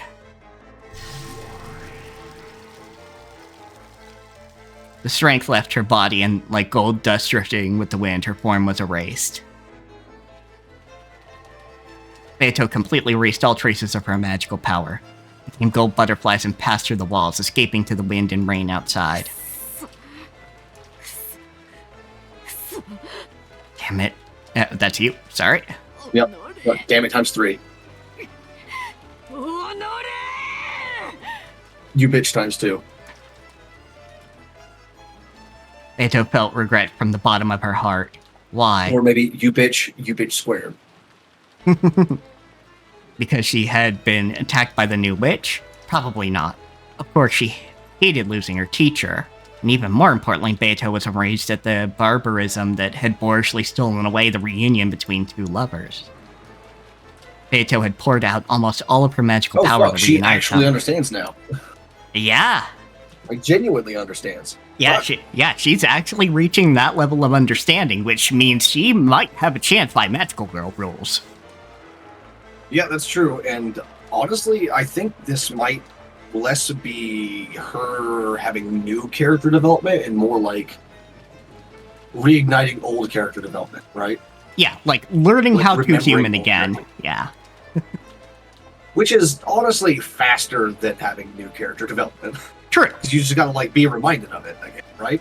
Yeah, get reminded of it, kind of, start to understand those old lessons you learned. Yeah, start to remember them again, etc., etc. Because that's roughly what's actually happening here, like almost explicitly, right? Yeah, exactly. Like Because Beato is still like sardonic and fucking mean and all that stuff, but she's not yeah, like she remembered completely dismissing it anymore. she cared how her grandfather felt. She cared about how the people who cared about her grandfather felt. She loved her teacher. Mm-hmm. It's just she cut herself off from all those bonds. Most of them are fucking dead at this point. All of them, in the case if you were going for Julia's fucking gone, which I don't know. Beto had poured out almost all of her magical power to reunite them, even though the result had been a miracle. The time it took to steal that away had been so ridiculously short. Beto trembled at the barbarous cruelty that had brought about such an abrupt end. Besides, this was the true form of the act she herself had committed up until that point. So just as strongly as Beto hated the new witch, she also looked at her previous self with disgust. Oh, you don't always hate your old self, but if you don't cringe at yourself from 10 years ago, kind of look at where you might be able to improve in life. Yeah. That's mostly applicable for most people. Not so much for someone like me, but that's just a function of my neurology, like neurological architecture and shit like that. It's just what. Yeah. For 99% of people or so, though. I think that's actually the percentage it is. Like, I think it's only like about 1% of people are like that. Yeah. And yes, I have met a couple others like it. It's always like interesting because we're always like so wildly different despite having like the same set of emotions, like in different ways than than neurotypical people are. I mean, it's like by and large we all come to the same conclusions, but it's all for different reasons. Like different things taught us to be the way that we are, but we're all about the same, which is just funny. But now she had to escape. If she was targeted next, she would probably lose her life. To think that a chess player had descended thinking they were like a god, only to be attacked by the pieces. Well, it's because you're not so much a god anymore. You gave all that godhood away. I know you were bound by contract to do so, but...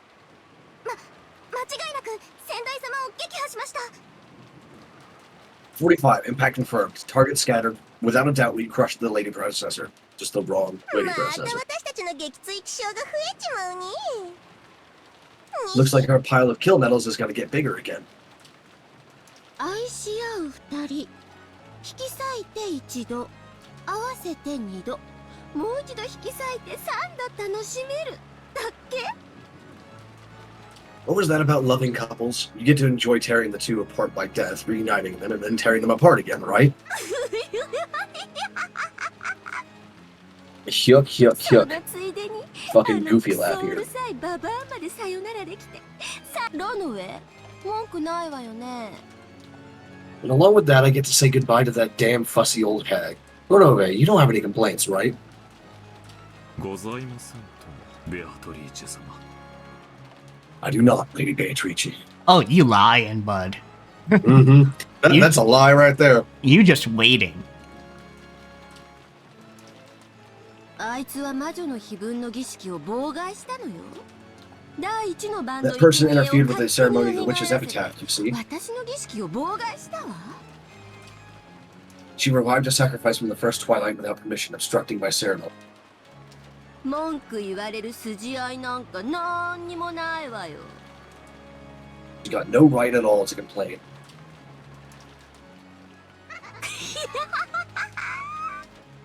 しかしずるいなあ。あいつは死体を残さないのね。 That's because she was already dead in the first place. Did you forget about that part? Like, none of the witches on this island have ever had a physical body during Yep. this whole story. Well, I mean, Virgilia was possessing Kumasawa for... A hot second, but not for long. Yeah. Like, this whole time, though, like, as soon as, like, you guys started acting, you've always been, like, a separate, like, spiritual entity.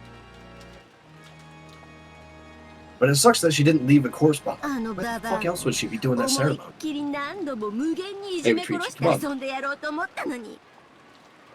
And I thought I'd be able to torture that old hag to death over and over again endlessly.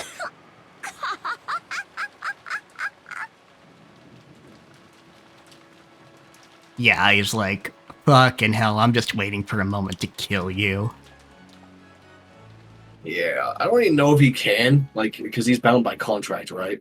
Like, he literally can't betray her. So I'm wondering, like, how he's gonna, like, get through the loopholes on that. Yeah. Because you know he can. He's a fucking marquis of hell. Yeah, at Like, the very we know least, he can. he never said he couldn't lie. ジョージが Yep. 来てないわよ。いつ降りたのよ。 George did? No, I didn't see him. When did he come down? いつって、あれは何時くらいだったっけ？ When you say, what hour was that again? 確か4時か5時くらいだったかな。 I think it was probably around 4 or 最 5. 低でも1時間以上は前だよ。 Very least it was more than an hour ago. 俺たち眠くなってその後は多分居眠りしてたし。 Yeah, because, like, originally he was just going to get a cup of coffee, right? Yeah, it was just, And he yeah, probably told them that, too. Like, hey, we're gonna go grab a cup of coffee. I'll be back in a couple minutes. And then, like, he didn't show up after an hour. They're like, shit.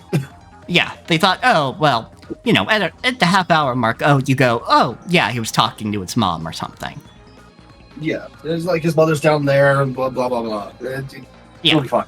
Yeah, and they didn't know that Nanjo refused a cup of coffee, too. We got sleepy and probably dozed off after that. でも多分ジェシカの言う通りだと思うぜ。 But I think it's probably like Jessica 1時 says, 間か2時間くらい前だった。 about 1 or 2 hours ago.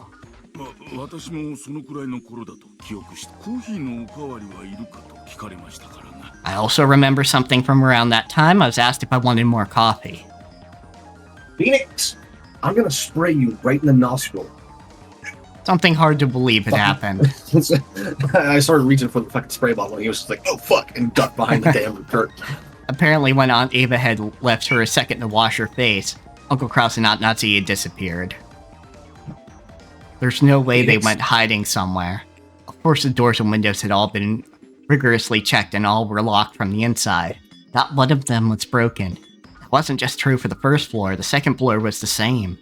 Again, all the doors and windows had locks built in a way that made it impossible to lock them from the outside. In other words, there was no way that Uncle Kraus and Nazi had gone outside, and yet they couldn't be found. Furthermore, they weren't the only ones who had disappeared. So had George, of all people. George had left saying he was going to get What more do you coffee. mean impossible to lock from the outside? Meaning somebody couldn't have leapt on their own and locked the chain or locked the latch on the window. The chains. All right, I was gonna say but they're the master keys. They're there for a reason. Yeah. No, they're all sealed by the chains as well for the doors. I just completely fucking forgot about the chains for a second there for some reason. I was very confused. Left saying he was going to get more coffee and had gone downstairs more than an hour earlier. We'd assumed that he was having a conversation with Aunt Ava and the rest.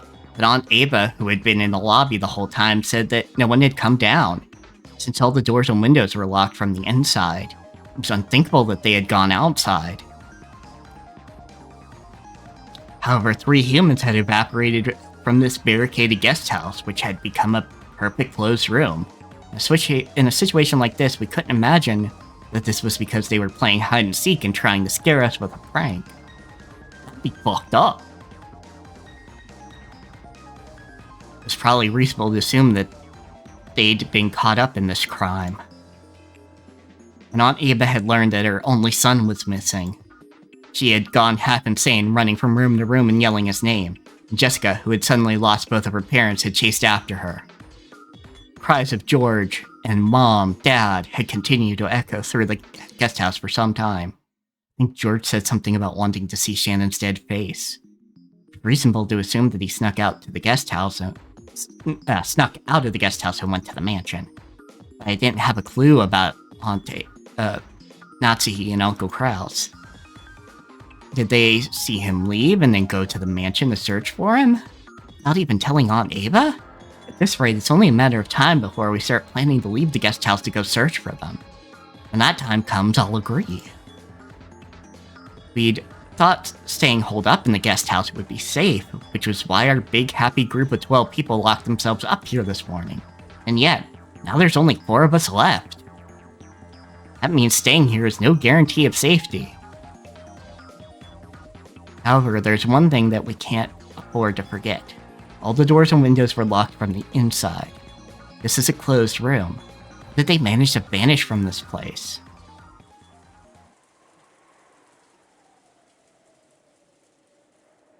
We searched around thoroughly. However, we couldn't find any trace of someone hiding. 3 of them had almost certainly been taken outside the guest house.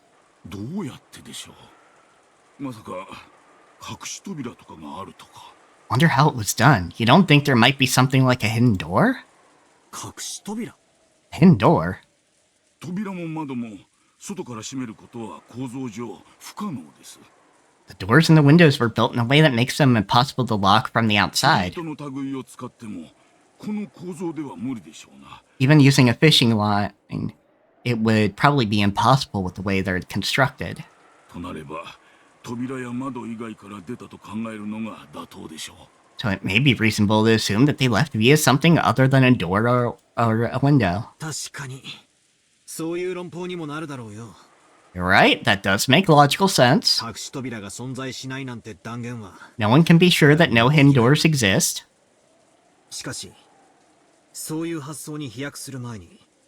I don't think you could use a fishing line to put a chain on a door lock. Like, the physics just don't bear out. Yeah, probably not. Because, like, the problem is like, you pull it up from the side with the thing, so you put the bolts in the latch so you push it over, right, to lock in place. Yeah. But once you get it, because the way that it works is... Yeah, like, there's no, like, people have seen a chain on a door before, more than likely. Yeah, you can imagine, like, fucking, like, Battler's face is, like, the place where you put the latch, right? And then you slide it over to where Nanjo's face is. But to lift it up and put it up over here from this side of the door, which is where, like, the gap, you have to have a fishing line pulling it up, and you set it there, but then you can't fucking push it over. Yeah, you would have to use, like, a length of very thin wire, and have to get it perfect. Even dream of it. With wire, like, you can use wire to like a wire or fishing line to unlock it, but to lock it, I don't think so. However, before leaping to that conclusion, I suspect a much simpler possibility. And what would that be? For some time, Battler had been opening windows, opening shutters, and checking outside, repeating this for each window. この窓は静かだな。なるほど。この窓は他と違って、建物の構造上、風が吹き込まないわけか。This window is pretty quiet. I see. Unlike the other windows, because of how the building's shaped, the wind doesn't blow into this one. そのようですな。こんなにも外は風雨なのに、雨も風も入ってこないとは不思議な気持ちです。It appears that way. It feels strange that no wind or rain comes in, even though there's so much of it outside. 南條先生、今、窓を開けたとき、音を感じたかい？ Dr. Nanjo, when I opened the window just now, did you hear a sound? いえ、気にはなりませんでしたな。No, I did not notice it. よく油が効いていると思います。I believe it is well oiled.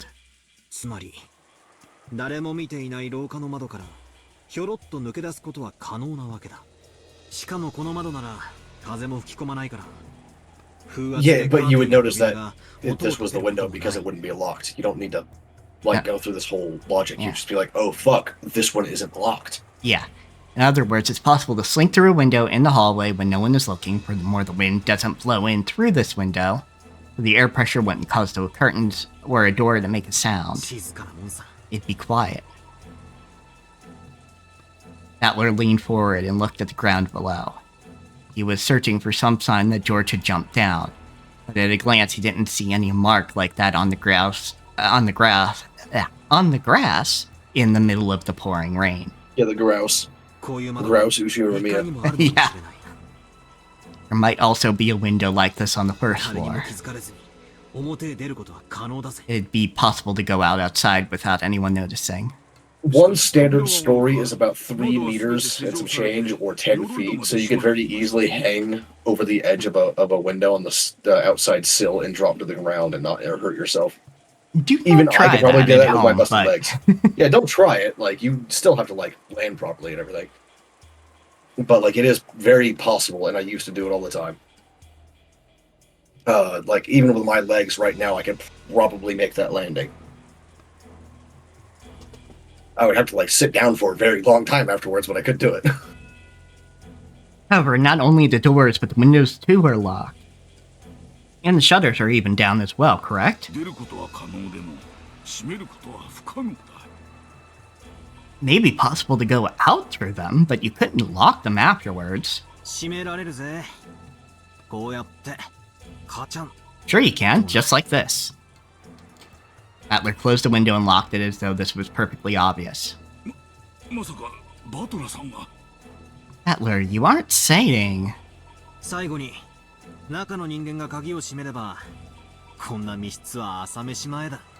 yeah, it doesn't even have to be someone doing it on purpose, either. They could just be like, oh fuck, one of you fuckers left the window open. Yeah, and then didn't say anything for some reason, because, like, it slipped their mind or whatever. Yeah. If someone inside locked it afterwards, this closed room is easy as pie. But that means... No, it doesn't. Nanjo turned pale and shook his head several times, because the thing Battler had said had forced him to face a fact that was frightening even to imagine. That's only if the trick I'm thinking of actually happened, okay?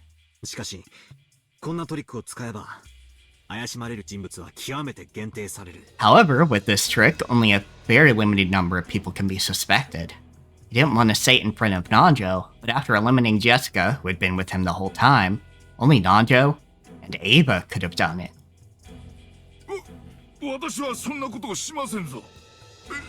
You're kind of too big to fucking fit through the damn window anyway. Yeah, but saying that he didn't lock the window behind George or anybody who left. I did not do anything of the sort. Yes, I swear it. In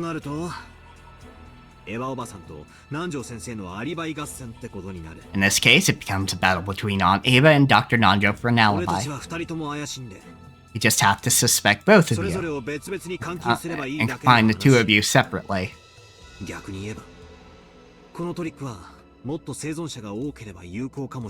To say it the other way around, the more survivors there are, the more effective this trick might be. 大して有効ではないんだ。 But since our numbers have shrunk so much, it isn't effective at all. No, on the contrary, there'd be a chance of having your own neck strangled by using it. Would have been more advantageous to make it look like the culprit was outside, to intentionally leave a door unlocked or break a window. もしこの失踪劇が今日の昼にでも起これば、俺は自信満々にこの説を発表しただろうよ。 This disappearance drama had taken place midday today, I'd be able to claim this theory with full confidence. この段階に至っては全然自信が持てないぜ。 However, at this stage, I'm not confident at all. なんだこいつは。 What's going on here? 一体何を意味してやがるんだ。 What in the world does it mean? この密室はよ。 This closed room. やはりその You don't think... なんだい、南條先生。 What is it, Dr. I really Nanjo? don't think Ava killed her 思いつきでもいい son. から言ってくれよ。 Even if it's just a thought, please say it. Nanjo looked like he was trying to swallow his words even though he thought of something, so I urged him on. Dr. Nanjo refused several times, saying that it was just a foolish idea. Finally said it out loud. そのやはりこれは本当に魔女の仕業ではないのかと。 Oh man, even Nanjo's. Yeah, he's like, fuck, dude. Again, I can't imagine fucking Ava killing her son. Yeah, exactly. Like, I can't imagine Ava being responsible for George's disappearance. And I can't imagine Yeah, George killed. not even on accident, right? Like, because she's never been physical with George as far as we know. This isn't like an instance with Maria where like it could have happened, because she did like hurt Maria like, every now and then, right? Like, Yeah, like you could This absolutely have seen it that way with Maria and Rosa. But yeah, no. Ava would not do that, and if she did do that, she would not be running around the house. She would have jumped in the ocean. mm-hmm. Like if she'd accidentally killed George, she would have just like Yeah, yeeted fucking, like offed herself immediately. Yeah, just yeet herself Especially into the after ocean. losing Hideyoshi as well. Like Yeah. she would have just been like, "Nah, I'm done. I'm out." Yeah, I've got nothing left. That's too much. And she might still fucking do that, and she didn't even actually hurt him. Probably what's gonna happen is she's gonna have a fucking shootout with Ava Beatrice, and it's not Which gonna would go be very well for fun. her. Like, one thing that I can imagine happening is even if she doesn't have like a shootout with Ava Beatrice, is like that she keeps herself alive and like functioning long enough to make sure that the remaining kids and Nanjo are safe, and then just like quietly offs herself in like a week or two. Yeah, I could also see that. Oh, don't you think this might actually that's be the also, work of the like- witch? That also feels more like a Nazi thing to No. Ava, but maybe Ava can do it too. Yeah, I mean, you could fucking see it. 魔女なんているわけがねえぜ。 Ridiculous, there's no way witches exist. You better start believing in witches, Mr. Ushuramiya. You are one. God damn it. I knew where you were going with that too. That's really good.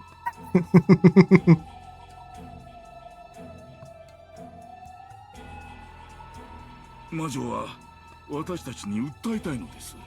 人間にはできないことをやってのけるからこそ。 The witch is trying to make her case to us, specifically because she's doing things that humans cannot 自分を do. 魔女だと A little bit of that 違いない meta loop character development here that Yeah, we were talking about earlier. well, that and Nanjo actually gets to live for longer. Well, yeah, that too. Like, he actually gets to sit with this for a hot minute.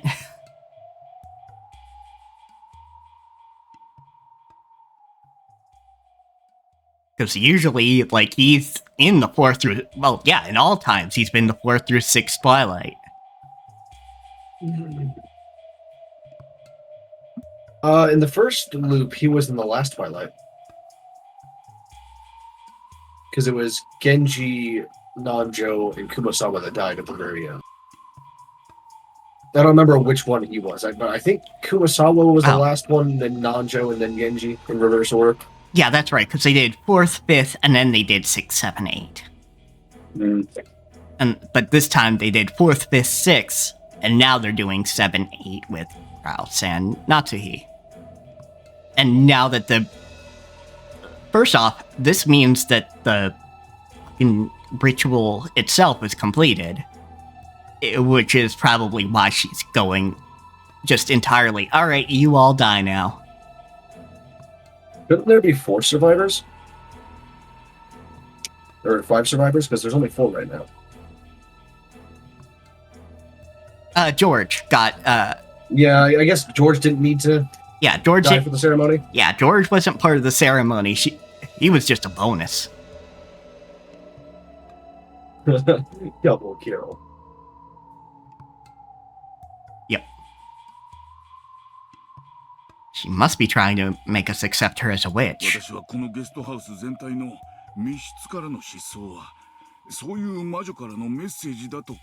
To me, this disappearance from the closed room of the entire guest house feels like that kind of message from the witch. And did he die in the second loop?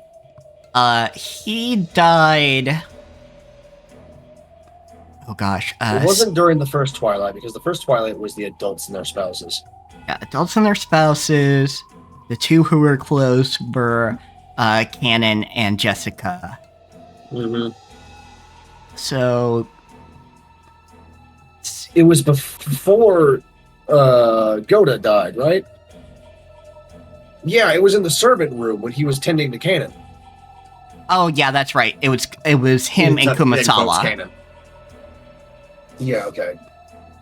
Yeah, it was him and Kumasawa filling in for the 4th. Yeah, it was 4th or 5th.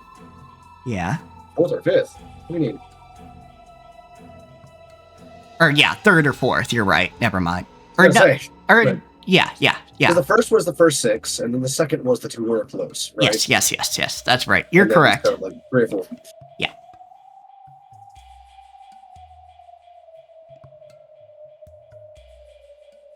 Feels like that kind of message from the witch. It's something I must not think of. Surely it cannot mean anything. I am frightened. Yeah, I would be too, Donjo. Good luck. Yeah, this poor fucker, though. He has nothing to do with how bad the Ushiromiya family is. I mean, the servants don't either, for the most part. True. But, like, he's just a guy who happened to be visiting his ailing friend. Yeah, you're not wrong. Like, he had literally no business. He wasn't attending to the whole thing or anything. And also, like, at some point, he's just gonna have to think about the fact that Ginzo was just happy to have him on the list. Mm-hmm. Assuming he ever figures out that Ginzo did this on purpose. Yeah, which I have to assume everybody's gonna get a chance to, like, have a meta perspective on this at least a little bit. Like maybe an tea party or something. Yeah, exactly. As Dr. Nanjo shook with fear, it looked like he was trying to erase the fearsome thoughts that he kept imagining one after the other. When we went down the stairs, Aunt Ava and Jessica were enraged. Were each persistent in their desire to leave this place and search for their respective families. It was a desire that naturally hits those who can no longer see their family. Aunt Ava told Dr. Nanjo and me to stay here, but I shook my head and started walking. No, like you guys might as well all go once, right? Like all together. Like Yeah. At this point, there's only 4 of you left. Like just all go at once. Yeah, just all go at once. No place is safe. Literally, they disappeared from this location that was supposedly safe. You might as well fucking go. Yeah, just like grab some umbrellas and get the fuck out. Just like go on. Yeah. And I mean, you can't know this, but the Chester sisters can just find poor fucking Nanjo. He can hide under a bed or whatever, and it ain't gonna pan out for him.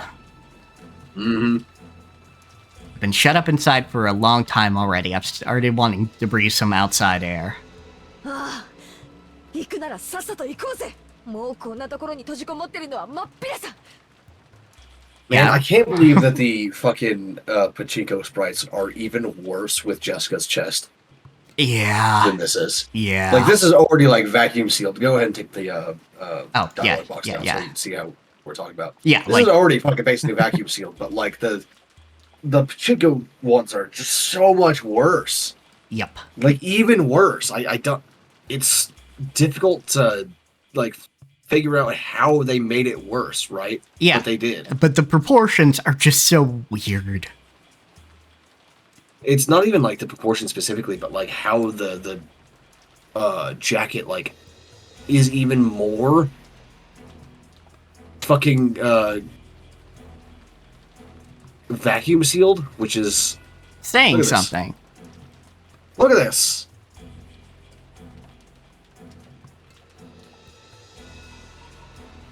Yeah, like...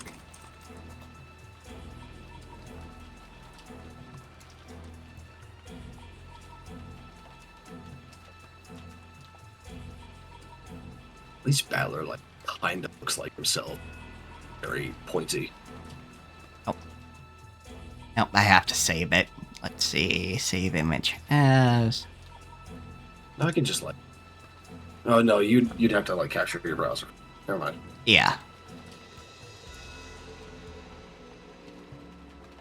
There we go, that'll do it.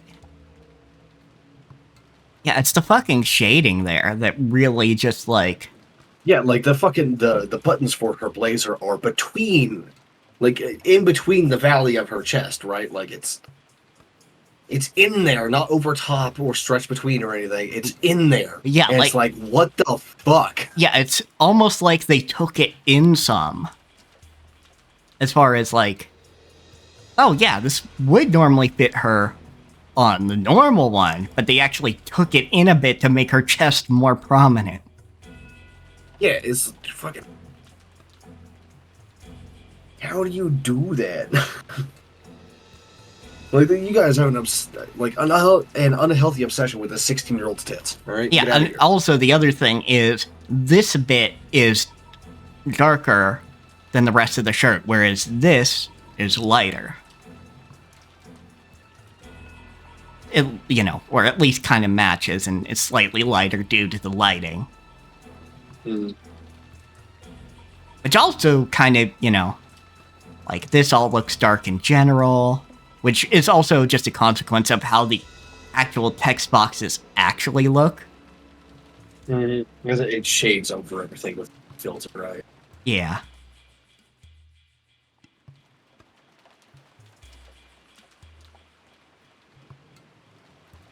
I just noticed something about Battler's jacket, and it's annoying me now. What's that?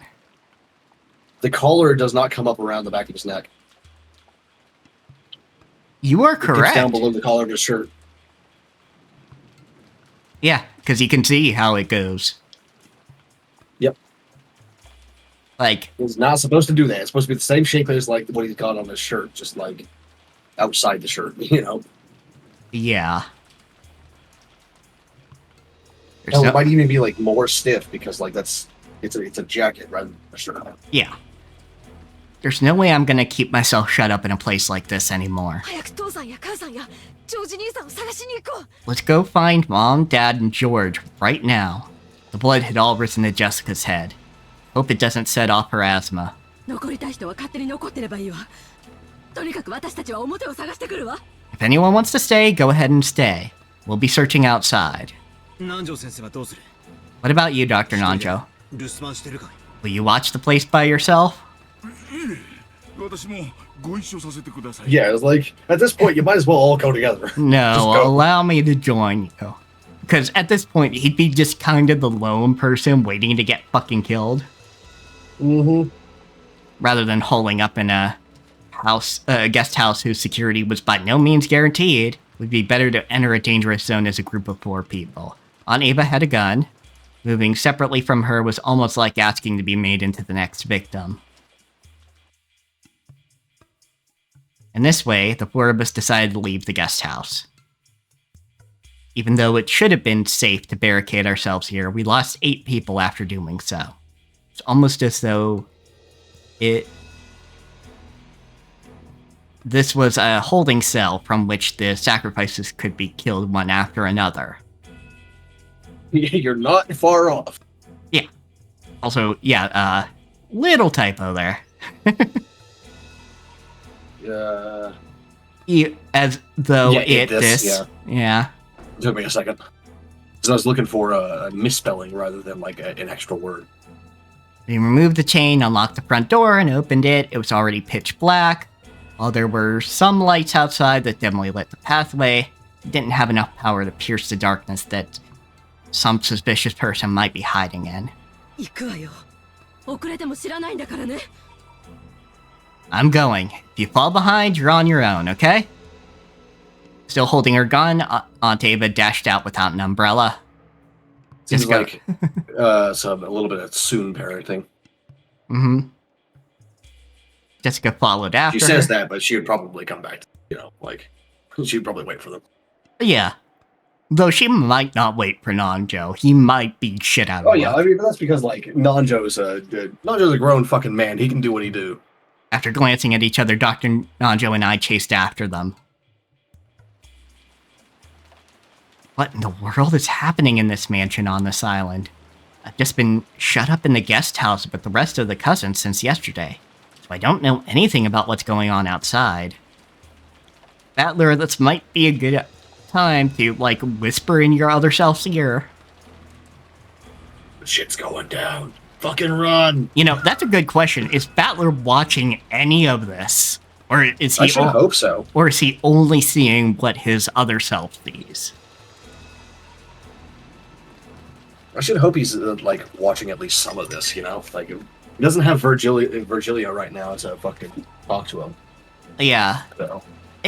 But we don't know if he can actually change his view while he's in the meta space. Can, but like, he doesn't know how yet, right? Yeah, exactly. So he might be stuck with the perspective of his other self for the time being. But we'll see.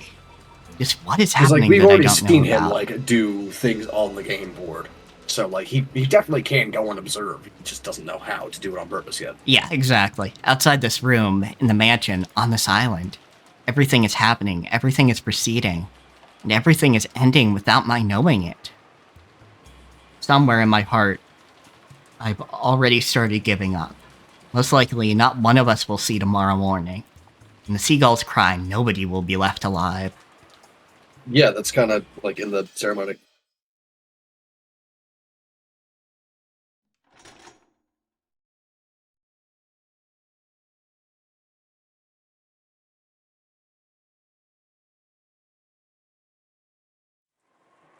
It's kind of fucked up, actually, now that I think about it. Because Beato kept implying, when she was still Beatrice, of course, that, like, if they solved the riddle, she would stop killing, and that's literally true. She would stop killing. But the new Beatrice does still have to finish out the ritual. Ceremony. Yeah, so that's so actually, like everyone still has to die. Yeah, that's actually fucked up, yeah. I didn't even think about that, but yeah. I don't know. Like, no matter what happens, the ritual has to proceed. Yeah, like, I didn't think about it just because of the spectacle kind of occupying my brain, but yeah. Yeah, like, maybe if the right person succeeds the title of Golden Witch, they could choose finish the not ritual, resurrect, and then bring everyone back to life. True enough. Possible. Yeah. Like, once the ritual is done, she can just be like, alright, cool. Which is what she should have fucking done. Yeah, and in effect, they have Jesus' bad weekend. Yeah. Like, the worst fucking weekend. Yeah.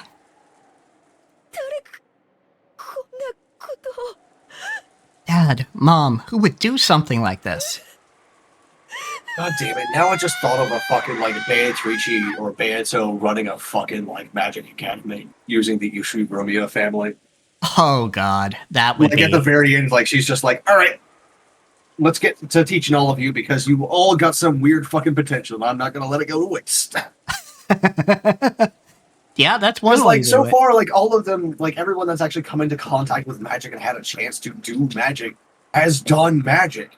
And at a good, like, skilled level, too, or at least talented level. Yeah, exactly. Like Kanon and Shannon are definitely skilled. So is Genji, but like they're like the actual Ushiromiya family. Yeah, like talented so far. Yeah, even Battler, who like was said to be talentless at the beginning.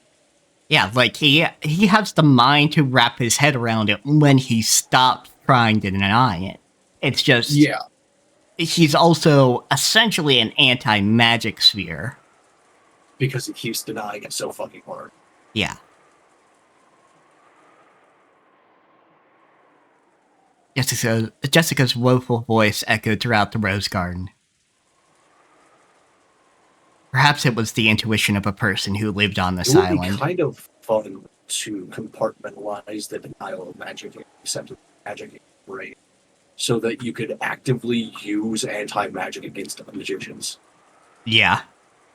That would be kind of fucking cool. And like it would be very much like that one fucking Skyrim ring where it gives you 112% magic resistance and it's just called magic's not real, you fucking nerd.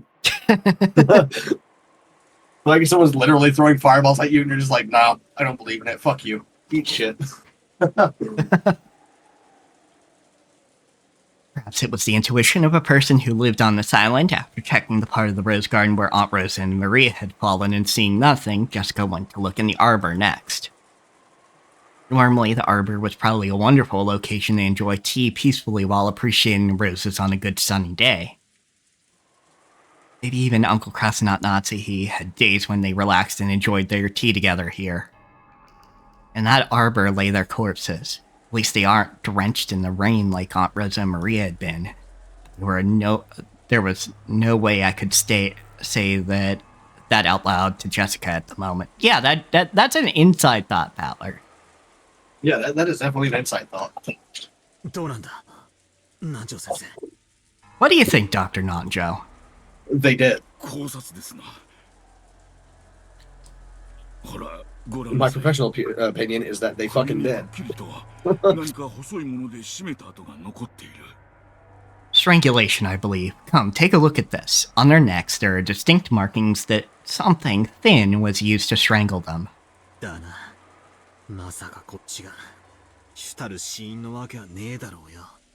Right.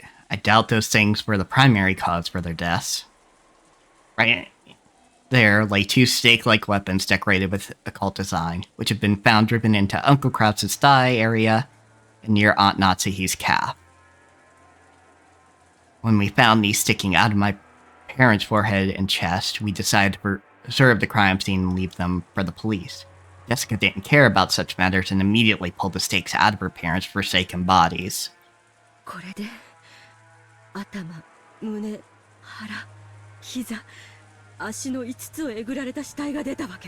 now, bodies gouged in the head, chest, stomach, knee, and leg have been found. I really wish, like, in the fucking riddle, they had translated it as thigh and calf to begin with, not knee and leg. Yeah. Because the leg, like, it's like saying stab someone in the arm versus stab someone in the elbow, right? Like, the elbow was a specific part of the arm. Yeah, for sure. Like, you would even consider the hand to be part of the fucking arm if you really want to. Yeah. Damn it. I'll kill that murderer. Kill him. That's a bias. That's a linguistic bias on, like, the parts of either the translator or the localizer. Because, like, she literally just said, kill that murderer, kill. Yep. Not, like, kill him or kill her or anything. Yeah. So, like, when you have stuff like this, you put them instead. Because, like, the language literally doesn't specify. So to make it make sense in English, you have to use the, like, you know. Yeah. We've used singular they for ages. Everybody knows how to use singular they, even if they pretend not to. Yeah, like, singular they has been around for like 600 or 700 years before Shakespeare. And it has been in popular usage in the past 100 years. Yeah, like, this is not a new thing. Yeah. Like you're literally taught to use this in kindergarten. Right? You go. And not just today. Like, I was taught this in kindergarten. I went to kindergarten in the late 90s. Or late to mid to late 90s.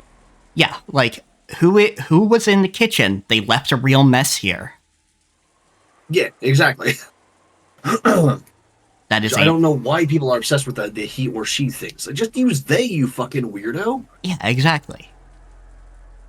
We have a word for it. Use they. Yeah, and like German has a word for it. Like most languages have a word for it. It's just like Romance languages that don't, and that's because like they're weirdly gendered.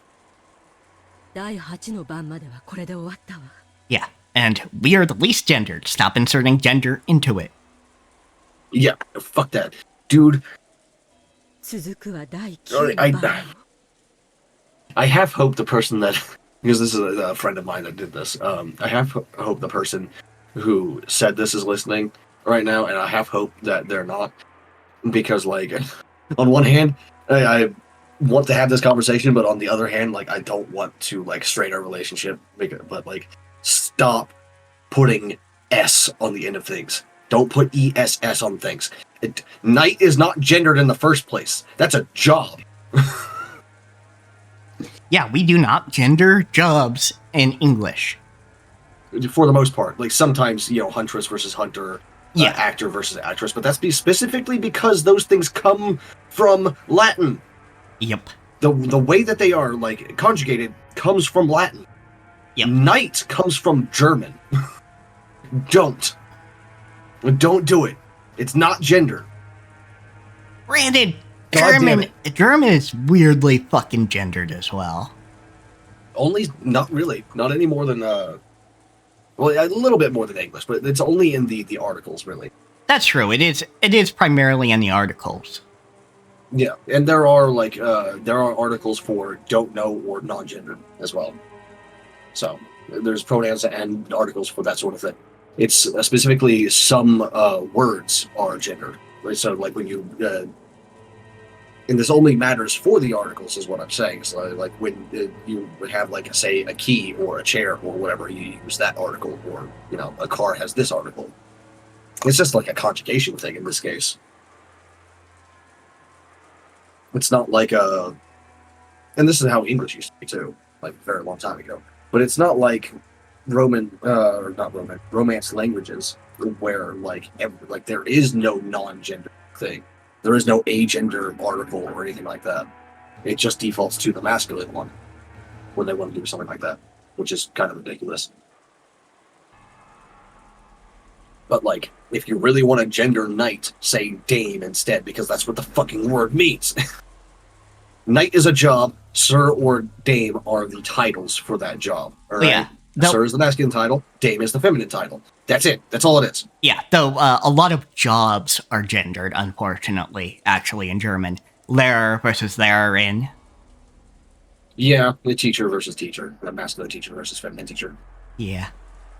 And then, well, I think doctor isn't gendered. I think it's Artston, no matter what. Let me see. It might be Artst or Artston. I can't remember, because one of them is plural and one of them isn't. I don't remember which one is which. Not Artstone. I know I'm speaking German right now, but like shit. Translate Google.com. Swap that. Give me the German. Give me that. Doctor. No, okay, yeah. Doctor is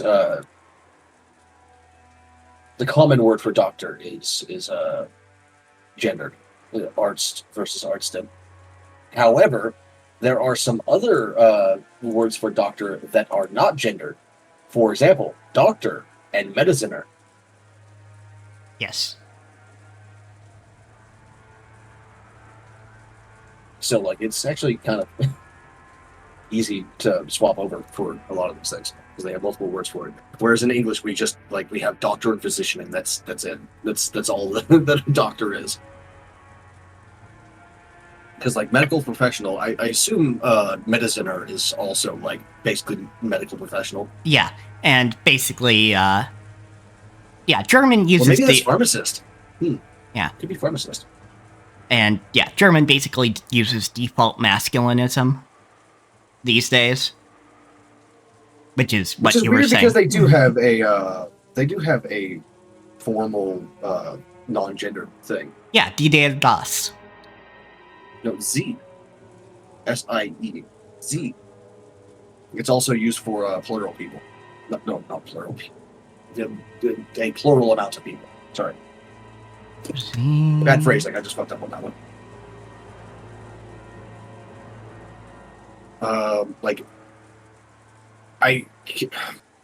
I'm gonna say part of the sentence, but not the full sentence because I can't get my brain to go into German mode. But like, for example, Sie sind is they are. Oh yeah, I remember now. Yeah. I'm remembering a bunch of like high school German, so forgive me. Yeah. That's fine. This was like fucking 12, 13 years ago. It's you do your thing. Yeah, but das. Maybe more if it was in the beginning. Yeah, that's das is. Yeah, that's the masculine article, right? Die is the plural word. No, der. D-I-E. Der, yeah. Is feminine. Der. It's been so long. Yeah. Is this going to continue on to the 9th Twilight? 魔女は蘇り、誰も生き残れはしない。 The witch shall be revived and none shall be left alive. And of Yeah, course... It's just real annoying when people like gender random shit like vampire getting gendered. You know, I've seen people like gender vampire like as vampiress, and I'm just like, what the fuck is going through your brain right now? Yeah. Yeah, it's like, why do this? Why you do this?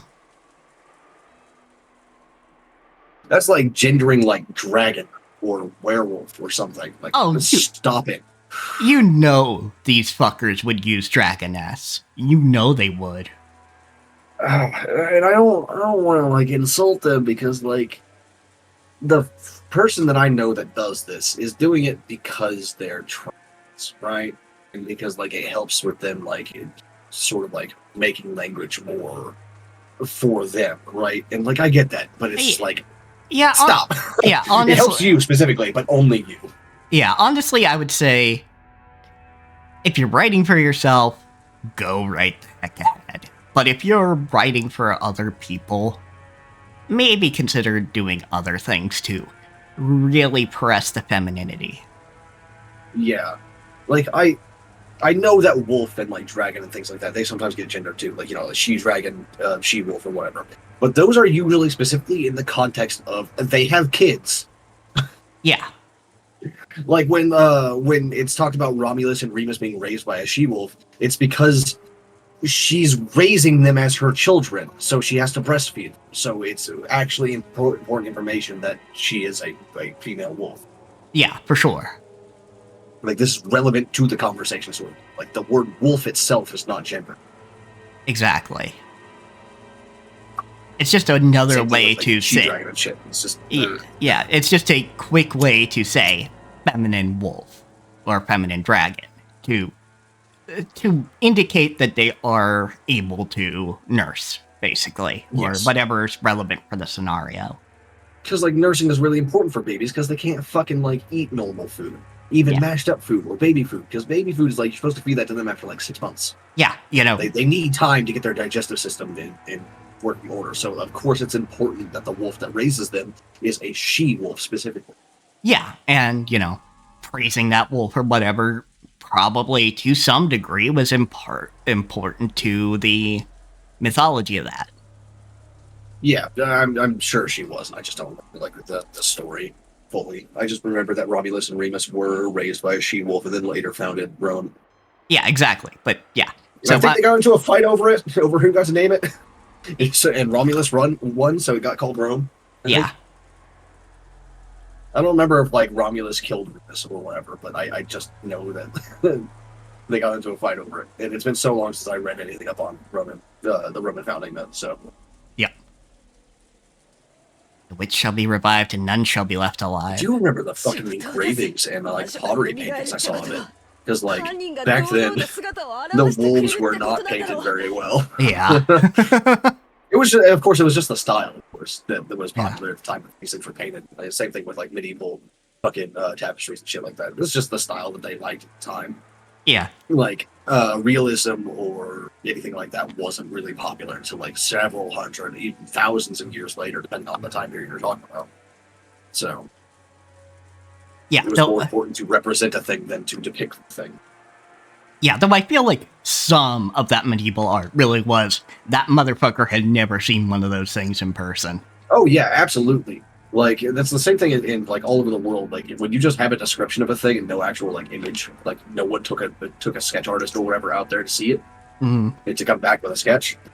Yeah, they definitely just went, oh yeah, let's just throw some shit together. Yeah, let's put the elements together of what like it's the supposed Chinese to be. lions, for example. Like they look like dogs. Like, yeah, exactly. Dogs. Bring it on. If the witch revives, that means the culprit is gonna make his grand appearance, right? No one's gonna be left alive? Bullshit. I'll kill them.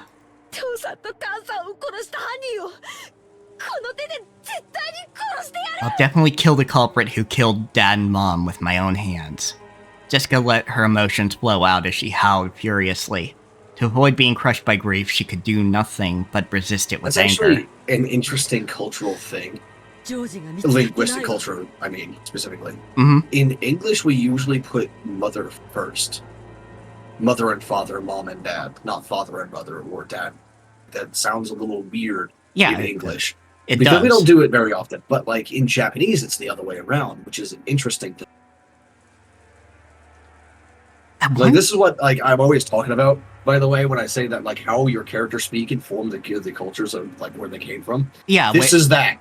Which that might have something to do, or at least also be, or at least is also informs this thing, which is, you know, the order of Jack, Queen, King in cards. Yeah, that one is lowest to highest rank sort of deal. Yeah, exactly. Right?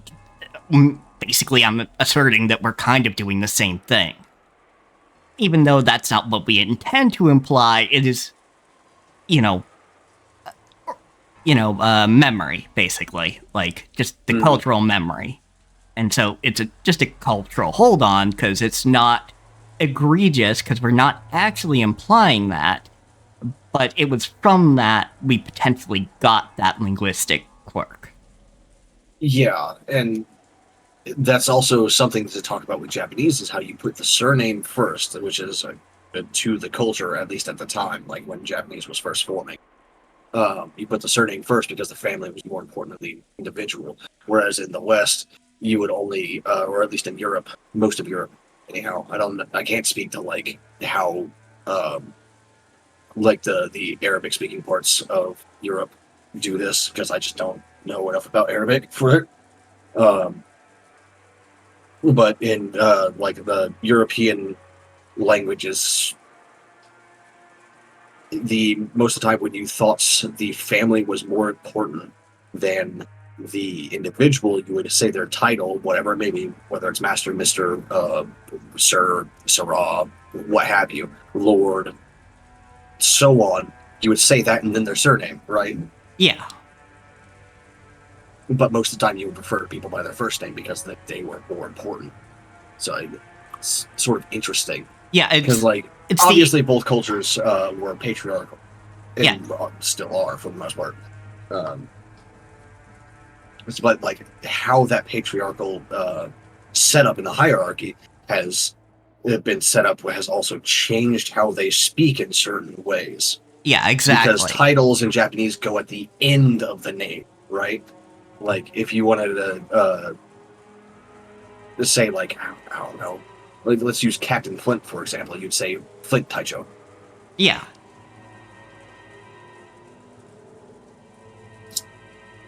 Yeah, so it's definitely different in that regard. And similarly, I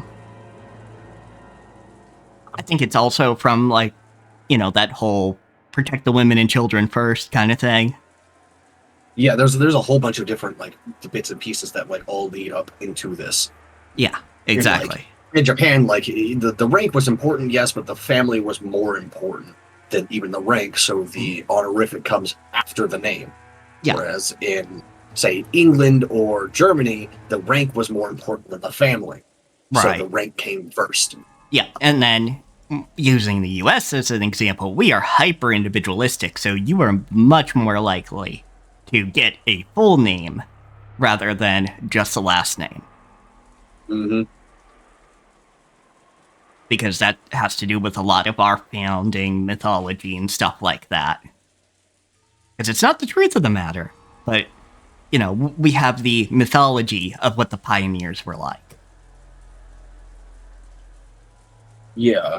And you can kind of see a little bit of how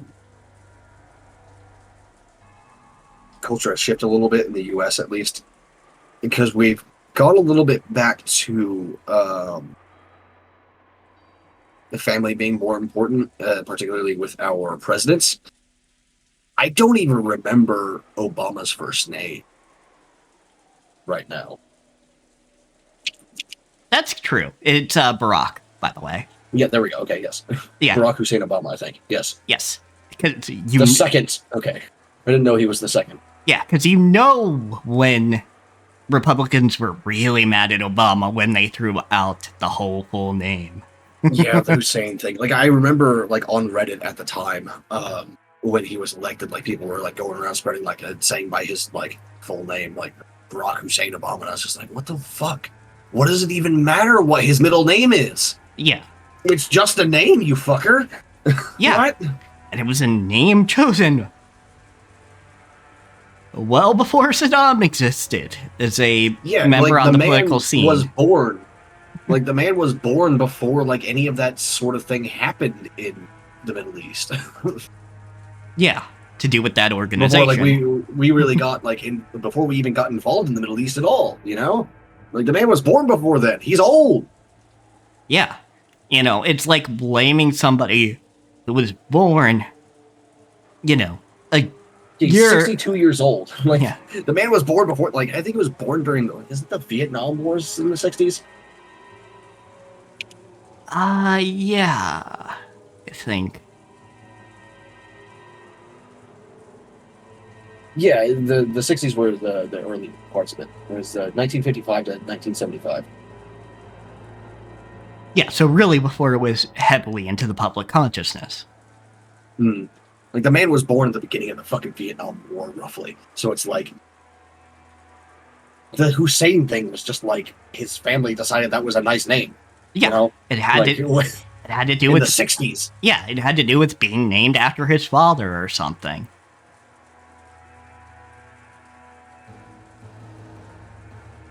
So it's like, why are you tossing around his middle name like it's some sort of like gotcha? Like, it's, come on. Yeah, you know, it's like, like my actually my last name isn't even actually my last name. My last name should be Mangus, but it's not.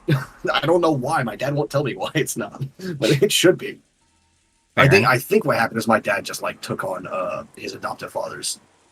I think that's just what happened. Gotcha. Official adoption got changed, governmental bullshit, etc. Gotcha. So, like, my name is now that, but it should be Mangus. That's the actual like family.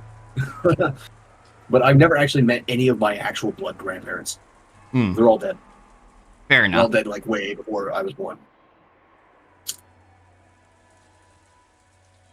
We still haven't found George. ジェシカちゃんたちはここにいたければいるといい。 Jessica, you children had better stay here. Fuck no. Fuck no. Like, I know why you're doing this, Ava, but if I was in Jessica's position, I'd be saying fuck no. Yeah, absolutely the fuck not. Like, I know why you're doing it, because you're going to go confront Ava Beatrice. But fuck no. 私は屋敷へ行くわ。 I'll go into the mansion. エヴァさん、バラバラに行動してはいけない。 Thank you, Nanjo. Ava, we mustn't split up. みんなで一緒に行動しなくては危険です。 It's dangerous if we do not all stick together. Granted, it's dangerous in any position at this point, and has been proven to be so. 兄さんたちはもうどうしようもないわ。 There's nothing we can do for Kraus or his wife. でもジョージはまだどこかで生きているかもしれな But い。 George may be still alive こ somewhere. こで時間を潰してる暇はな I い have の no よ。 time to waste here. As Aunt Ava screamed as Jessica glared at her. Ava had Oh, no fuck. more time to bother about the dead. I just looked up what my my actual last name, not my legal last name, but the one that I should have. But apparently, it's predominantly found among people with East Asian and Indigenous American ancestry. So I'm just sort of like, oh, that's a little bit more proof. Yeah, yeah. Or at least a little bit more like hints to be like, maybe. Maybe. Shit. She had she was more concerned for the safety of her only son who had yet to be seen. Yeah, like, it's a shitty thing to say, but also, yeah, I understand it. ジェシカちゃんはここでお父さんとお母さん、私はちょっと屋敷に行ってくるわ。バトラ君も南條先生もここにいてくれていい。Jessica, you should stay by your father and mother's side. I'll make a short trip to the mansion. Mangus is a fucking misspelling of Magnus. Oh, interesting. Yeah. Which is a way better surname, by the way, than Mangus. Yeah. Granted, how much of that is informed by what sounds we think sound good, just by our That's language? True, yeah. Because, like... Oh, man. I don't... For context, my grandfather, who is not actually my literal grandfather, by the way, once told me that me and my father had, like, native ancestry. So, like, that's why, like, this is going on. It's an ongoing saga of me, like, trying to figure this out without having to pay any money. Yeah. But, yeah, it's like... I don't think a lot of Korean names sound imposing or particularly interesting, but that's because I'm not immersed in Korean culture and I have a different sound profile of what I think sounds interesting. Yeah, absolutely. And, like, I actually have difficulty remembering Korean names. Yeah, because it is very different from a lot of things. And we're just not immersed in those kinds of names. Yeah, like, I remember, like, bits and pieces of names, but, like, I don't actually remember, like, specific people's names, right? Like, for whatever reason. Like, the only two that I can remember are Kim Jong-il and Sung Ji-hoon. Yeah. That's it. That's all I've got. It's like out of all the stuff that I've read, all the history I've listened to or read, or like modern politics, those are the only two Korean names that I can remember and who they are. Right? Yeah. Yeah, absolutely. And it's just one of those things you'd have to actually learn the language, or at least get immersed in the language a lot more than just reading things. Yeah. And I think this might be partially because I only started reading Korean, like, media and fiction and all that stuff after my brain went to shit, after my memory went to shit. Yeah. Whereas with, like, Japanese and a lot of other languages, I was already studying those and reading and listening to and all that media from those cultures before that. So, like, I remember Japanese names very easily. Yeah, there's definitely an element of that where, you know, in the early 2000s, when we were growing up, a lot of Japanese media was accessible and, you know, we got immersed in the media to some degree or another. I was watching fucking Inuyasha, Yu Yu Hakusho, and Trigun on Adult Swim when I was like 9. Yeah, exactly. It's like early to mid 2000s. I was already watching anime.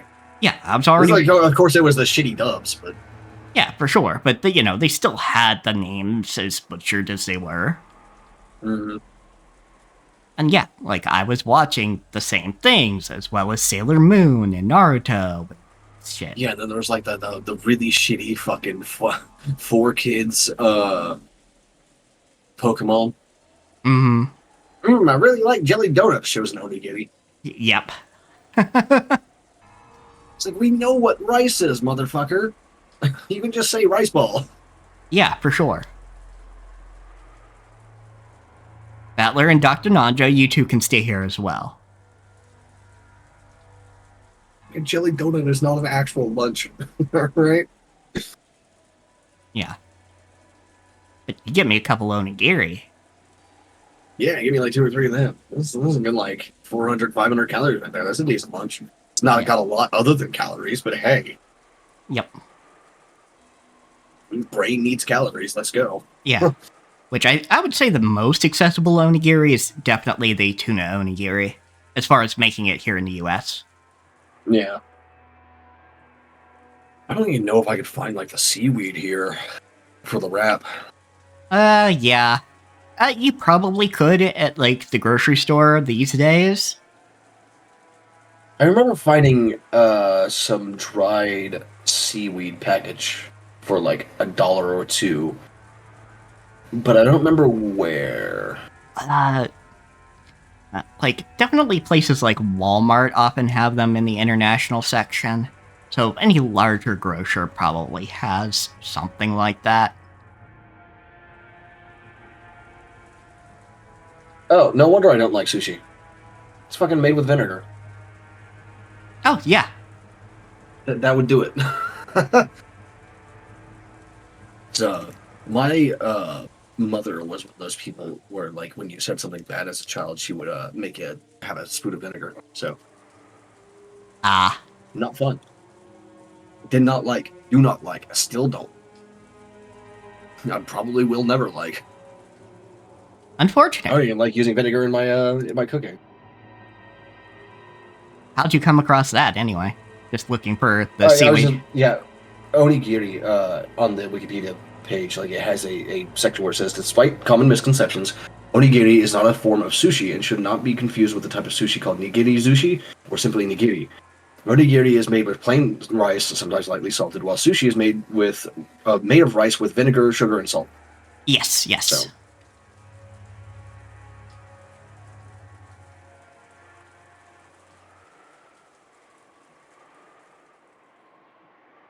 I called out to stop her, but there was no way she would listen. However, being alone in this situation meant nothing short of death. We silently watched her leave. It would be the same as letting her die. Since Andeba was unwilling to stop, we had no choice but to follow her. While it may be cruel to say so, Uncle Kraus and Aunt Natsuki were already dead. So there was nothing more we could do for them. In the end, we had no choice but to console Jessica and head for the mansion together.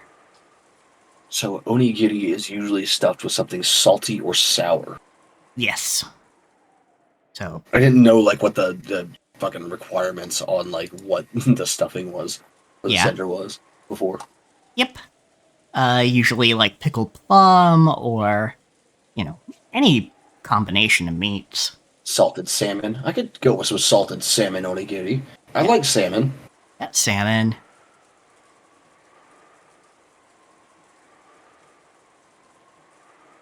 I have seen meatball onigiri before. That could work, yeah. I don't see why not. You just have to salt it a bit. Yeah, salt it a little bit more. Depending.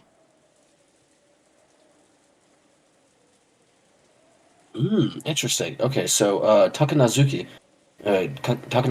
rather, sorry, is a like a brown mustard plant. Sometimes that gets fucking added to onigiri.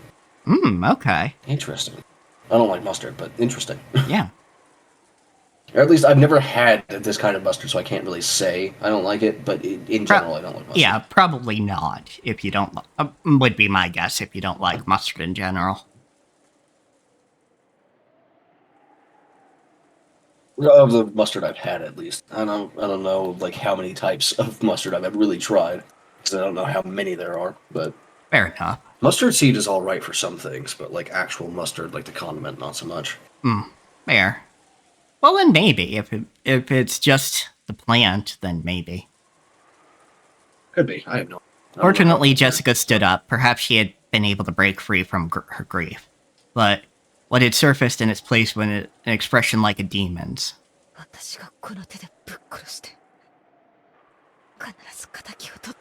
I'll kill that person with my own hands. I'll definitely avenge them. Let's go, Battler. We find the culprit, don't get in my way. Definitely gonna kill them. See? Use them right there. Okay, that's why I don't like mustard. It's got fucking vinegar in it. Aha! No wonder. Alright. I'm finding out a whole bunch of things. A lot of the stuff that I don't like just has vinegar in it. That's why I don't like it. Alright. I've got my own parents to avenge. Sorry, but this is first come, first serve. そうだな。ぶっ殺してやろうぜ。 Yeah, that's right. Let's kill them. See? You can use them. Why did you use he earlier? Because she didn't Reach say he. violence through, or reach heaven through violence. Reach heaven through violence. At my words, Jessica finally seemed to feel like we sympathized with her emotions. She still had that dark expression, but I felt that Jessica had regained some of her sanity. Please use composure instead of sanity.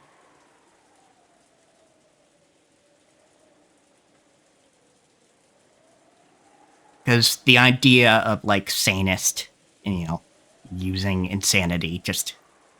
Unless you're talking about, like, eldritch shit, keep it off. Because it's just, you know, ableist. Yeah, I'm thinking about, like, the origins of these words now. I'm sort of like... That was how they were used originally, but not so much anymore, so it's sort of like... I don't know. Yeah. It's difficult. It's like... Every word that we've come up with in the last, like, 300 or 400 years to mean this one specific thing, for the most part, has been bent to be, like, a slur or an insult against someone. It's like, please. Yeah. Please stop. I just want to, like, mean this thing specifically without that. Yes, please. Stop trying to take words. We took off chasing after Aunt Ava. Through the rose garden. Up the stone steps. Running at full speed. Why did I put a "the" in there? Towards the mansion. Whose large, intimidating shadow flashed in the lightning. It's like, I am constantly thinking about ways to refer to it aside from dumb, idiot, moron, and then also, like, sanity versus insanity or madness, etc. But, like, I just can't come up with anything. Ignorant Most of the time. is my favorite for just replacing anything like stupid or dumb. Yeah, that works in a lot of cases. You did not grow up in the South, though, so the word ignorant also has its own connotations here.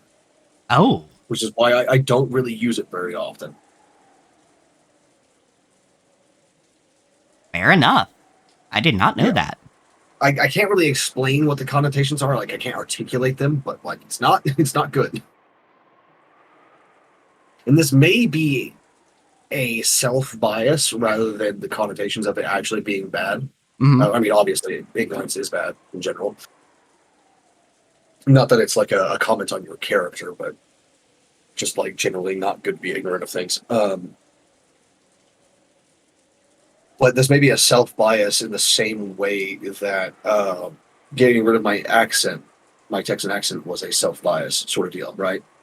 Right. Or like the same way that, like, people consider those with Southern accents to be less educated, etc. Like that sort of thing. Right. It may be that I stopped using it and don't like using it because of that bias, like that self-prejudice, essentially. Internalized anti-Southerner, I guess. I don't know. Maybe then, because if it's not like racist implications or anything, and it's just connotation. Yeah, I think it's classist implications is what I get the feeling. Not racist, but classist. Okay. It's also not good. Which, yeah, and, I like, mean, whenever I think of the but word ignorant by itself as being used to apply to someone rather than, like, saying, I was ignorant of that, but rather you are ignorant, saying it the second way, I always hear in my head someone in a Texan or Georgian accent saying ignorant, which I can't actually fucking replicate the accent anymore because I don't practice that. I haven't spoken in a Texan accent for like 15 years, but whatever. But, like, every time I hear it in that context or say it in that context, I just have that flash of someone with that accent saying it like that. I can't tell if it's a personal bias or if that's the connotation of it or if it's like a self-bias, you know, like bias against self. I think like, if it's a personal bias, what I mean by that is like the bias against a specific person who used it a lot, right? Yeah, I think that might be like a personal or self-bias. Because I've definitely, like, granted, I've not lived in the South, but I've known Southerners, and yeah, sometimes they use the word ignorant. There's a very specific, sharp connotation to it, and I can't quite describe it. I've never actually thought about this before. It just fell out of favor with me. I'm but just like going back through and like figuring out why it did. Yeah, but yeah, you're thinking somebody in a Southern accent saying ignorant. No, not ignorant. Like actually ignorant, just in a Southern accent. Which I can't replicate. Gotcha. With this, the murders of the Epitaph have reached the eighth twilight. The closest thing to that I can think of that I've heard in person would be Idjit. Ah, yes, Idjit. I am very aware of Idjit. Yeah, everyone should be. Idjit's just great. And then on the ninth twilight, the witch shall revive. Now, honestly. None shall be left alive. I'll most likely lose my life. But at the very least, I want to burn the truth into my eyes. That's the only thing motivating me to move right now. I know most people hear Idjit as idiot, but that's not quite what it is. Yeah, it came from that word, but... Yeah, it came from that, but it's split. Now, at least when I was growing up, Idjit meant more like reckless or thoughtless. Yeah. Rather than, a stupid, like, idiot actually means. Yeah, and I don't feel like Idjit has really been used in an ableist context. Southerners, it's really not. Yeah, Southerners more focused on disabled rights may have to correct us, but I just have not heard it used that way. Yeah, personally, I have not either. Or at least not that I can remember. Maybe it did when I was very young. I just don't remember. Yeah. But granted, like for the past couple, or at least for the past decade, for me, I've just not hung out with ableist motherfuckers.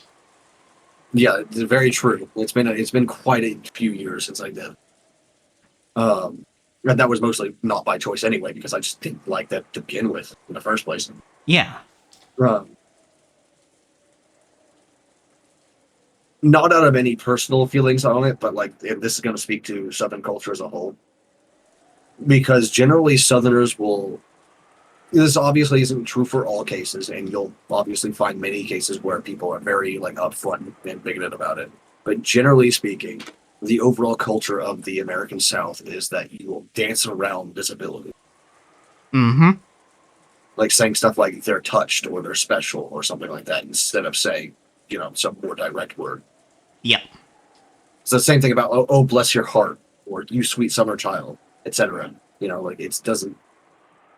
Of course, like Sweet Summer Child is actually from fucking Game of Thrones, but it caught on because it just sounds right. Yeah. for Southerners, it just sounds right. Yeah, like, in general, it sounds completely correct. And if you had not said that just now, I would have believed it was a saying just in English. Just because. Which I did too for a while. But no, it's straight up from Game of Thrones and Song of Ice and Fire. Interesting. Like you look at it, and there is no real instance of it being used before, like the books and the show was like. That is very interesting. I think that is going to be Game of Thrones' like lasting impact. Yeah, because I don't think that's going away in the next few decades. Yeah, probably not. Anyhow, but like it's like that where, generally speaking, you'll dance around what you mean instead of saying it like very pointedly and sharply. Yeah. Directly. So, like, when people say idiot, for the most part in the South, they literally mean, like, reckless and thoughtless, rather than idiot. Yeah, for sure. Though it's it's mostly Northerners, I've noticed, who, dance around when they're trying to be racist that way. Yeah, so Southerners do not dance around the racism, they dance around the ableism. Yeah, they dance around the ableism, whereas Northerners will, say urban when they actually mean, racial demographic X, or these two racial demographics. Yeah. Basically anybody non-white, but it's usually two specific ones, you know. Yeah, it's either black or Hispanic. Yeah.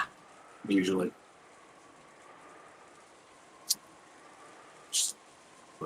Um, Yeah, but yeah, like, or this has nothing to do with America, but the fact that they called one of the prince, I forget which prince, but Prince Harry, I think, but whoever had a wife that was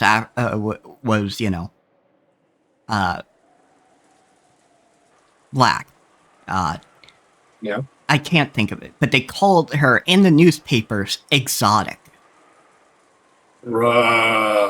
Yeah. No. Yeah, fucking hell. No. Because, yeah, they harassed this goddamn woman until she and her husband just left the goddamn country. No. Oh, man, that's bad. That's real bad. Yeah, because they could not get over one of their princes marrying somebody who was not just, fucking Aryan, basically. That's so fucking weird. Because that shit wasn't a thing like 600 years ago, you know? Like in the Renaissance and late medieval period. Like, they just be like, oh yeah, you're gonna marry like a foreign noble? Sure. We'll take that alliance. Fuck it. Yeah. Yeah, like there was not this exact split. Like, of course, like it was dependent on like how close the foreign country was to the country of origin. Because like, obviously, like a country in the middle of Europe doesn't really care about an alliance with China, for example. Like it just doesn't matter because they're not close enough to do anything to each other in the first place.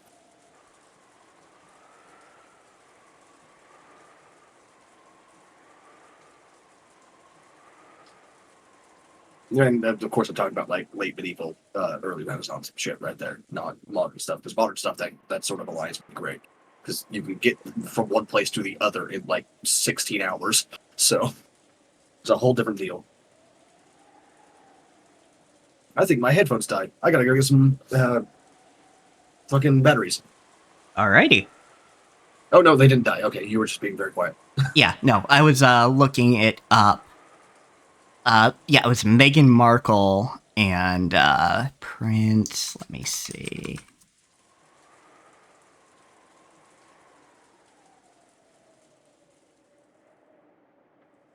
God, she was even a fucking American actor. Yeah, Prince What? Harry. Yeah. No, I was right, Prince Harry.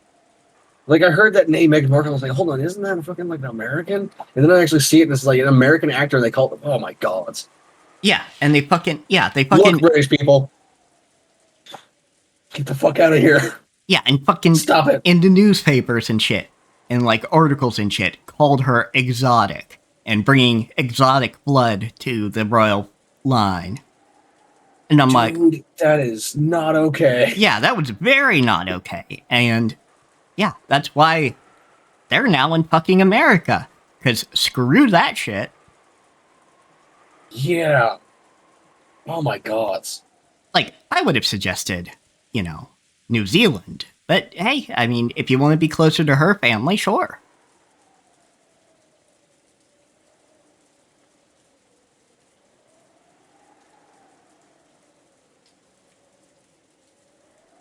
But yeah, she got focused on so much. Are you kidding me? Yeah, God damn it. Yeah, like, every action this woman took was fucking criticized. And actually, give me a hot minute. I should take my medicines. Oh yeah, go ahead. That's fucking ridiculous, dude. Oh my god. Now that you say that, I do remember that being a thing, vaguely. Like, I didn't really pay much attention to the British monarchy at the time, but wow. Yeah, like, I didn't pay close attention to it, but I heard about that, and that just was beyond the pale of what the flying fuck? Yeah, like, that's something you'd expect from, like, 1940s or 1930s, right? Yeah. Yeah, not the fucking 2000s. Gods. Like, England, what are you doing? Stop it. Fuck.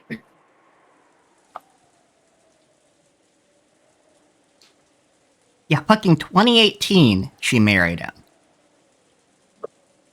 And they were acting like, and the new, the media there was acting like that. No wonder I wasn't paying much attention to it, because that's like right after Michael died and I moved here. So Yeah. I was not paying attention to anything. Like the whole 4 years of like 2017 to 2021 is just like a complete blank for me. Yeah, and this isn't to say don't criticize them. They're royals. They suck. But they do not suck for that reason.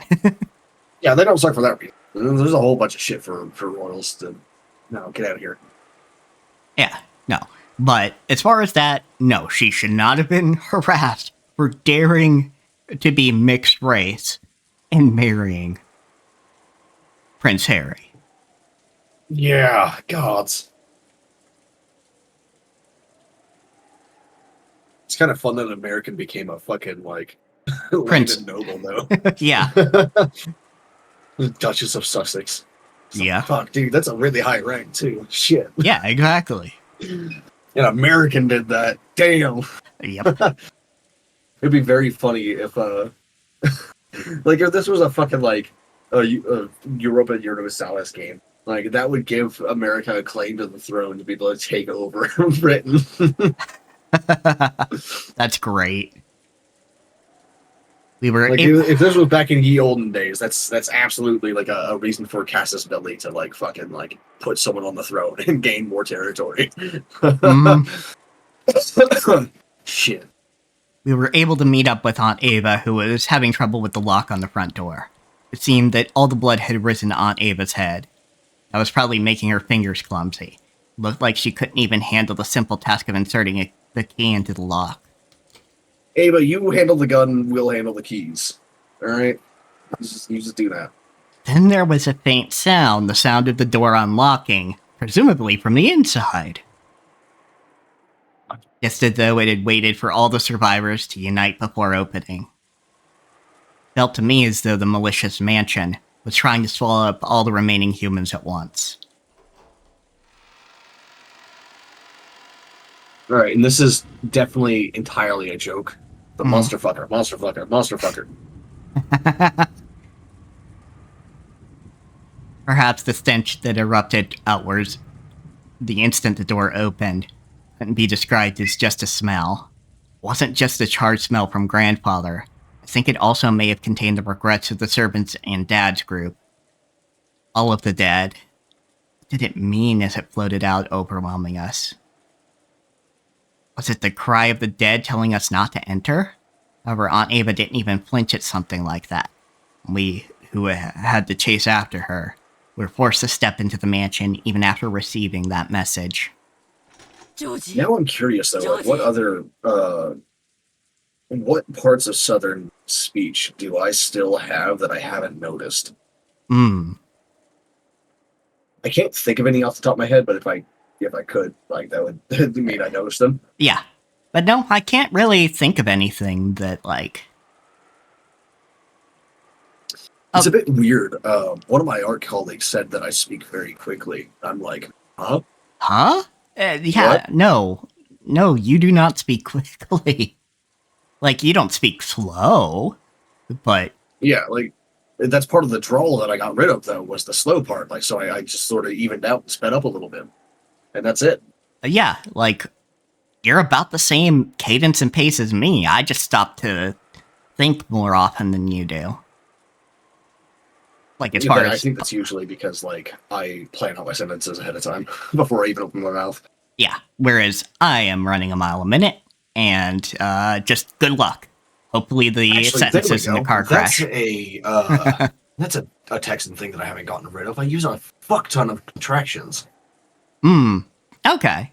Yeah, that like, makes even sense. Just then when I said that I plan my sentences out before I even start speaking, before I even start open my mouth, That's a contraction right there. Writing that would be M apostrophe mouth.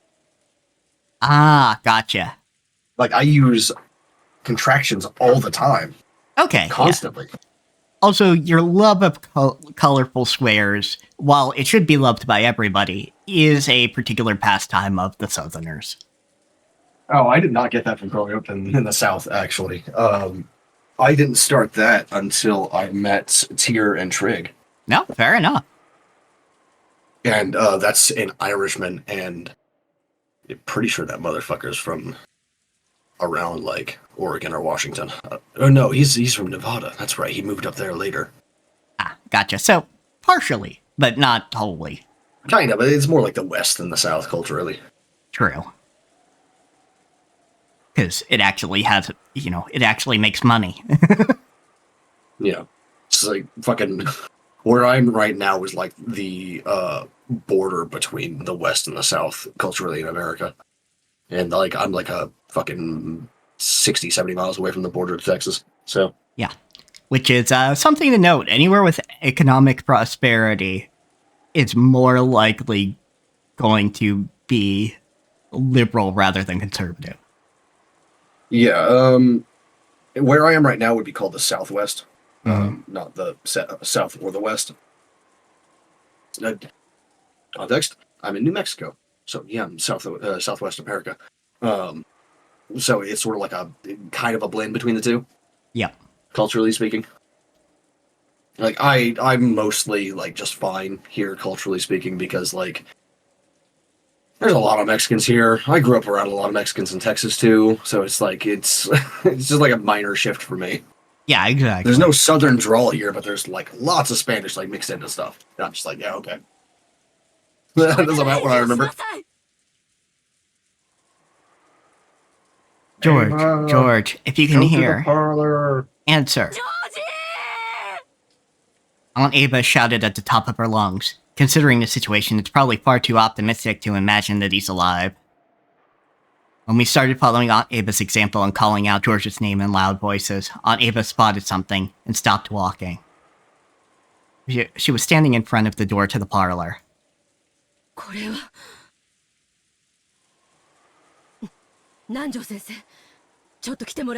is this? Dr. Nanjo, could you come here for a second? What is it? I heard about the eerie magic circles written on the doors, like the one on the parlor from the adults. Eerie is the only word to describe that thing. You already described it as eerie. Atler, please. Which was scribbled with a deep red paint reminiscent of blood, so that it slowly dripped down. I don't know why you guys are insisting it's fucking paint. Like, fuck, man. Are we gonna find out that Ushiramiyas have a stockpile of fucking red paint? Yeah, like sanguine color. Yeah. God damn it, dude.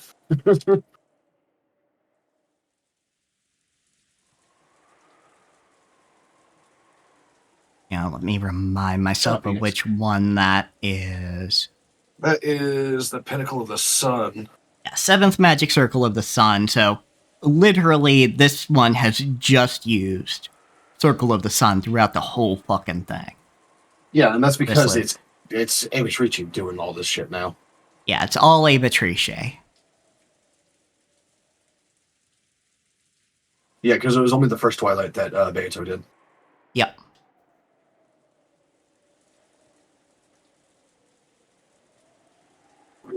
However, that had supposedly been there since this morning. Wondering why Aunt Ava, who had supposedly seen it already, would think it odd now just because I stared at the door.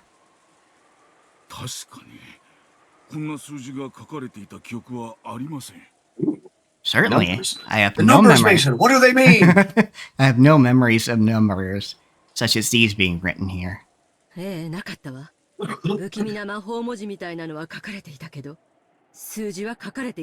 Right, they weren't. Eerie magical characters were written here.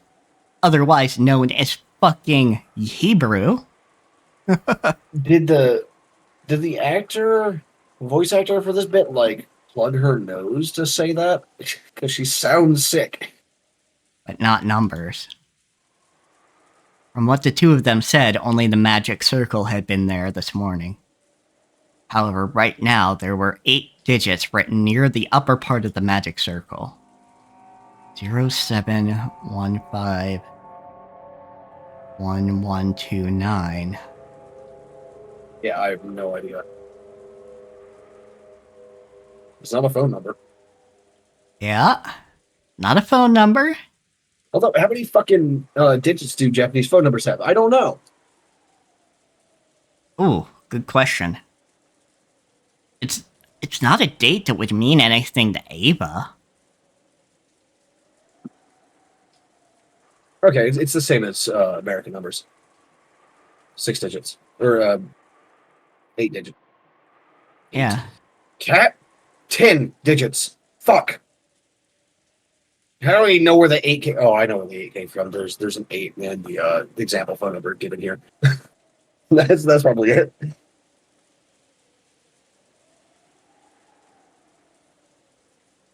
Oh, okay. The numbers, the area code can range in length from 2 to 6 digits. Okay. However, the phone number always has 10 digits regardless of the area code's length. So it's still 10 digits. It's just, the area code for whatever reason changes. Fair enough. Yeah, I didn't even want to imagine what someone had been thinking when they wrote it. Yeah. Oh, this might be what I was thinking of as to why Japan might have more digits, is because the communications ministry planned to create more phone numbers, but at 14 digits instead of 10. It was drawn with the same paint as the magic circle, but it had clearly been written very recently. Well, 10 plus 1. The way it had dried and the condition of the color was completely different from the magical circle part. Yeah, I don't know what 7, 15, 11, or 29 would mean to her. And it would not have anything to do with her... I don't know. Might have to do with the riddle or something, how she solved it. I don't know. I'm sure it just has some magical meaning. Numerology is not that. It's not like that. No point wasting time thinking about it. Jessica intentionally spat those words out in an was attempt to push numerology, aside the eerie feel it gave off. Even if it was numerology, a number that big would have a very complicated meaning. Yeah. Because that's sort of like multiplicative, you know? Could it be? Which is why I've never bothered to look into numerology, because it's so fucking weird. Could it be coordinates? I don't think so. That would only be one coordinate. Of Good the point. 2 that you'd need, right? So Yeah. even then, I don't think that's right. It's not enough numbers for even one coordinate. Oh, thank you. It could be a magic square. The idea that a ward against Was magic can the reside in a last certain sort of two- number play. Was the last 2 numbers 2, 6? I think it was 2, 9. It was 2, 6? 2, 9. Then it can't be a square either. I believe everyone had For the heard most of part. one, Well, where adding all the numbers in each row leads to the same sum. Yeah, Sudoku.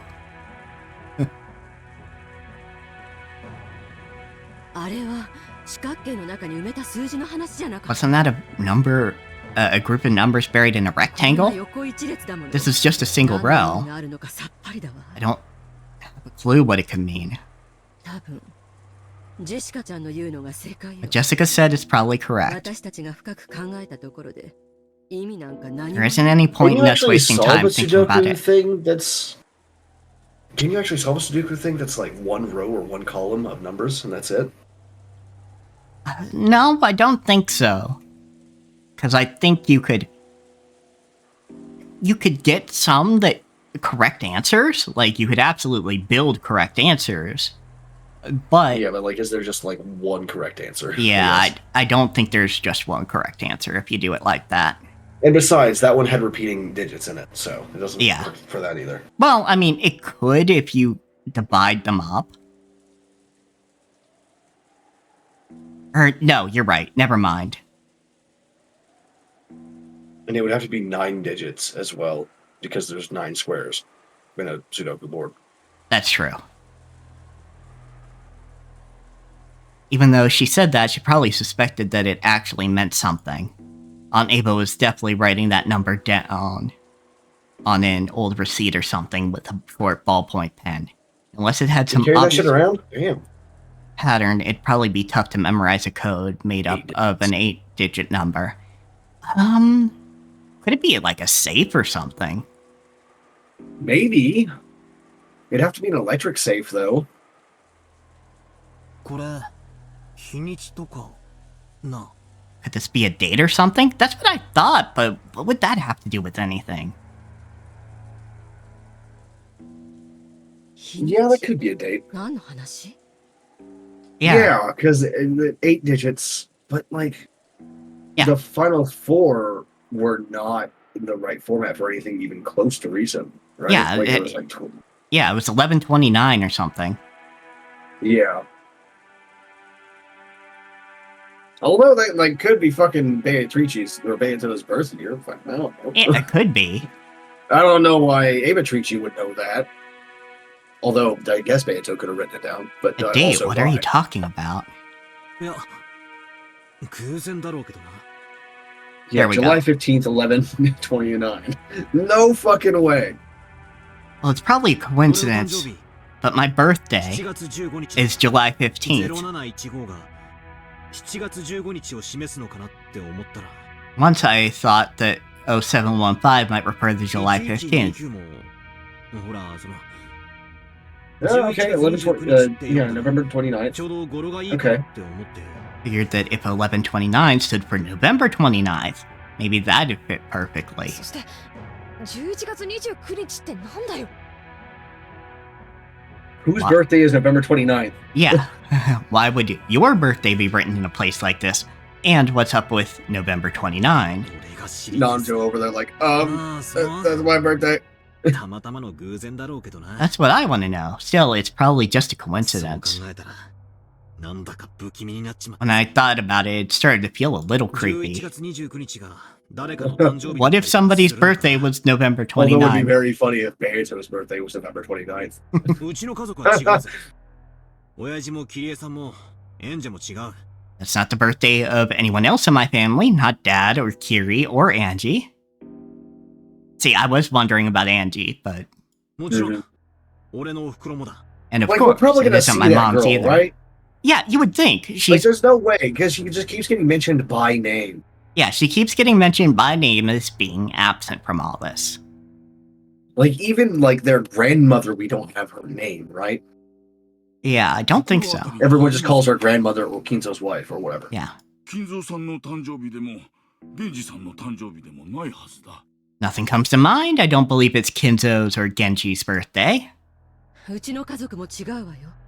ローザやマリアちゃんでもないわ。 It isn't from my family either, and it isn't Rosa's or Maria's. うちの家族だって違うぜ。カノン君も違うし、シャノンも違う。 Can't be anyone in my family, and it isn't Cannon's or Shannon's. 私、使用人の人の誕生日にはちゃんとプレゼント渡してるからみんな知ってる。 I always give the servants presents got on their fucking written down birthdays, somewhere. so I know it for all of them.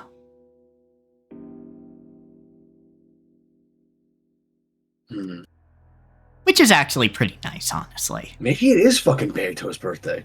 11月29日に誕生日の人間なんて知ら But な I いぜ。 don't know anyone who was born on November 29th. Yeah, maybe it Like, is the only Beethoven's. characters that we know that were born actually human and aren't in that list are the witches. Yeah, it's any of the witches, and the only two that matter for this scenario are Beto and Virgilia. Yeah. And I Although, like, again, Lambda Delta said that she was going to get involved in the game, but she hasn't fucking shown up yet. So maybe. yeah, Who knows? Or at least I'm pretty sure she said she was going to get involved in the game. Maybe I'm just misremembering something, but... once we started imagining that the eight digits weren't Yo, meaningless. Hello, thank you. Welcome. Oh, welcome in.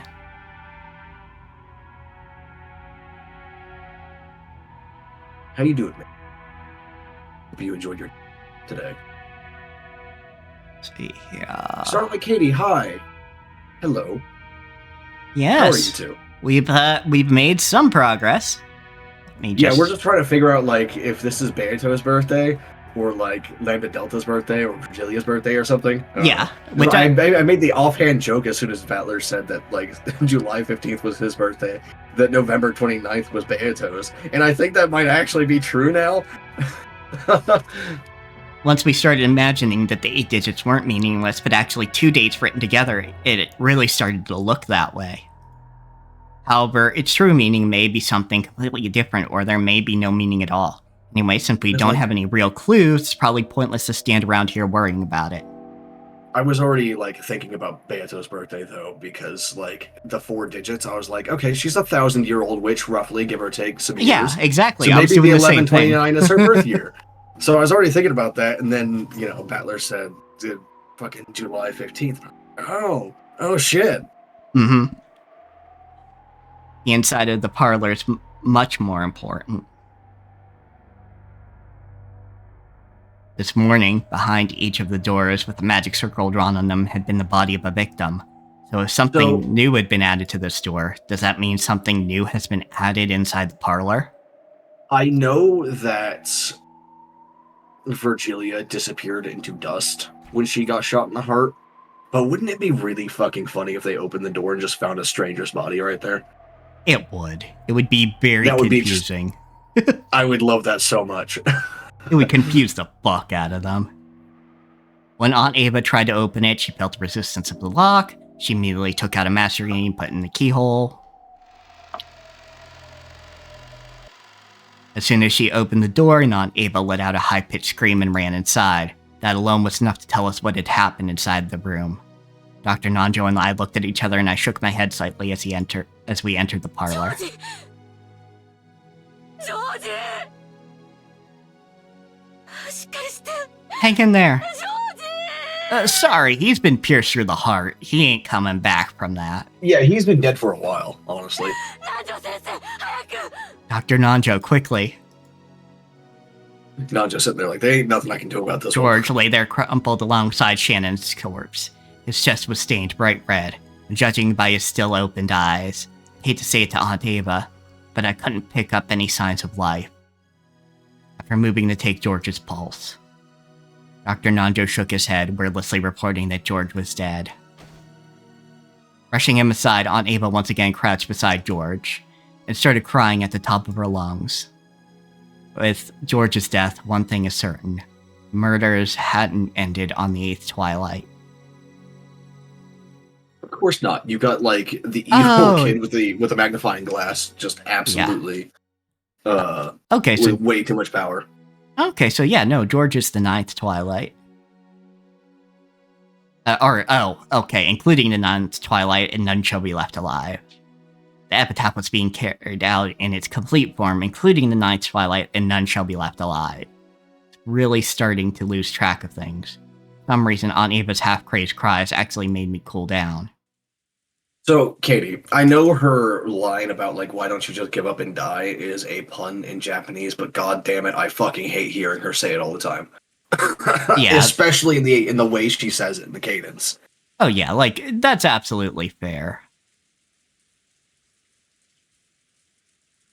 Besides that, but more seriously, I do not like that she is stronger right now on her first night as being a witch, than Beatrice or Beato was at her peak. I do not like that at all. It does not jive with my sensibilities.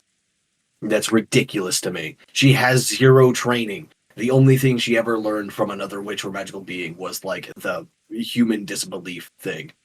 And that's it. And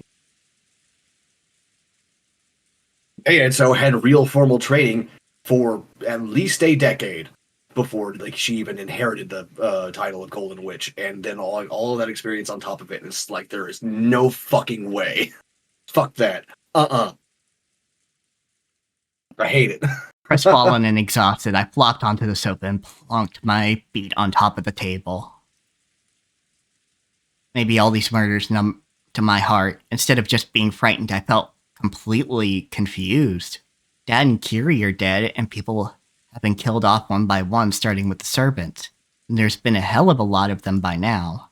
I don't know when the first murder happened, but they might have been killed at a rate of about one person per hour by now.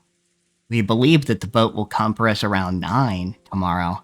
There's still a full 12 hours until then. How many more sacrifices to the witch will there be for us to survive?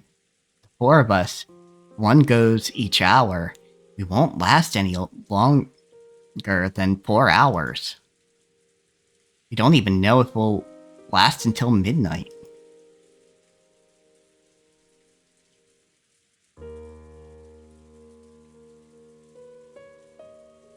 We're gonna fucking die. Yesterday, after lunch, we came into this parlor. Hi, buddy. Just as they started talking about serving some tea Aunt Rosa had bought, we kids decided to take a walk. Maria was jumping Although around. I say all wasn't that she? about like how powerful she is and how she's depicted as like power and talent and so on and so forth. As much as my criticisms of that like are true, like I truly believe that. I do like her as a literary device, like character slotted in. You know, this like upset of the of the of the situation. order of things. Yeah. of like the thus far established like order of the loops and everything like that. Yeah, absolutely. I do like her as that. It's definitely good. Maria was jumping around, wasn't she? Didn't Shannon bring us some cookies? She said Kumasawa had baked them or something. Would have been hilarious if she'd baked some mackerel into them, wouldn't it? That's right, I'll never hear Kumasawa's mackerel jokes again, will I? Oh right, if I only remember stuff about Kumasawa, that wouldn't be fair to everyone else. Why did Dad and Kiri even go outside? One other thing to say to all the new people that were here for earlier thing. I don't know if you guys remember, but I did say multiple times that I wasn't really liking the animate up like witch battle stuff, and I figured it out. I altered my perception on it. I figured out a new way to look at it, and not as not as a witch, but as magical girl shit. And then it's just like, oh yeah, that makes total sense now. Okay, it's a dark magical girl thing that is just calling them witches. Yeah, because the two words are like very closely related in Japanese. So like, fuck it, yeah, sure.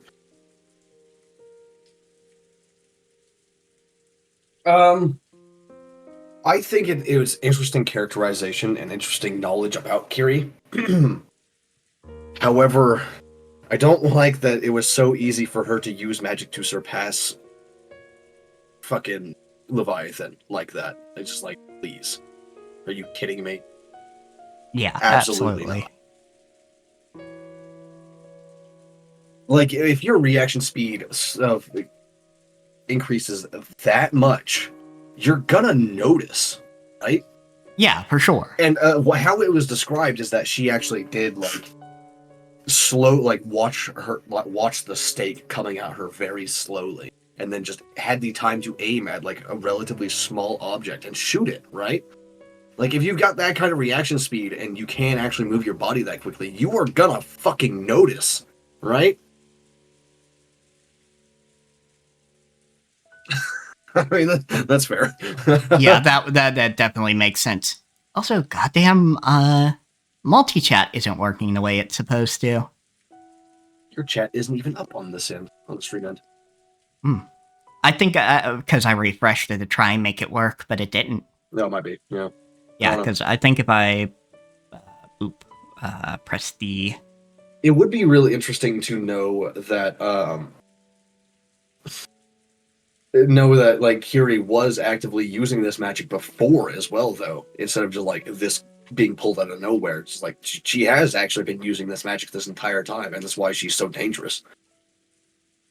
Because, like, the way that her biography has always read to me is that she's basically, like, a fucking cleaner. Like, she's a hitman for Rudolph, right? That's how it's always seemed to me. Yeah, at the very least, fucking muscle. Yeah. So, like, maybe her using this has always been there, and she's always been using NPS thing, but, like, we don't know about that yet. We don't know if that's actually true. Yeah. We just know that like she suddenly became like much faster than the speed of sound and did not create a fucking sonic boom. So Yeah. I don't know. I'm gonna Let's see. see.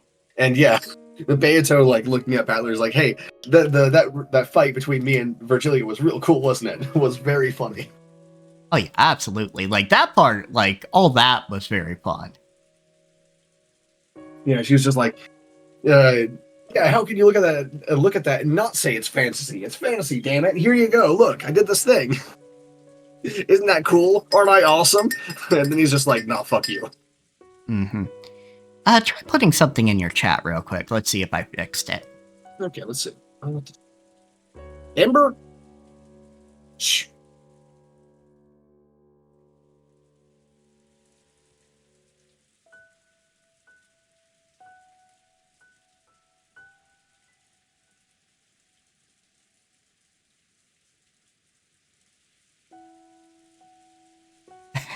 Let's see. Uh, I'll lightly tap him on the skull, and that's it. nope, not coming up. It's not you. Yep. Unfortunate. I'd have to look into that. I don't know if you have to specifically use magic on purpose in this setting. Like you can absolutely do it on accident, I think, or by accident. So it's distinctly possible that like up until that moment, on this nearly totally magical island, that Kiri had only been getting like a small boost, which is enough to like help quite a lot in the gunfight. By the way, like a 15 or 20% the boost rather than like exponentially increasing. Like that's definitely possible to definitely help, sort of thing. And of course, like there's always her weirdly sharp intuition that she can't like describe at all. Like it does seem like Kiri has been subconsciously using magic in the world of potentially at least so far. There's that potential at least. Yeah. Why did there's room for that to be revealed? Yeah, for sure. Why did Dad and Kiri even go outside? It's not like going without food for a day would kill us. Why did Gluttony get a hold of them and make them go out for food? Yep. I'll bet that fearless dad of mine just started complaining about being hungry. No, it's fucking Kiri. Believe it or not, fucking Battler, he and the other adults were just like, yeah, I don't mind going hungry myself, but like making the kids go hungry is not okay. Yeah, there's also that. Kiri, you were supposed to be the brakes for my reckless dad. Why didn't you stop him? And what about your daughter, Angie? She's still just 6 years old. Don't tell me you plan to leave her in my care. Oh my god, Angie is 6? Mm-hmm. Shit, dude. Yeah, she's not particularly old. I thought she'd be like 12 or something. No, because Angie, or not Angie, Sumu only died like 7 years ago. I don't know, man. Yeah, the secret youngest Ushiramiya. So secret they mention her, like, at least once a loop. Yeah. It's been like 4 times so far this loop, at least. After all, it's doubtful now whether even I'll be able to leave this island alive. Yeah.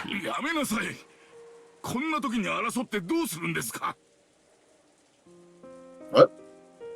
Why are you fighting? But yeah, you don't know how true this is, Battler. You are no longer safe. So secret that she gets to survive. Yeah. Although I imagine it's entirely possible that if Beato in the first loop had actually succeeded in properly like resurrecting and didn't get locked into this game with Battler, that she would have just like fucked off to go kill Angie. Yeah, or at least take her. Yeah, it's entirely possible that she would have just like taken her the same way as Maria, just like, all right, you're my apprentices now. Come on. Yeah, sure. Yeah, Which, actually, fucking George, goddamn flying earlier. Which George? God. I had the idea of like Beato running a fucking like magic school for like the Ushiromiya family because it seems like so far that fucking everyone on this goddamn island is either talented in magic or already half trained in magic. So it's like, yeah, let's just set up this fucking magic academy to like fucking teach this entire group, and then also maybe get some counseling. Yeah. Except Goda. Yeah, except Goda. At the very least, Kumasawa knows the stories, you know? Yeah, Kumasawa knows the stories and might have, like, had some magical reserves after interacting with Virgilia. The one regular guy. It's true. Token mundane. Yeah, he's the token mundane. Oh,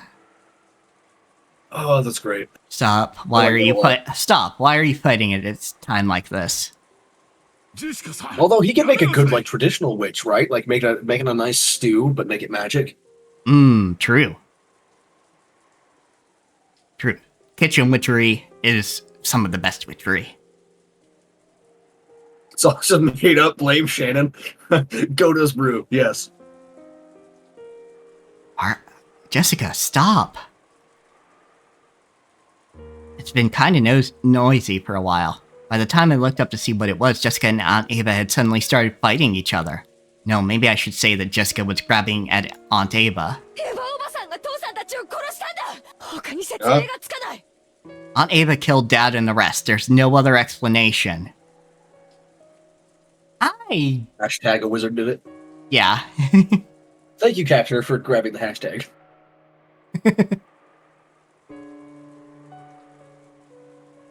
Yeah, hashtag. Damn, now I gotta fucking like write a damn like food witch. Yes. I still gotta write a sword witch. I haven't done that yet either.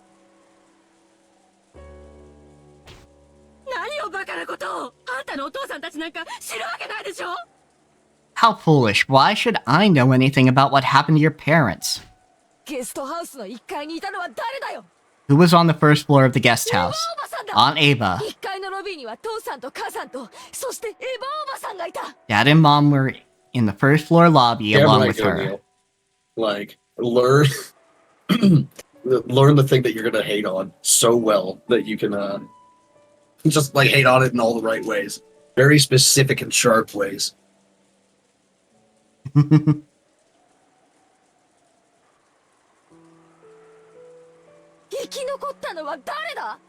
who was left alive? Only Aunt Ava. Why? It's obviously because you're the culprit.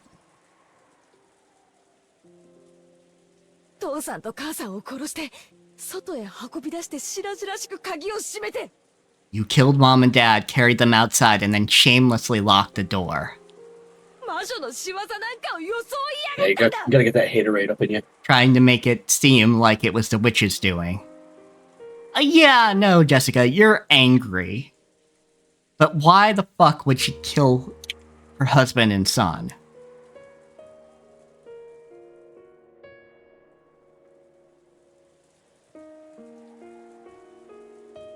Then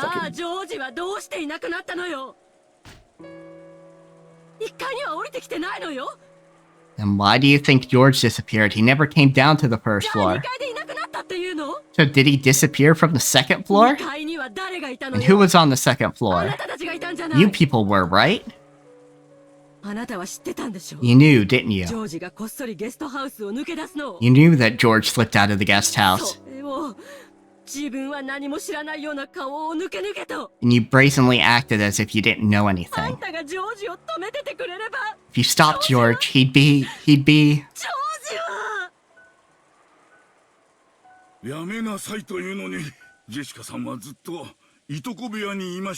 Said stop. Jessica was in the cousin's room the whole time. And Ava was in the first floor lobby the whole time.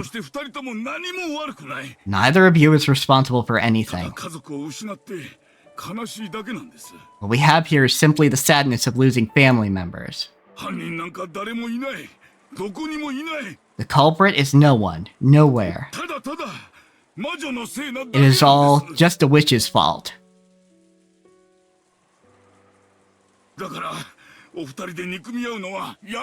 So stop hating each other, you two. It is interesting seeing you make it to, like, the final four. The witch's fault, huh? Wonder if that's a good way to cool down the situation right now. Yeah, I finally understand why 30 people evaporated from the guest house. When all the doors and windows were locked from the inside. This is what they were after. Making us think the culprit was inside and sparking this ugly mutual hatred.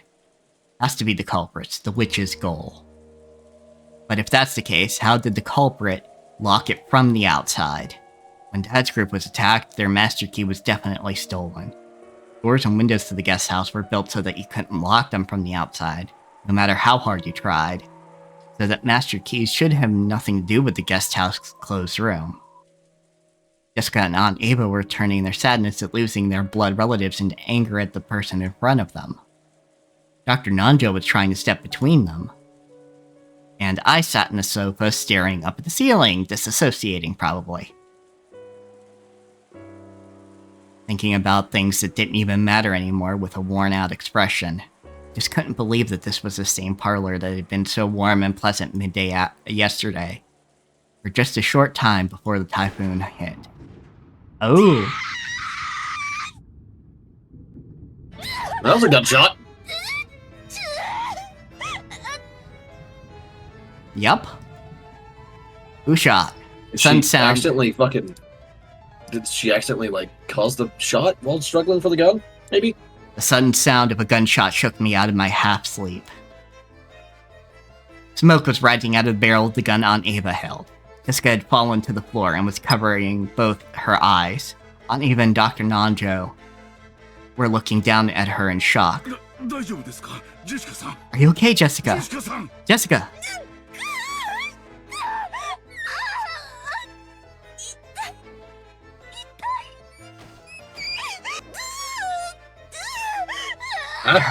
It hurts, it hurts, it hurts.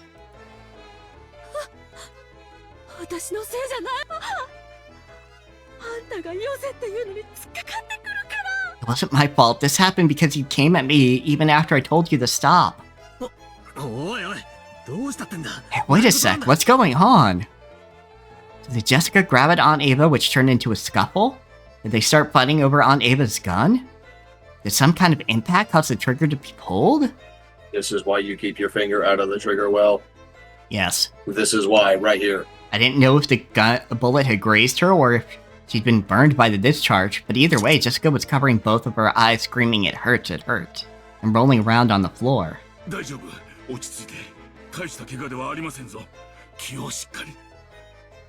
Don't worry, calm down. It's not a serious wound, so get a hold of yourself.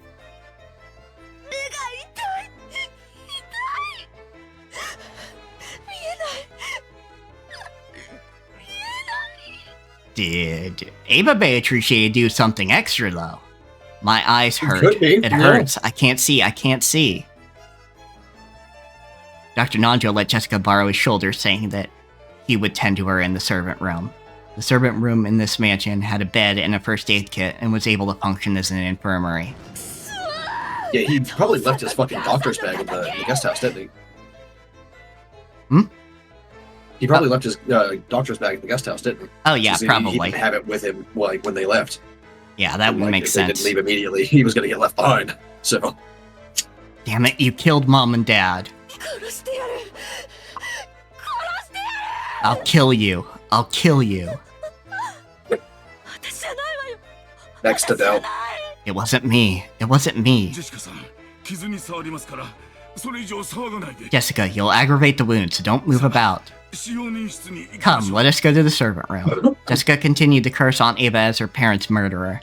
It seemed that Aunt Ava couldn't conceal her trembling at the fact that she had pulled the trigger, even if it had been an accident. Keep your finger out of the trigger wheel. God damn it. And this won't happen. It wasn't my fault. It happened because that kid jumped at me.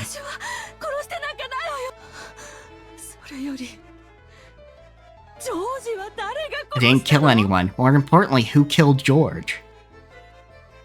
That is a fucking fantastic question because obviously she didn't do it and she's the only one that they know has a gun right now, aside from the culprit. Yep. It's possible that George went to Shannon and killed himself. Not with how first off, you would see the gun laying on the ground beside him. Well, he has a hole in secondly- his chest, not necessarily anything. True. But he doesn't have a stake near him either, does he? Good point. He doesn't have a stake or a gun around him, and yeah. So, I mean, even if he did have the stake or the That's right. Who killed gun George? nearby, ジョージ、私は悪くない。 It isn't my fault. It isn't my fault. 悪くない。待てよエヴァおばさん、一人になるな。 Wait a second, Ava. Don't go off on your own.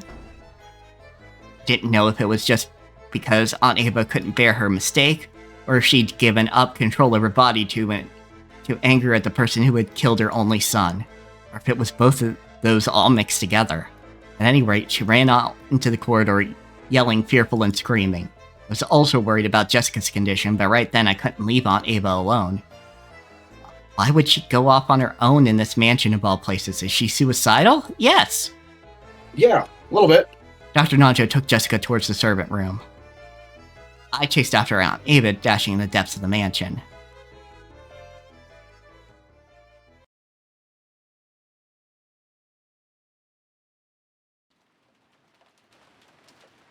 No, the fruit punch Doritos was actually pretty good. Really? It's not the best fruit punch I've ever had, but it was it was good. I would actually bother to go get another one. So it's also like $1.30 for a liter and a half of soda. So I was like, oh, that's pretty cheap. Yeah? No wonder this is so popular.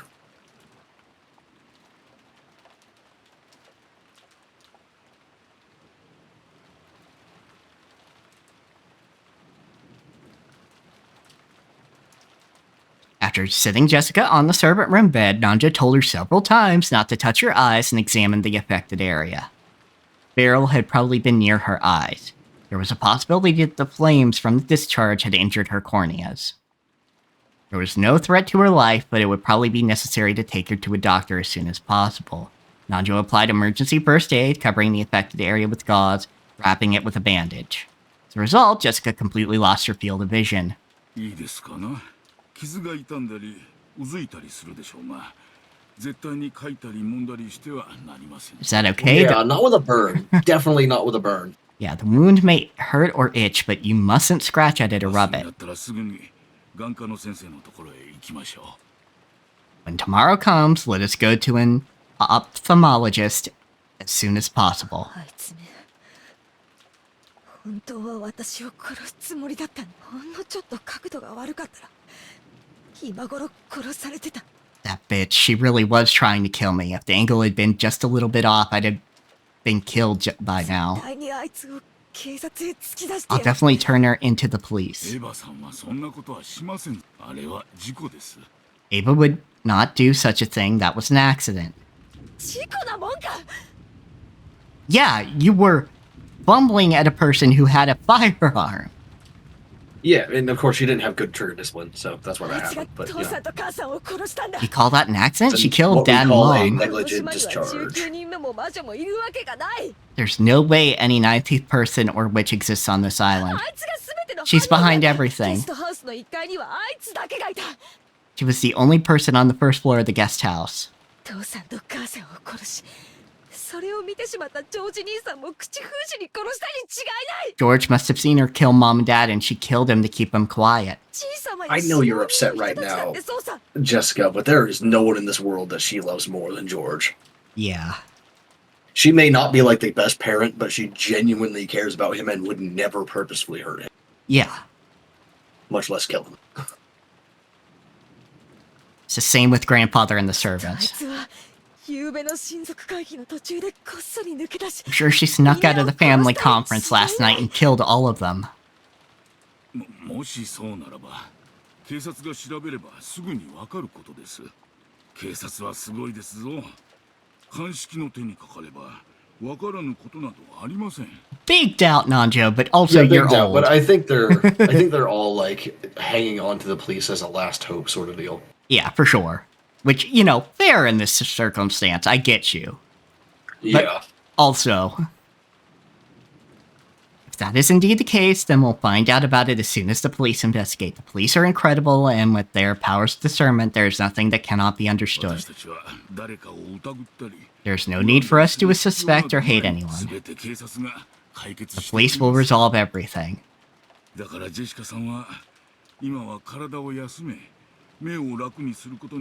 So for now, Jessica, you should devote yourself to resting your body and keeping your eyes safe.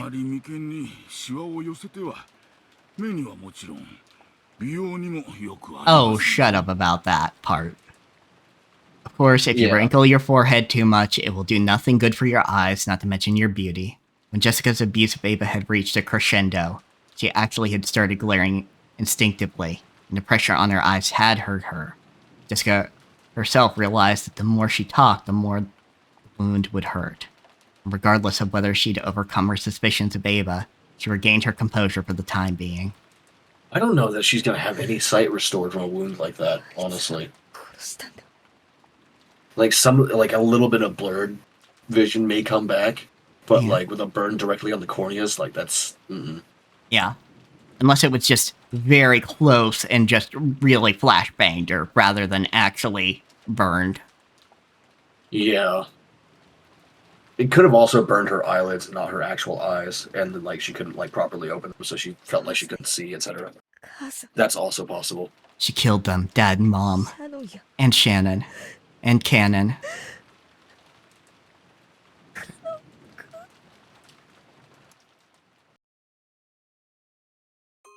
She'd heard that Cannon had been killed in the chapel. Jessica still hadn't seen his face after he had died. Jessica was now less fearful about the fact that she was blinded, and more frightened that the police would carry Cannon's body away while she still couldn't see, and that she would have to say her final farewell without being able to look at his face.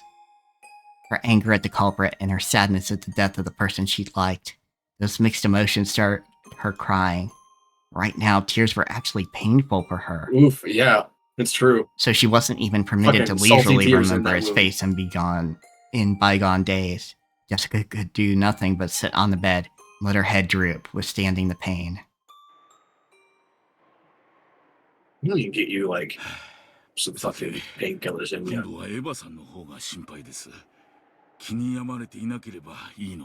Well then, now I am worried more about Ava. I hope she isn't too shaken by this. Realizing that Jessica had calmed down for the time being, letting out a sigh, he stuck his head out the hallway to look for any sign of the others coming back. And then he gets fucking killed and Jessica can't see. That's how I expect this goes too. Like, maybe they hear a gunshot and they go to rush out to... Okay. I was thinking, like, maybe they hear a gunshot and they, like, go to rush out to see what happened, and, like, then Nanjo is killed before she can get there, so she doesn't have anyone to guide her, and she's trapped in the hallway, unable to see. But, like, that works, too! Yeah. Then, their eyes met. Nanjo, unable to understand who this person was bewildered for an instant.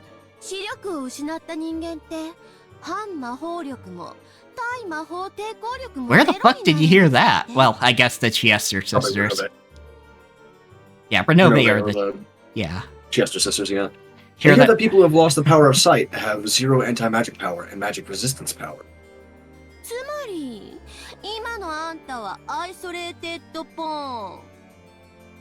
In other words, you're an isolated pawn right now. Understand what that means? Fucking hell, I don't think Nanjo is gonna pull something out of his hat, but... Now would be the time if he could. What did you say? You fucking heard me, old man. Nanjo had no way of understanding who the person in front of him was, much less what she had just said. Dr. Nanjo, what's going on? Unable to see, Jessica had to rely on voices alone to make out the situation. Since she heard Nanjo say something in an uneasy tone, she tightened up, thinking that something bad might have happened.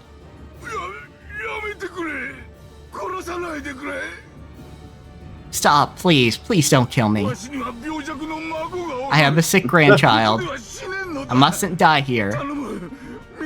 Please spare me. This is actually the first time we've actually seen him die, too. Yeah. Had him have that happen on screen. Dr. Nanjo? Dr. Nanjo! Like, we've seen him dead, but we've never actually seen him die. So... Jessica couldn't do anything except call out from the bed. Judging by the tone of his voice, Nanjo was in the corridor confronting someone. He was scared. His life must have been threatened just a second ago. No, stop it! 第9の晩に魔女は蘇り、誰も生き残れはしない。 On the ninth twilight, the witch shall revive, and none shall be left alive.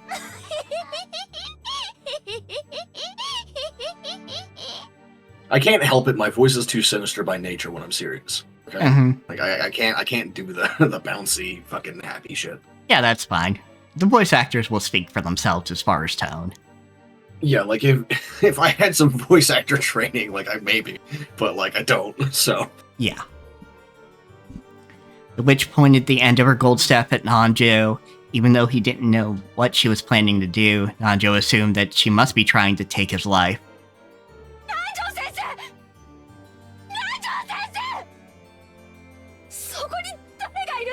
Is someone there? Answer me.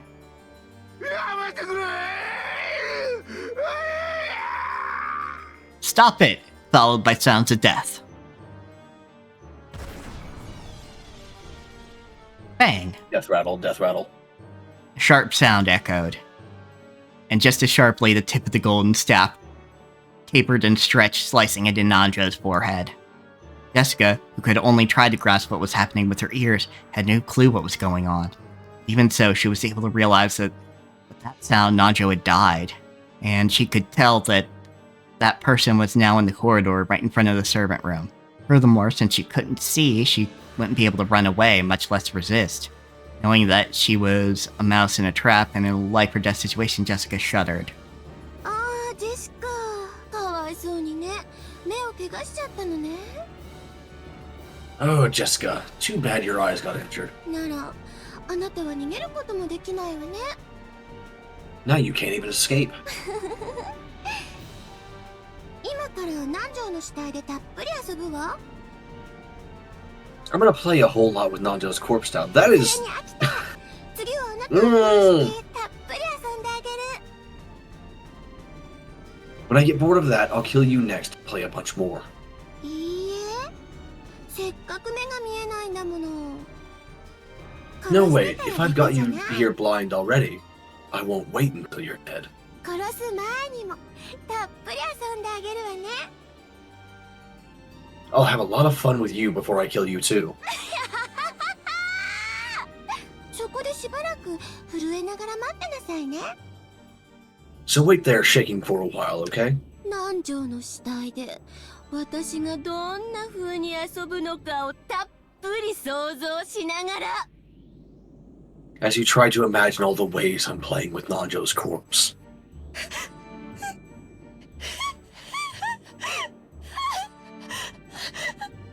Yeah, I'd be freaking out too. Sounds of hyperventilation. Jessica was struck with fear and let out a frail scream. She wanted to scream in a much louder voice, trying to get someone to help her. She couldn't. And faced with true fear, it clogs up a person's throat.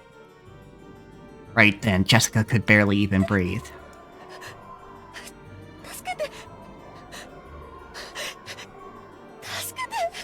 Help me, help me.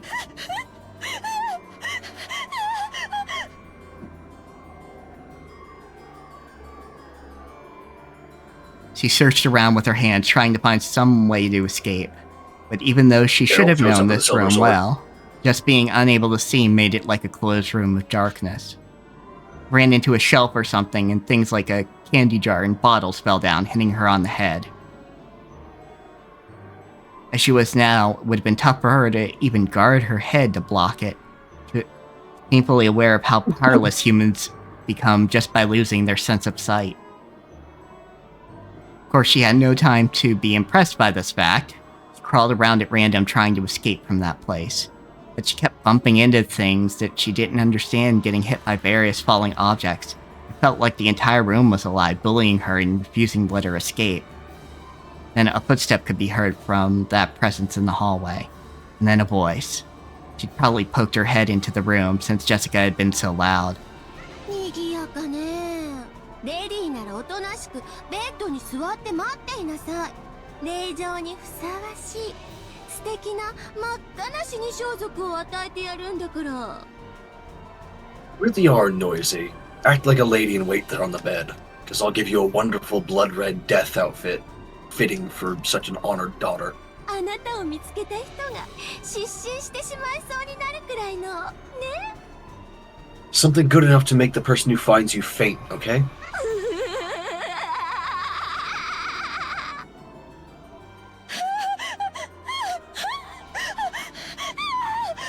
More sounds of hyperventilation.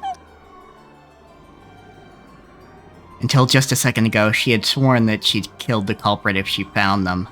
However, she was now very powerless. She couldn't do anything except let out a scream, crawling around on the floor and bumping her head into the bed and the legs of desks.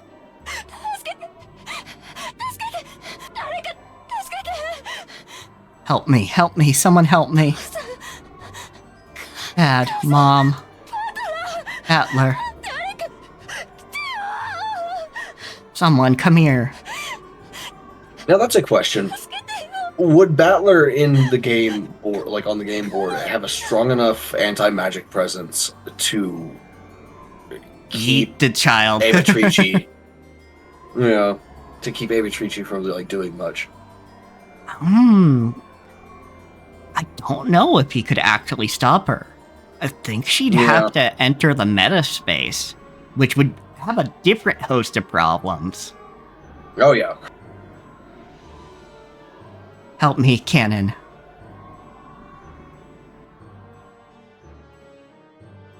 In the corridor, as the witch thought of how to toy with Nanjo's life, a single gold butterfly secretly watched that scene from the corner of the hallway. It was Beato, who had barely escaped with her life once before. The gold butterfly softly returned to human form.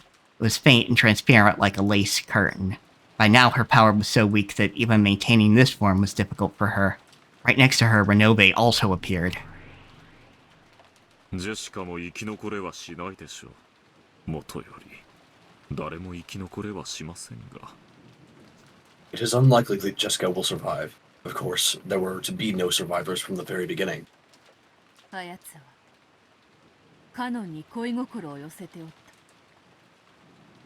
She has grown feelings of love for Canon. わらわはそれをもてあそんだこともある。 I have toyed with them at times. しかしそれは魔女として恥ずべきことであった。 However, such behavior was shameful for a witch. 愛とは一なる元素。恋心はそれ以上に純粋で尊いものであります。 No, you fuck off No, with that. stop that, Renove. Yeah, stop that.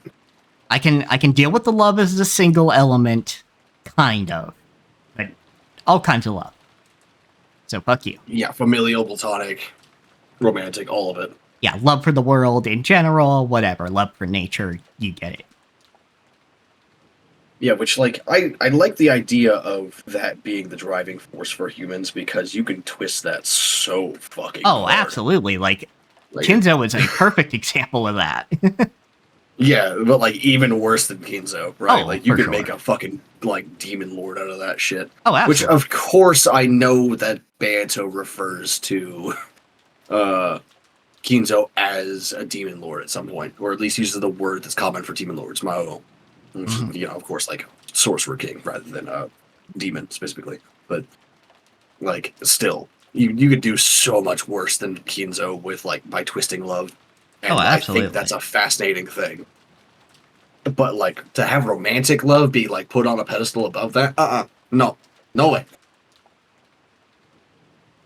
Again, like, you can always, like, tell what a person, what an author or creator thinks makes a human by, like, what emotions they put ahead of others and what their non-human characters lack, right? And this is for one of them sure. right here. There we go. Ryukishi has been pretty good about like keeping things fair and even in the narrative itself. But I don't know about this one. Because this one seems to actually be part of the narrative. That romantic love is supposedly more powerful. Yeah, which, okay, love story, but also fuck off. Yeah, exactly. It's also, fuck off. Get out of here. Love is the single element. Romantic love is even more pure, more sacred. God, that just reminded me of fucking the Slay the Princess and the fucking splash screen. Yeah, that's what I was thinking of, honestly. Though for some reason you seem to despise it thoroughly, my lady. Oh, I wonder why. Maybe it's because of what Kinzo did to her. お師匠様は言った。魔法とは人を幸せにするためにあると。Teacher told me, magic exists to bring people happiness. Cheery, upbeat, good, like, electronic music. Go. Like, uplifting shonen. About to do some crazy shit. Music. That's really what it sounds like to me. I don't know if that sounds like that to you, but that's the feeling I'm getting from it. It's used now, for sure. The last time it was used was actually Rosa going... younger Rosa, going through the forest and eventually finding the hidden mansion. Hmm. That's something I myself must have been aware of in the past.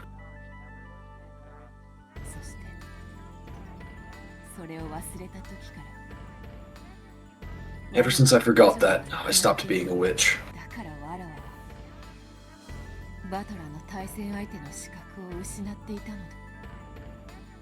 And so I lost the right to be Battler's opponent.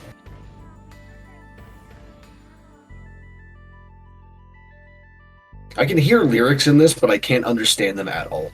Like they're too quiet. Yeah.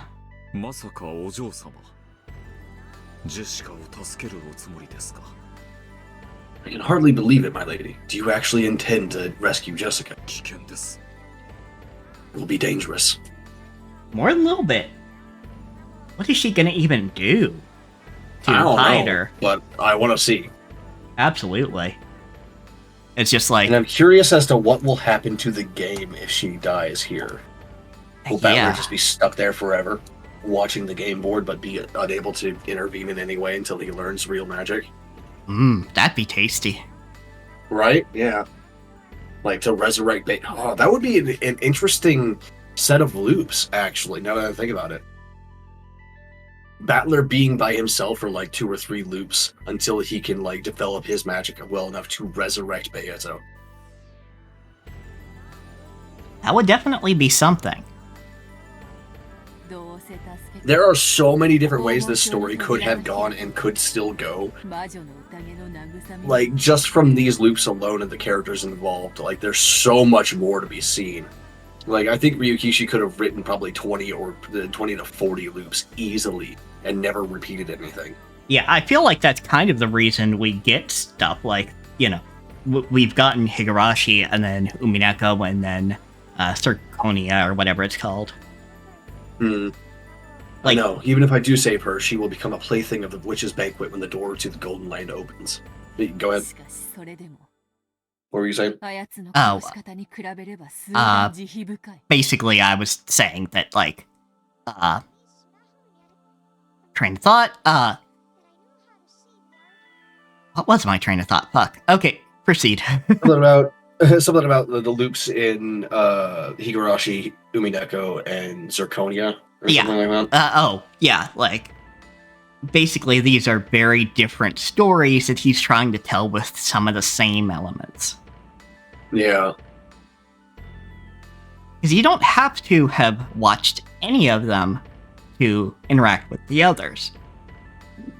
You get more, you know, flavor from knowing who the hell Lambda Delta is and who Berncastel is, but that's tangential.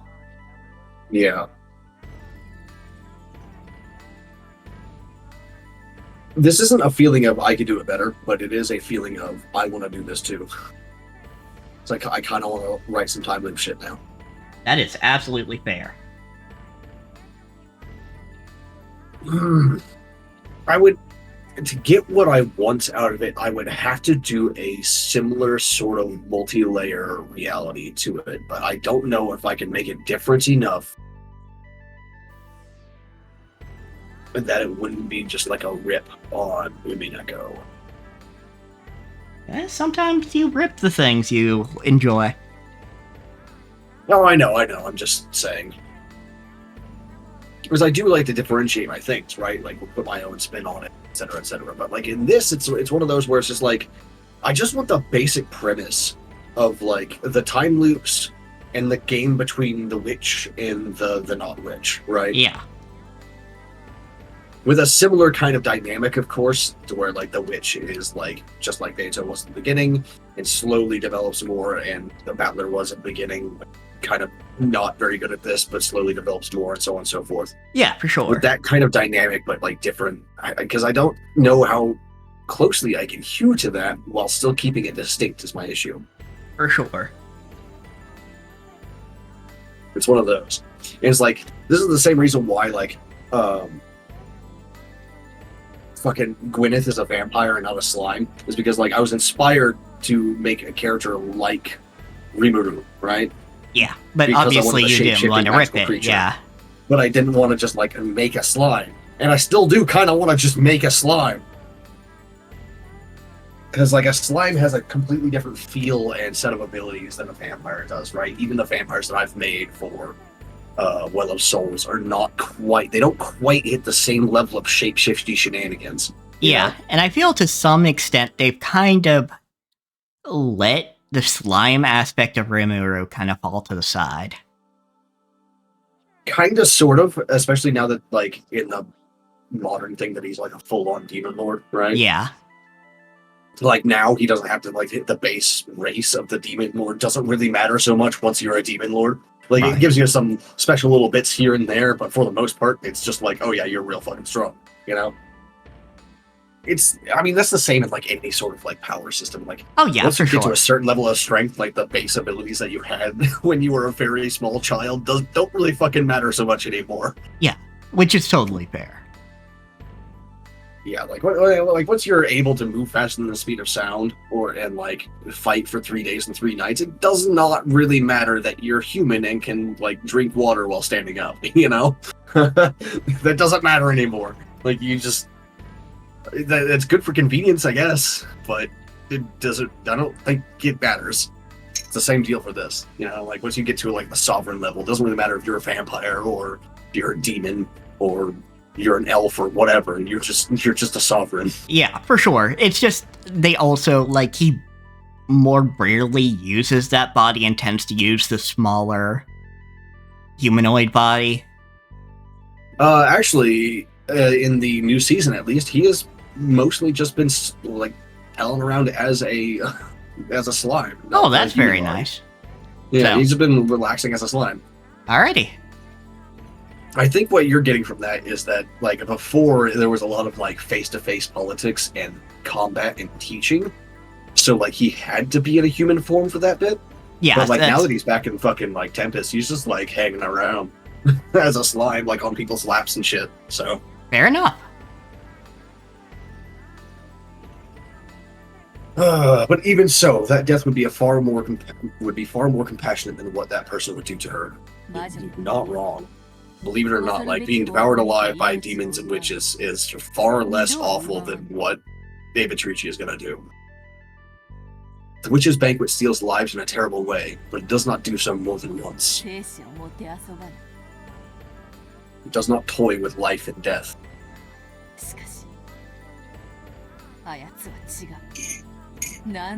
However, that person is different. She kills over and over. Yeah, the witch's banquet is at midnight, right? Yeah, I believe Or so, something like yes. that. It's either midnight or the witching hour. I don't remember which. She kills for fun. Glass houses, but you've been... Yeah, she's learning. She's learning, everyone! She's learning! There's not even a trace of compassion there. Again, glass houses, but she's learning!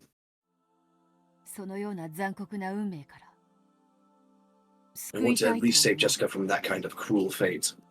確かにそれを行うことは良き魔女として称えられることでしょう。 Certainly, by carrying that out, you would probably be praised as a good witch. しかし新しきベアトリーチェ様はすでにお嬢様のことを敵視なされています。 Sorry, Midnight, feeding my cats. Yep. However, the new Lady Beatrice already views you as hostile, my lady. もう一度姿を見られることがあったなら、今度は逃れる術はありませんよ。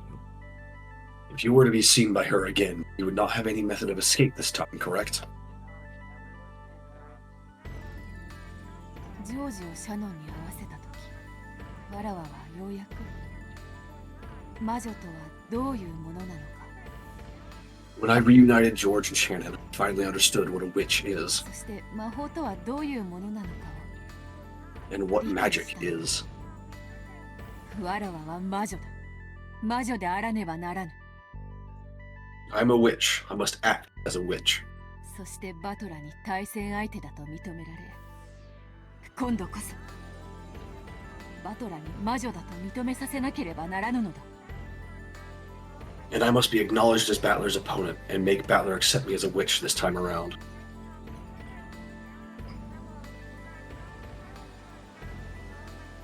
そのための道は長く険しいかもしれない。しかし今ここでその一歩を踏み出さねば、わらわは魔女を名乗れぬのだ。 The road to that goal may be long and difficult. However, if I do not take a step forward here and now, I won't be able to call myself a witch. お気持ちはわかりますが、どうやってお救いになるつもりです？今のお嬢様 I understand your feelings. 魔法は多くありません。 But how do you plan to rescue her? There are not many forms of magic that your body is capable of now, my lady. シャノンを蘇らせる時ですら、ジョージの力を借りたではありませんか。 Did you not have to borrow George's power even back when you revived Shannon? だからこそジェシカだけは救えるかもしれぬのだ。 And for that very reason, I may be able to save Jessica. 今あやつはカノンに助けを求めている。 Right now, she is begging for Canon to save her. その思いの力を借りれば、わらわの魔力にてもう一度冥府の扉を叩けるかもしれない。 I can borrow the power of that emotion. My magic may be able to knock on the doors of the land of the dead once again. 叩けはするでしょう。しかし、魔力を使い切ります。 You may be able to knock, however, you would use up all of your magical energy. 新しきベアトリーチェ様にもし見つかったら、本当に逃れる術はありませんよ。 If you were to be spotted by the new Lady Beatrice, you would truly be without a method of escape. 私はすでにお嬢様の執事ではありません。いざという時、お助けすることはできませんので、ご了承。 I am no longer your butler, my lady. Understand that I cannot assist you if the situation worsens. 承知しておるわ。わらわはこれまで数えることもできぬほどの命をもてあそび、奪って I know. By now, I have toyed with and taken more lives than I can count. ならばその罪は同じ数だけの命を救うことでしかあがないのかもしれない。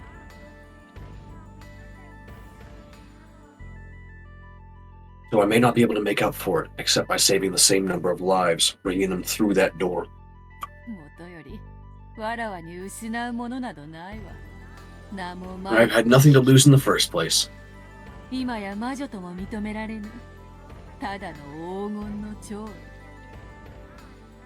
I'm just a gold butterfly who has passed its name and magic power on, and who is no longer acknowledged as a witch.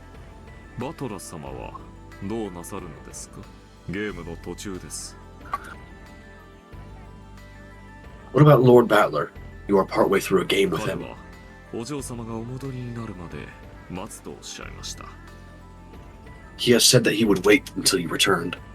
ここで果てるようなことがあっても良いのですか？ Are you truly satisfied to end it お here? 嬢様にはマトラ様の向かいの席に戻る義務があるのですよ。You have a duty to return to the seat across from Lord Battler, my lady. だからこそだ。わらわにしか救 Yeah, I was gonna say, that's exactly why she has to do that.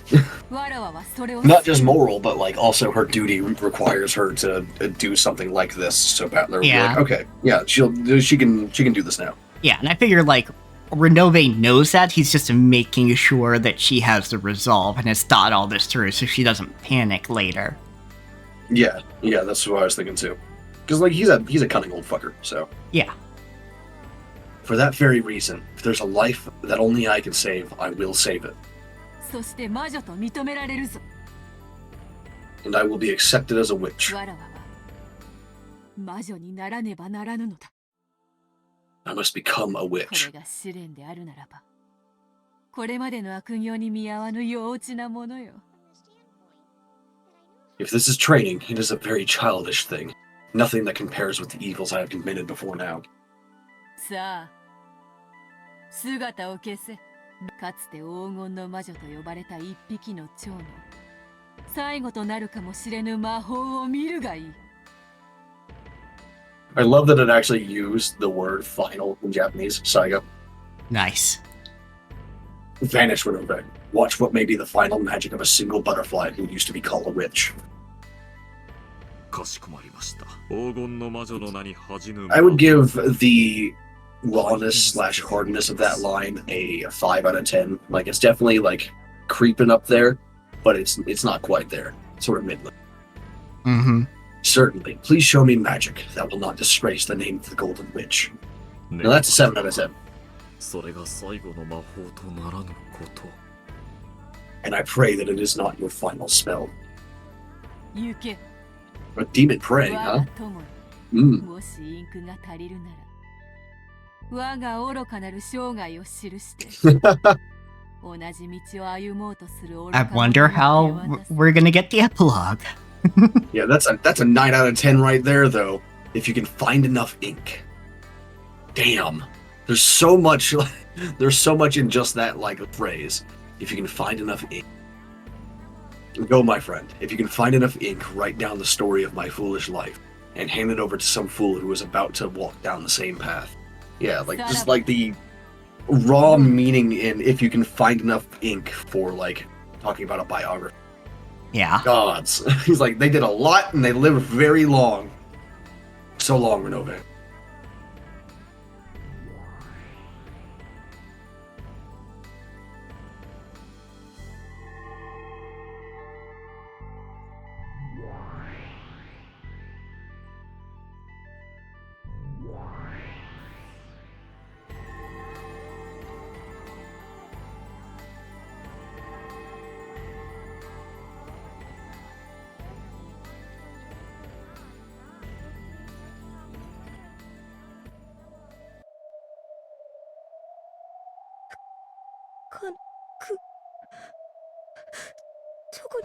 There's actually something about like a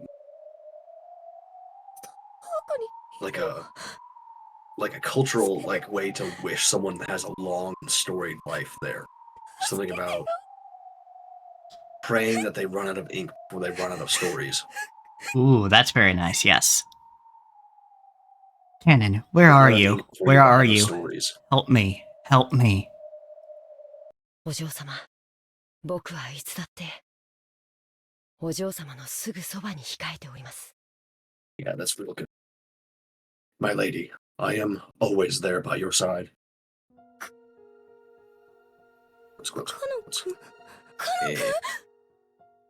It seemed to Jessica as though she'd heard Cannon's voice just then. Yes. She looked around with unseeing eyes, but of course she saw nothing. On the contrary, that action caused her head to hit the desk again. Don't.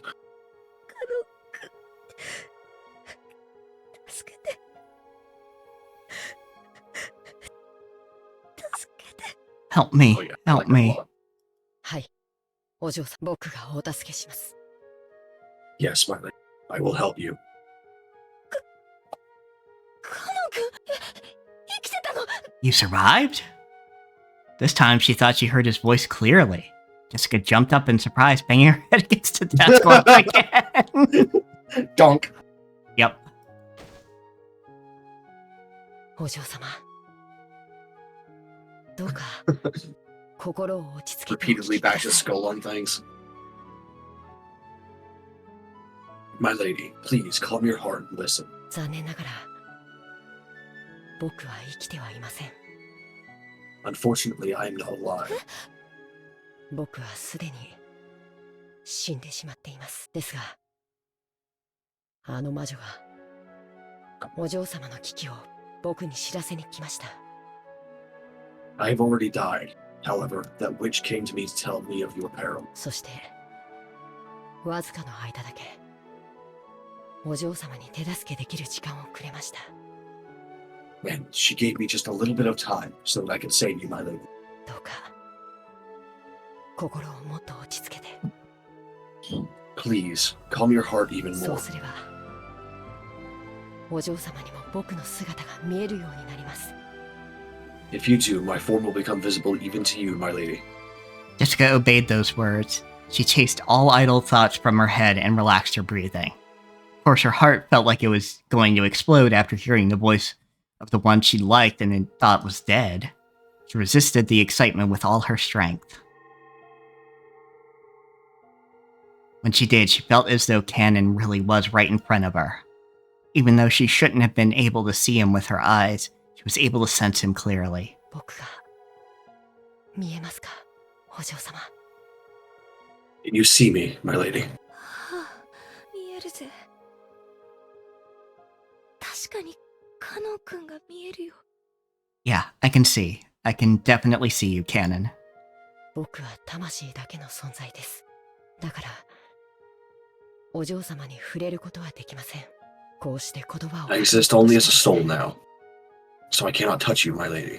I cannot do anything except talk to you like this. それだけしかできないか弱い存在ですがそれでもお嬢様の力になれるはずです With my current weak existence, I can do nothing more than that. But I should be able to be of some aid to you, my lady. 言葉だけなのカノン君に触ることはできないの So we can only talk. I can't touch you, Cannon? 僕は今ろうそくの煙よりも儚い存在です聖者であるお嬢様に触れられればたちまち書き消えてしまうほどに Now more fragile than smoke from a candle, so much so that if one of the living such as you were to touch me, I would be wiped away instantly. だからどうか触れようとしないでください僕も So please, don't try to touch me. お嬢様に触れたい気持ちを Damn, spicy cannon. Because I am also holding back my desire to touch you, my lady. Okay. それよりお嬢様よく聞いてください More importantly, my lady, please listen well. 新しい黄金の魔女は残酷な心の持ち主です The new golden witch has a cruel heart. 必ずやお嬢様をひどい目に遭わせようとするでしょう Incomprehensible, I've met with a horrible fate. She surely plans to make you meet with a horrible fate. この部屋から逃げ出し隠れなければなりません You must escape from this room and hide. どうや私は目が見えない How? I can't see anything. 静かに僕がお嬢様の目になります僕がかける言葉に従って動いてください Quiet. I will be your eyes, my lady. Please move in accordance with my instructions. まずそのまま3歩這い出てそれから立ち上がってください First, please crawl 3 steps from there and then stand up. 今お嬢様がいるのは机の下です I think she knows that cannon. She did bonk her head on it like 3 times. そのまま立てば頭をぶつけます You are now under the desk, my lady. If you stand there, you'll hit your head. 机の下だったのかわかったよ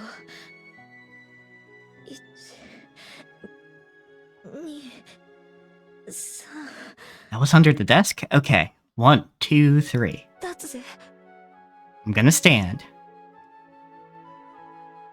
お上手です。次は時計で言う。 I thought, 9時の方向を向いてく I ださ thought い。 she was gonna bash her head on the desk again. And like Anna was just gonna be like, gotcha, bitch. Well done. Next, please turn to face towards 9 o'clock. Yes, well done. なんだか恥ずかしいぜ。 This is pretty embarrassing. 大丈夫ですか？傷が痛みますか？ Are you okay? Does your wound hurt? Yeah, obviously. She burned her fucking eyes, dude. No, I'm fine. What next? Jessica thought that if it was a dream, she didn't want to wake up. And if she were allowed to, she would have wanted to take off the bandage covering her eyes and see him. However, if she did that, Cannon might vanish like frail candle smoke, just like he himself had said. She was afraid of that. So she satisfied herself with just listening to his words once more. Repressing her desire to see him, to hold him. Therefore, what her eyes now were tears of gratitude. Tears of gratitude for the god, or maybe the witch, who had given her this miraculous moment. A bit of column A, bit of column B. Yeah. As they say where I am from, okay, no stops. こんなに喋って、あいつに気づかれない。 Is this okay? If we keep talking like this, won't we be noticed by her? 声を聞かれない。 Won't our voices be heard? Yeah, I mentioned that earlier too, Donio. Like, fucking, like the salty tears in, like, eye wounds. 大きな Ugh. 音や声を出さなければ。 Even if it's just, like, eyelid wounds. Still, だから誰も僕の気配には気づけない。 I've erected a secrecy barrier. As long as we don't make any loud sounds or speak noisily, no one will notice us. That's why people can't tell when I'm around.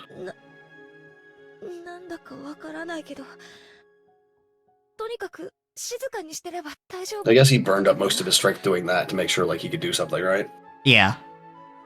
I don't really get it, but anyway, we'll be fine as long as we stay quiet, right? 次はどうするんだ？ What should I Like do a next? Simple fucking perception barrier or something. Yeah. そのままゆっくり10歩ほどを歩いてください。ソファーに触ります。 Please walk 10 steps in that direction. You will touch the sofa. それに沿って進んでください。 Please continue along that. ゆっくりと Do it slowly. 落ち着いて Stay calm. 僕の Stay 言葉 calm. を信じて。 Believe in my words.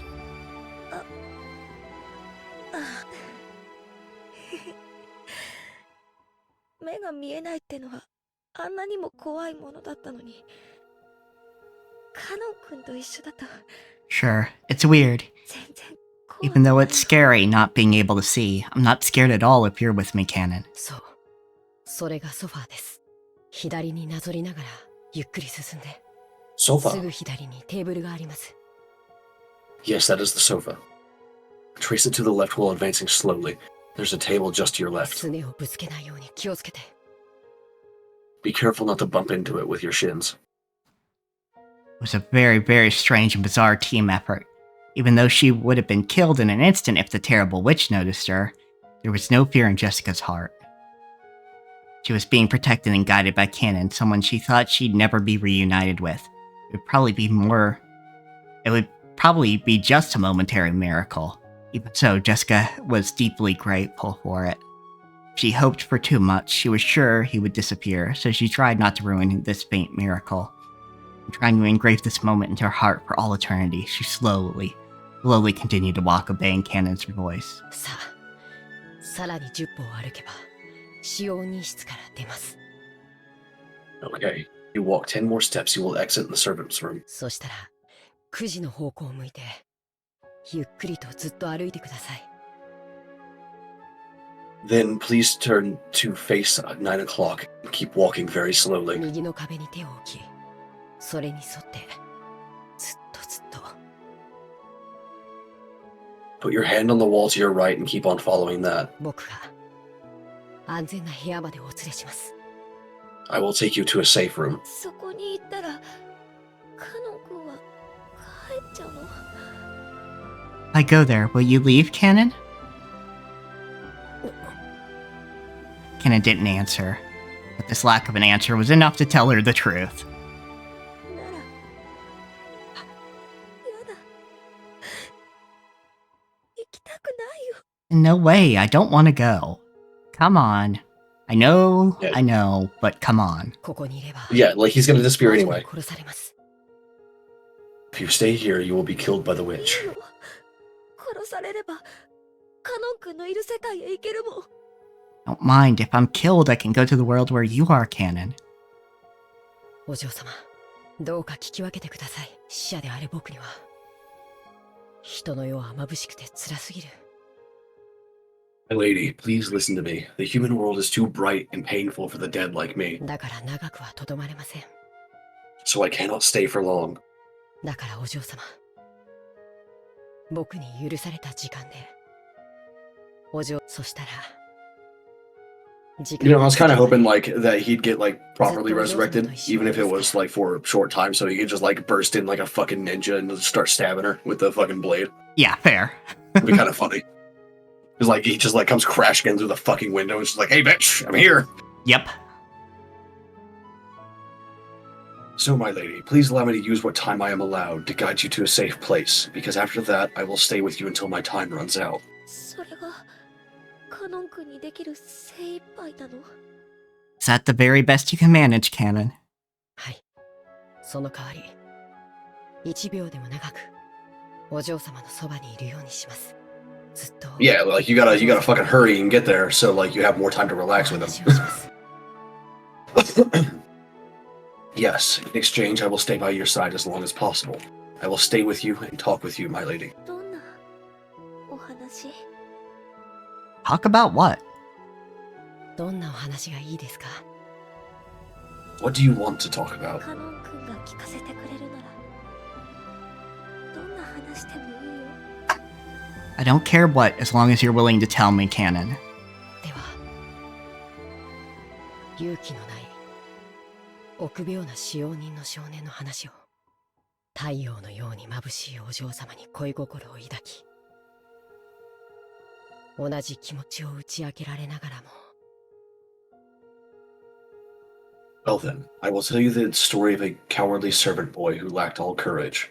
The story of a foolish and pitiful boy who fell in love with a young lady as radiant as the sun. Even when the lady confessed those same feelings to him, 臆病さに負けついに生あるうちに自分に素直になれなかった he lost to his cowardice and was never able to be honest with his feelings while he still lived. なら私もしたいよ Yes, then I want to tell you a story 大 too. 好きな男の子にねもっともっと大好きだよって勇気を振り絞れなかった臆病な女の子の話を It's a story of a cowardly girl who couldn't muster the courage to tell the boys she loved how she felt much, much more そ often. してその男の子に再会できる奇跡を神様がくださってその勇気を振り絞る機会を The story of how that girl, after being reunited with that boy by a miracle from God, used that chance to finally muster up her courage. 僕もその話を聞きたいですだからそのためにも行きましょう I also want to hear that, so for that reason as well, let's go. 安全な場所 Or まで let us go. To a safe place. カノン君と一緒ならいつまでだってどこまでだって歩くよ Yeah, if I could be with you, Canon, I would walk however far, however long it took.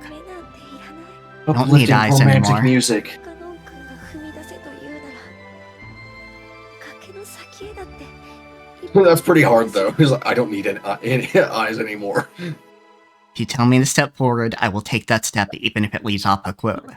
Admittedly, my shitpost thought is, you know, I will walk 500 miles, and I will walk 500 more to be the Yep. one who walked.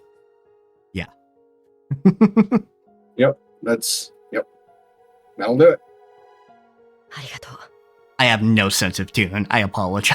It's alright. さあお嬢様参りますよ Thank you. 最初 Come, の my 10 lady. 歩 Let us go. The first 10 steps. うん You weren't fucking walking that whole time? いや God damn it. ジェシカって呼んでくれなきゃやだ No, I don't like it. I won't do it I unless don't you like call it. me Jessica. I don't like it. I don't do it. わかりました。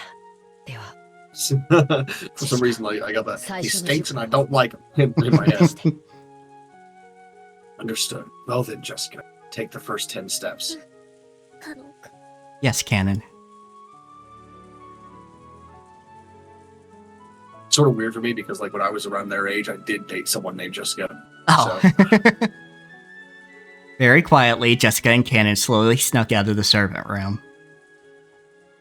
Just around the corner, the witch could be seen cruelly looking down at Nanjo's corpse, but she didn't even notice their presence. However, Renobe, who stood at the ready by her side, met Canon's eyes. Canon thought, oh no, grimacing and blocking Jessica with his back. However, Renobe did not inform his master. He played dumb, just as though he hadn't spotted Canon in the first place. No, yeah, maybe he was never told to inform her. No, maybe he did appear to chuckle. From a finger on Renobe's hand, which were joined behind his back, a small gold butterfly appeared, flying in front of Canon as though guiding him. Went unnoticed by the master he served, and was surprised at the magic that butterfly held, as it was far more powerful than the secrecy barrier Canon possessed. He may not have known it, that power of his had originally been Renobe's. Oh, interesting. Oh, okay. So Renobe had, like, passed down these techniques to Genji, who then taught. Okay, yeah, that makes sense as to, like, why the Twilight started like that, then. Yeah, absolutely.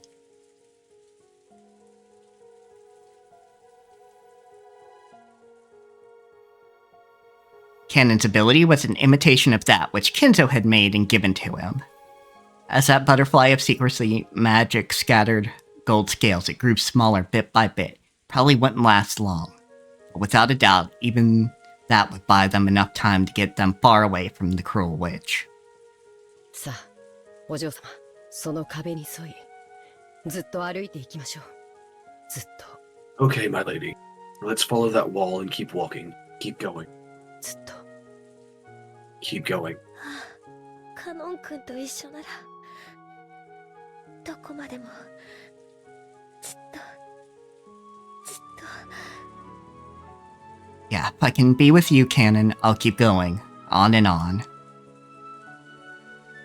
Led and protected by the small gold butterfly, the pair separated by the wall of life and death slowly walked away towards the end of the corridor. There was no way that the evil witch could have had magic to notice their flight. Until they disappeared at the other end of the corridor, the witch didn't realize that Jessica had vanished.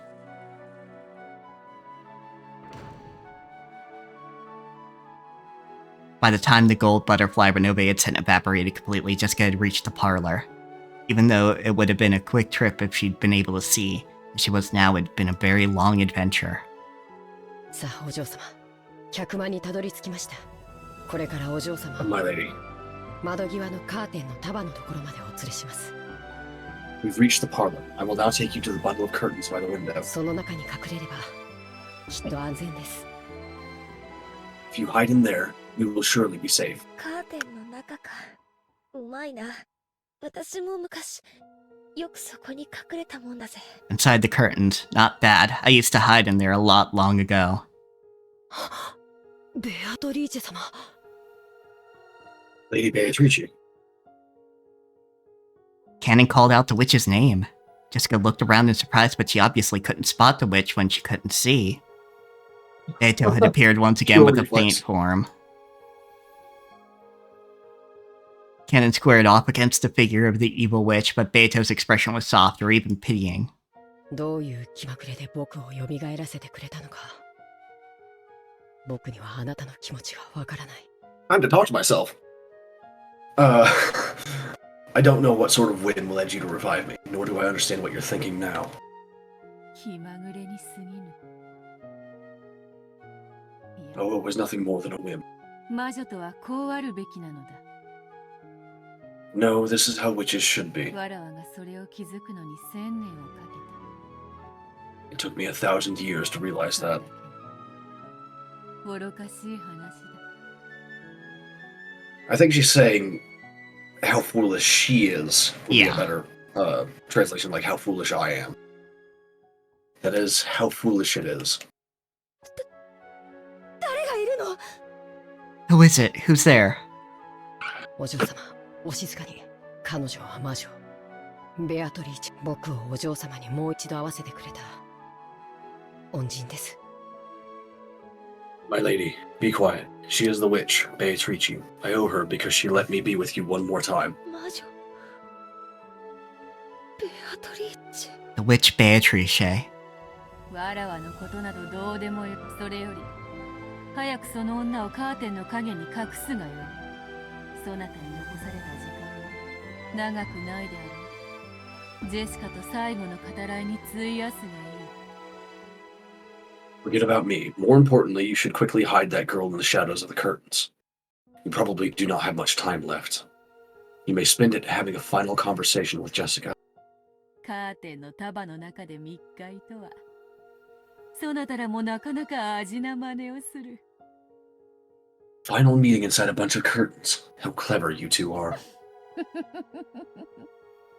あのありがとうベアトリーチェ。 Thank you, Beatrice. カノン君に会わせてくれてありがとう。 Thank you for letting me be with Canon. Jessica didn't know where Beto was, so she said that while facing in the wrong direction. Perhaps because she found that funny, Beto snickered. Like, I don't understand like this bit in when like people are blind for whatever reason. Maybe they're just like wearing a Yeah. mask, or they're actually blind or newly blind in fiction. Like, you can tell what direction the voice is coming from. That's what our ears are for. You can tell. Our ears aren't actually all that, like, dull compared to most animals. We just have a different range of hearing. That's what it is, specifically. Yeah. Like, dogs and cats seem like their ears are more sensitive because they have a different range, but, like, the actual volume of the sound that we can hear is the same. And, like, our ability to, like, tell which direction it's from is roughly the same as well. Like, the only thing that we're lacking in on that front is the ability to actually move our ears to point in different directions to, you know, tell. But you can just move your head for that anyway. So it's like, we got the same shit, damn it. Believe it or not, it's also the same for smell. I don't know the exact, like, functions of it, but, like, it's just that our range of smell is different. Yeah.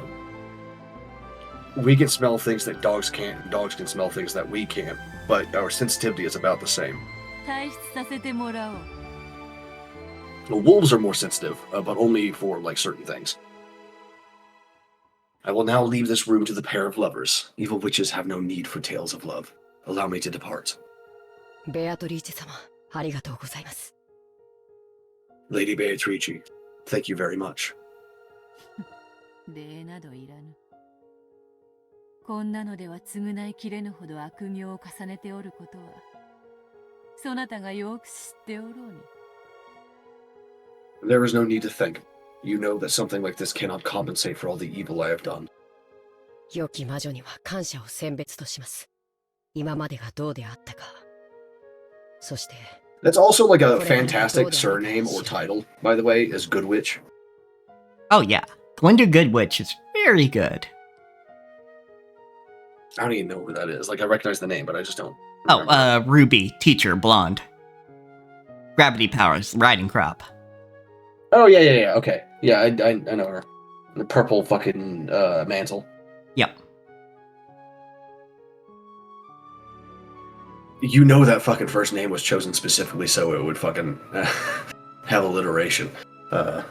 Anyway, I offer my gratitude to this good witch as a parting gift. I don't know what has happened before or what will happen after.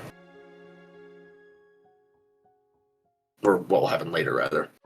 しかし、今この瞬間。 However, at this very moment.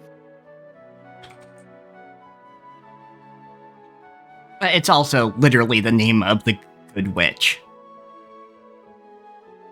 in Wizard of Oz. Oh yeah. It's I just mean like mashing it together because it's not a real surname in real life because no one would like, for a very long time, no one would willingly call themselves a witch. That's very recent. Yeah, for sure. You are without a doubt a good witch. おべっかが過ぎるぞ家具めが。次に会うときは You flatter me, furniture. 期待を裏切らぬ悪しき魔女であるかもしれぬぞ。 The next time we meet, I may be an evil witch who doesn't betray your expectations. それではさらばだ。 See, that's how witches should be. Yeah, it's like very playful. Yeah. And with that, farewell. Beato left the parlor and closed the door. And mustering the last of her remaining magical power, she sealed the door. The fact that those two had escaped into here would eventually be noticed. Now that the night twilight had been reached, no matter how much they struggled, their inescapable fate had already been decided. However, until that final moment, they should be given the chance to speak with each other of their love. The witch poured out all of her magical power to protect their time together, so that no one would be able to defile their time alone until the last possible moment. At that time, Beto noticed something. Her body had been detected by a magical searching technique. The evil witch's furniture had sniffed this place out. 無粋なるは魔女のゆえんか。若き二人に恋を語らせる気もなしとは。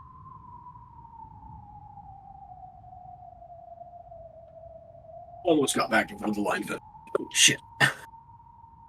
So boorishness is the witch's way of doing things, after all. To think that she doesn't even intend to let those two young ones speak together of their love.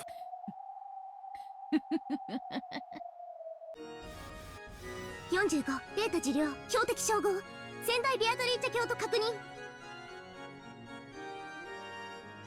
45, data received, checking target, confirmed as the lady predecessor Beatrice.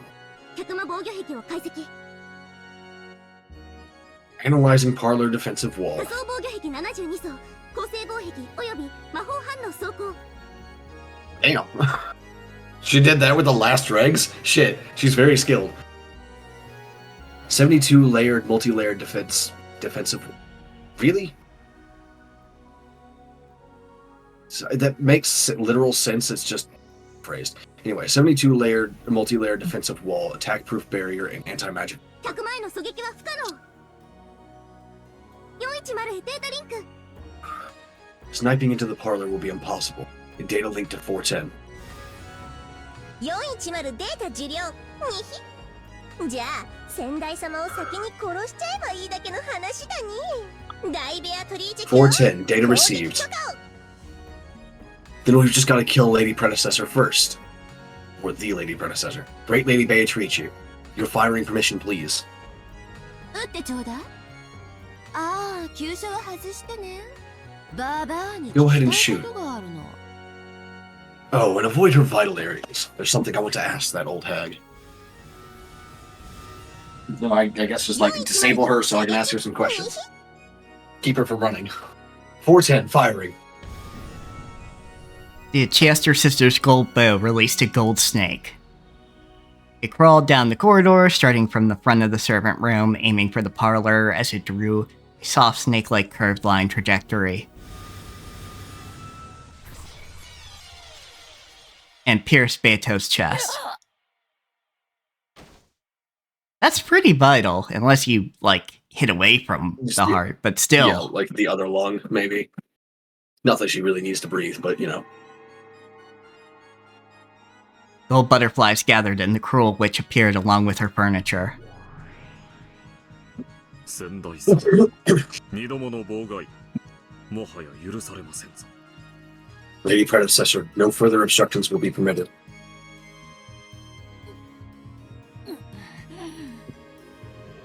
許されようとも思う。しかしシエスタ姉妹も腕が落ちたものよ。 I didn't think they would be. Still, the Chester sisters really have gotten rusty. わらわを仕留め損なうとはな。 To think that they failed to bring me down. それも二度も。 And twice at that. Renobe spoke in a manner befitting the witch's butler.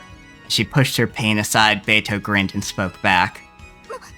申し訳ありません仙台様急所を外せとのご命令です My apologies, Lady Predecessor. We were ordered to avoid vital areas. I like how she's apologizing for not killing her. Yeah. It's for not meeting expectations, right? Yeah, of course. ご指示があればすぐにでも貫きますとも。ピアスの穴でもおへその穴でもお好きな穴を。As soon as we get the order, we can pierce you at any time. We can pierce a hole in your ears, a hole in your belly button, any hole you like. Don't be like that. Gold snake had pierced Beatrice grew even longer, drawing a funnel-shaped helix and awaiting its next order. It was prepared to pierce a vital spot as soon as the evil witch told it to. 残忍にかけてはわらわも一歩を取るそなたがどういう風の吹き回しか。 For what reason would someone like you, who is no less brutal than I, make them avoid my vital areas? Woo, time to talk to myself a lot again. New Beatrice. 聞きたかったのよ。どう He いう wanted to ask you 逃げた something. のか知らないけど、私たちはあんたを仕留めたつもりでいたのよ。I don't know what kind of trick you used to escape. We thought we took you out, right? そのまま隠れていれば逃れられたもの。どうして危険を冒してまた現れたの？ Why is it that even though you could have escaped by hiding, you took the risk of appearing again? まさか若い二人をかばうためだけに戻ってきたわけ？ It can't be that you came back just to protect those two people, right? さてな。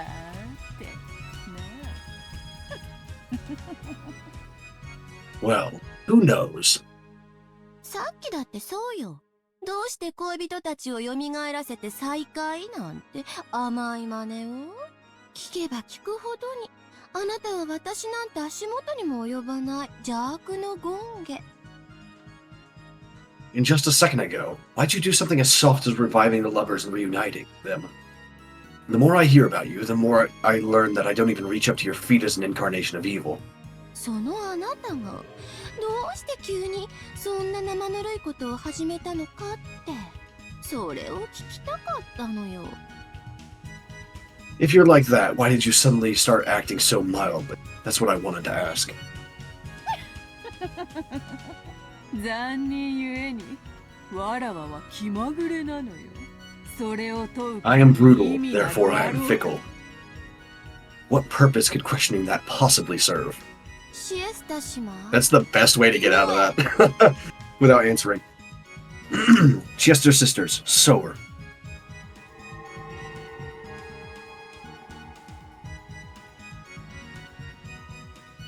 When she ordered that, the gold snake that was curled in a helix and suspended in space moved as fast as a real snake going after its prey, and pierced Beto's body multiple times from both sides, its gold tail drawing an X shape. As the cruel witch had ordered, it drew a cross-stitch through Beto's chest. The gold thread made a squeaking sound and tormented Beto. Rather than a gold snake searching for its prey, it waited for orders like a sewing needle ready to sew Beto. あんたに限って気まぐれなんてあるわけがない。 It's you we're talking about. There's no way it could have been a whim. I've heard about you, そして知ったわ。 and I've learned. あんたは私ですら足元にも及ばない邪悪の You just said that, but okay. Yeah. You're such an incarnation of evil that I don't even rise up to your feet. God. 私はそんなあなたに実にふさわしい後継者だと思ったの。 I thought I was truly a fitting successor to you. Yeah, but the problem is, なのにあなたは Beato is not a fitting successor ずるい to ことばか Virgilia, り言って is the 私を issue 呆れ here. させる。何があなたを変えたの？ But you've always been in the way. You always say warm, pleasant things that shock me. What changed 1000 you? 年間邪悪の限りを尽くしたあなたに You explored the depths of evil for 1,000その years. 1000年を翻すような何が起こったのかそれだけを知りたくて生かしたのよ。 And I let you live because I wanted to know what happened to make you change so much. 知りたくばそなたも1000年を費やすがよいぞ。 That's a hell of a still. Yeah, of course you don't see the golden thread here, but yeah, that's good. And you can see the shadow of Ava Trici as well. Yep. If you really want to know, then I suggest you waste 1,000 years as well.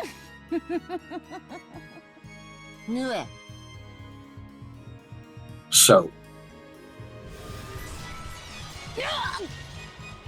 I think a better translation would be embroider rather than sew. Yeah, I could see that. Beto's chest was once again sewn with a golden cross stitch. It tightened once again, squeezing the fresh blood from Beto's chest. The intense pain it caused ran in conflict with its beauty to the eye. Oh, dude, now I gotta make like a culture that uses body piercings and then hangs fucking fabric between them. Ooh. I've seen that on real people before, and I'm just like, I've always liked it a lot, but I haven't actually thought about making it a thing, and like, it's been in my brain for the past couple hours now. You might be one of those things that disappear when they die and don't leave a corpse, so I'll kill you slowly. でも、私の質問に正直に答えられたら楽に殺してあげる。 But if you answer my questions honestly, I'll let you die easy. He has been honest. It's just, you know, you don't deserve the answers and you won't understand them. I'll give you a splendid, gorgeous death, perfect for my lady predecessor.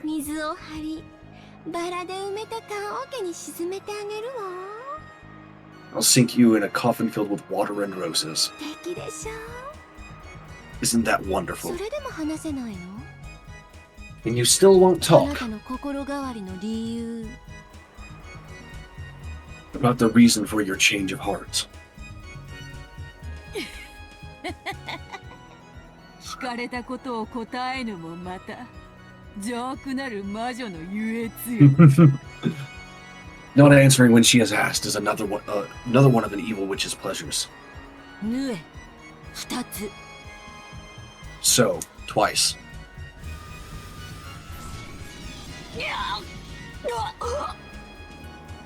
もちろん答えてくれなくていいの。だって Of course, you don't have to answer. そうやっていじめてるんだもの。 After all, that way I get to torture you. 無限の魔法は本当に素晴らしいわ。思えばこの世はすべからく有限。 The endless magic truly is wonderful. When you think about it, this world is limited in every way. 人の世に無限などありはしない。 The endless cannot exist in the human そ world. れは神が無限であるがゆえに人の世を見下すためすべての無限を取り上げたからよ。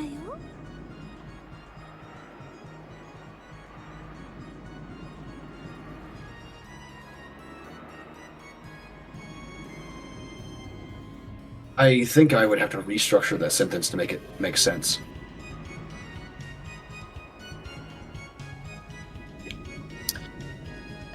No, I can understand that sentence perfectly. No, it's perfectly understandable. It's just like it doesn't flow right. You know, it's a little.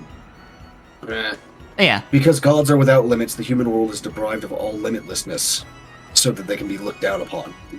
Rather, I would say that like. Because gods are without limit, the human world must be limited, so that they can be looked down upon.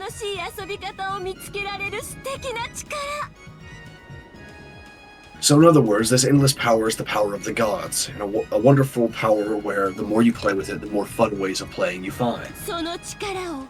千年も思うがままに使い暴れ回ったあなたがなぜ今頃になって心変わりをしたの You used that power as you pleased for 1,000 years and went on a rampage. Why are you having a change of heart only now? まさか私に譲ったから惜しくなってとかじゃないわよね You aren't gonna say you regret handing it over to me, are you?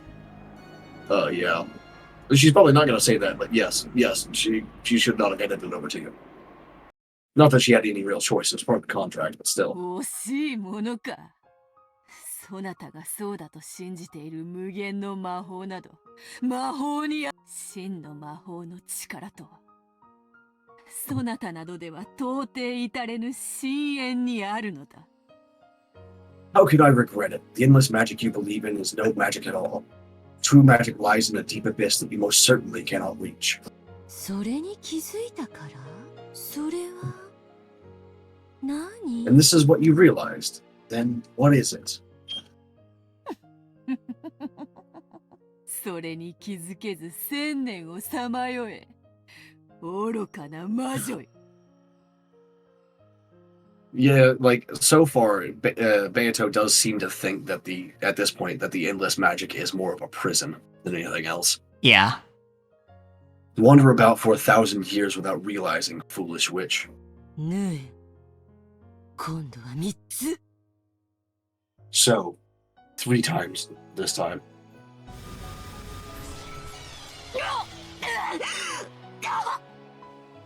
Beto's chest had been embroidered with the gold thread. There you go. It tightened even more, causing Beto more and more pain. まあいいわ。死に損ないのババアが何を達観したかなんて、もう興味も何もない。もう飽きたからあっさり殺してあげるわ。Well, that's fine. I'm no longer curious about what kind of revelations an old hag who refuses to die might have had.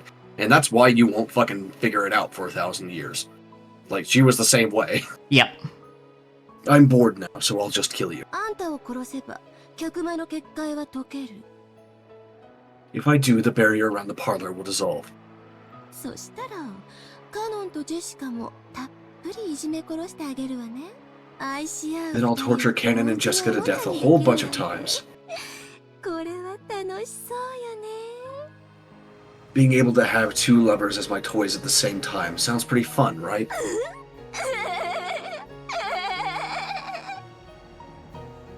殺せ。 Kill her. Without missing by a millimeter, the gold sewing thread shot through Beto's heart. That intense pain was worse than all of the pain before that put together. Beto finally remembered the actual feeling of dying, which he had forgotten over the course of 1,000 years. But She just died like she 19 couldn't years die. ago. You remember this. She must not die. If he died, it would mean handing over the 2 in the parlor to the cruel witch. So she definitely couldn't die.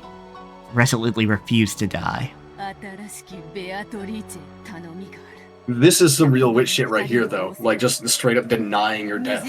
Without even using magic, you're just like, no, I refuse. And it's not even like a rage-induced, like, I refuse to die, but just straight up, no, not happening. New Beatrice, I have a request. The lovers' meeting between the 2 in the parlor will not last long. In the amount of time an hourglass can measure, Canon will probably vanish into the land of the dead. その程度の時間をどうか許してはくれぬか。 Would you please allow them at least that much time? いやよ。愛し合う2人を引き裂くのって楽しいんでしょ。あなたが言ったわ。だから私やってみたいの。 You could do that to Shannon and George. What the fuck are you talking about? You could have already experienced this. What do you... No way. Isn't tearing apart 2 who love each other fun? You said it yourself, so I want to try it. ならばその快楽、貴様に味わわせるわけにはいかぬ。 In that case, I mustn't allow you that pleasure. 楽しいぞ。恋人たちを引き裂くのは。 Yes, it can be fun tearing apart lovers. そうよね。きっと楽しいわよね。だから邪魔しないで。 Really? I'm sure it is fun, so don't get in my way. So more. ぬえぬえぬえ。 So times 3. にひ。410了解。 410, understood.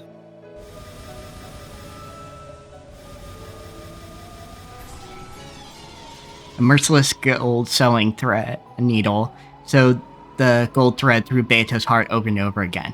However, no matter how much it tightened, that heart did not stop. まだまだこの程度では足りぬな。 The fact that you can even still speak is definitely like proving your point here. This is definitely not enough. This isn't nearly enough. I won't die by something like this. 何をしてるの？このババアのおしゃべりを止めなさい。早く殺すのよ。 What are you doing? Make this old hag shut up. Kill her quickly. 殺してます。何度も心臓を縫い止めてるのに。We're killing her, even though we've sewn her heart in place several times. This person's heart won't stop. あんた不死身なの？ Are you immortal?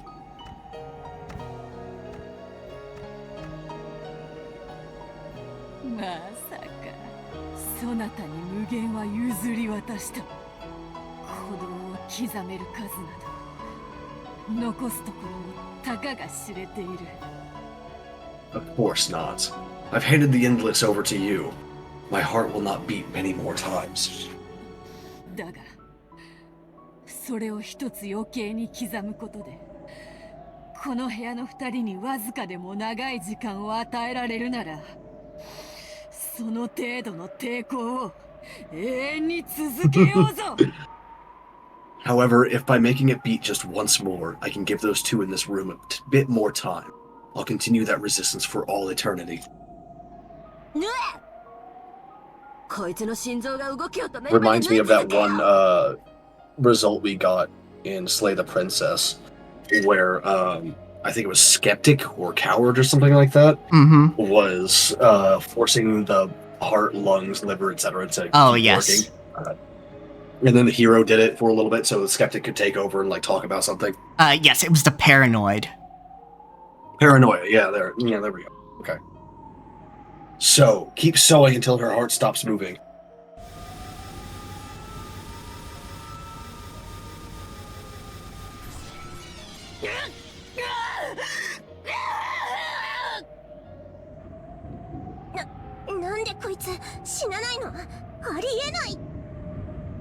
Why doesn't she die? It's impossible. You're literally magic. You are made of magic. Come on.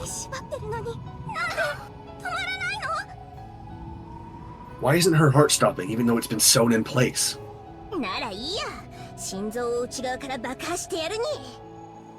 Who cares? We'll make the heart explode from the inside.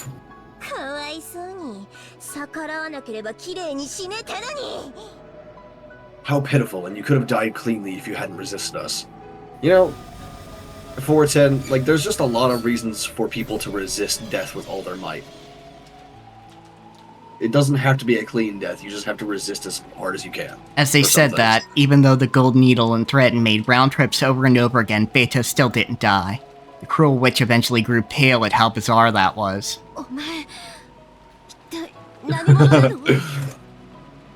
Immortal through force of will, fuck yeah. You know, actually, in the Underdark, that's actually a thing. Oh, in the nice. Underdark game. When your will gets high enough, you get another, what's called a fate coin. The thing is, like, all creatures get one fate coin, right? And when you flip it, if it lands on tails, you die. If it lands on heads, you survive with a maiming. What's called a maiming. It's like it may or may not be permanent depending on your medical science and where it is, or what did it to you, but it can be permanent.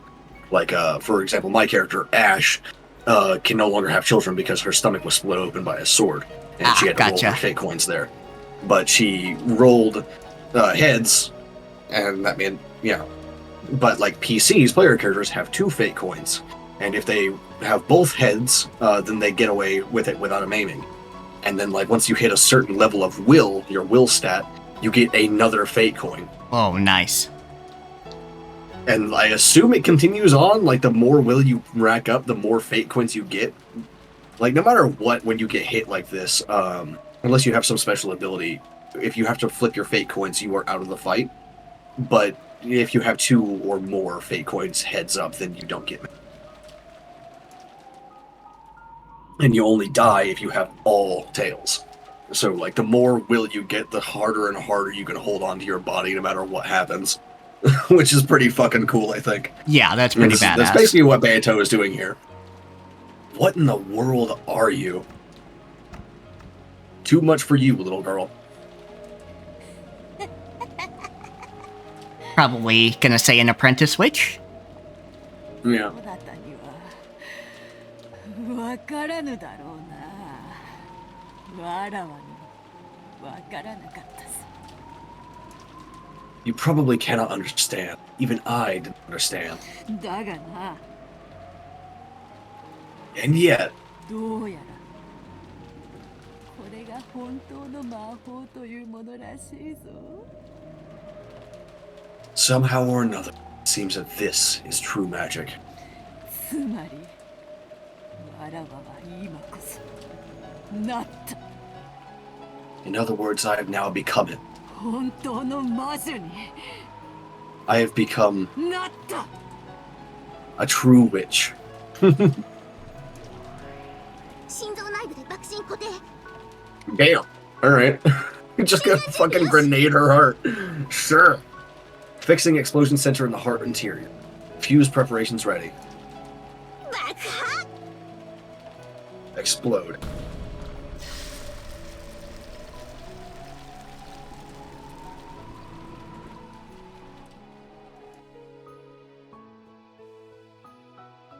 There was a terrible sound, and gold leaf was scattered around the area, along with a cloud of gold butterflies.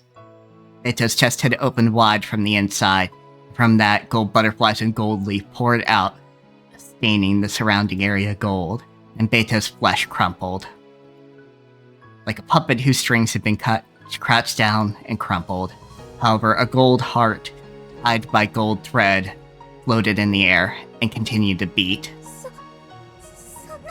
Holy shit! That's actually... Yeah, that's raw as fuck. Yeah, that's pretty fucking metal. Okay. Let's goddamn go. What the... What the goddamn... 獣だ monster? E. When the Chester sisters saw that, they fell on their butts in shock. Somehow, even though Beto had become nothing more than a heart, it still kept beating, continuing to protect the barrier to the parlor. It was an immeasurably vast magical power, impossible to measure. In other words, endless. 無限の魔女は私でしょなんでこのババア Hey, こんなに hey, なっても Patrici. 生きてんのよ That's a title. That's a title for someone who reaches that level. You're not the only one, nerd. Yeah. Like, there are other endless witches watching this game right now, in fact. Yeah. I'm the endless witch, right? Why is this old hag still alive after all this? Like, I'm pretty sure Lambda Delta and Burton Castell are both endless witches, right? I think it... Lambda Delta is definitely because Yeah. she did the time loop thing. Yeah. I don't know about Burton Castell for sure. Yeah, I can't know about Burn Castell for sure. It would make sense if she was a finite witch as a antithesis to Lambda Delta, though. Yeah, that'd be true. Yeah, that's true. That would be a good, like, foil. Because they did say that, like, Lambda Delta was much more powerful. It's just that they had like, opposing techniques, more or less. Yeah. And that, Burton Castell's was just, like, happened to be Lambda Delta's weakness. Which I suppose does not, like, happen to be, but rather that Burton Castell developed that technique in order to defeat Lambda Delta. Of course, I don't remember much of Higurashi, but that seems correct. Yeah, that sounds right. Chester sisters. あの心臓を砕くのよ Smash that heart. 早く Doubt. Quickly. Smash that subscribe button. 無理です申し訳ありません私たちにはできません It's impossible. My apologies. We can't do it. 無理でしょう。何人 Indeed, it will probably be あの impossible. 心臓を打ち砕けはしません。 No number of people could crush that heart. 竜王陛下の兵士風情ではとてもとても。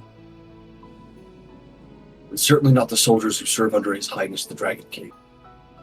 なら I'm still not over the fact that, 無 like, 限 King の魔女 Arthur, であ who る is 私になら explicitly 打ち fucking 砕けると fiction, いうことでしょ is Mhm. like an actual entity in this world. Yeah, it is actually kind of interesting. Though it kind of makes sense. Oh yeah, absolutely. It definitely makes sense. It's just interesting. 私の力は神の力だもの In About that case, that, an endless witch like me should be able to crush it, right? My power is that of a god. Yeah, but she's a if better she is god. also yeah. If she is also an endless witch, then like you're kind of fucked. Like you gotta actually あなた様の beat her in a 力では fight. ベアトリーチェ様の無限には傷一つつけられません。 I'm afraid to say that your power cannot leave a single wound on the endless of Lady Beatrice. どういう意味よ Just what do you mean by that? 影を知らずして光がないように。Yeah, I guess Renobe doesn't know that her current name is Beato, right? No. Because he wasn't there. I think he was there actually. Was he? I don't... Yeah, because it was throughout a lot of the conversation. Maybe. Okay, yeah. So I think he's maybe he's saying that she reclaimed the title or something by doing this. I think he's saying, yeah, I work for her now. Fuck you. Right. Just so there can be no light without knowledge of shadows, there can be no infinite without knowledge of the finite.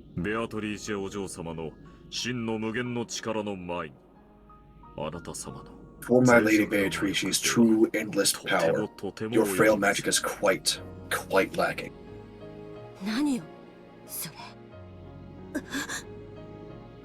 What is that? The cruel witch was surprised and stepped back. I kind of figured this would happen, honestly. Is that she would somehow become the Endless Witch again. It was thinner than a lace curtain, but Beato's form, no, Beatrice's form, was still standing there. Even after being laid bare so tragically like this, she refused to let evil through that door. At that time, a shadow just as thin as Beatrice stood behind her. It was Canon. ベアトリーチェ様、ありがとうございました。このご恩は忘れません。Lady Beatrice, thank you very much. I won't forget what you've done for us. 恩の数が恨みの数を超えたら、その言葉をもう一度聞こうぞ。 I'll hear those words of yours once the number of my blessings has surpassed the number of grievances I have caused. Was that long enough? はい、本当にありがとうございました。 Yes, truly, thank you so ベアトリー much. チェ様も Lady Beatrice, もう大丈夫です。 you have also done. どうかお楽になさってください。 Please, be at peace.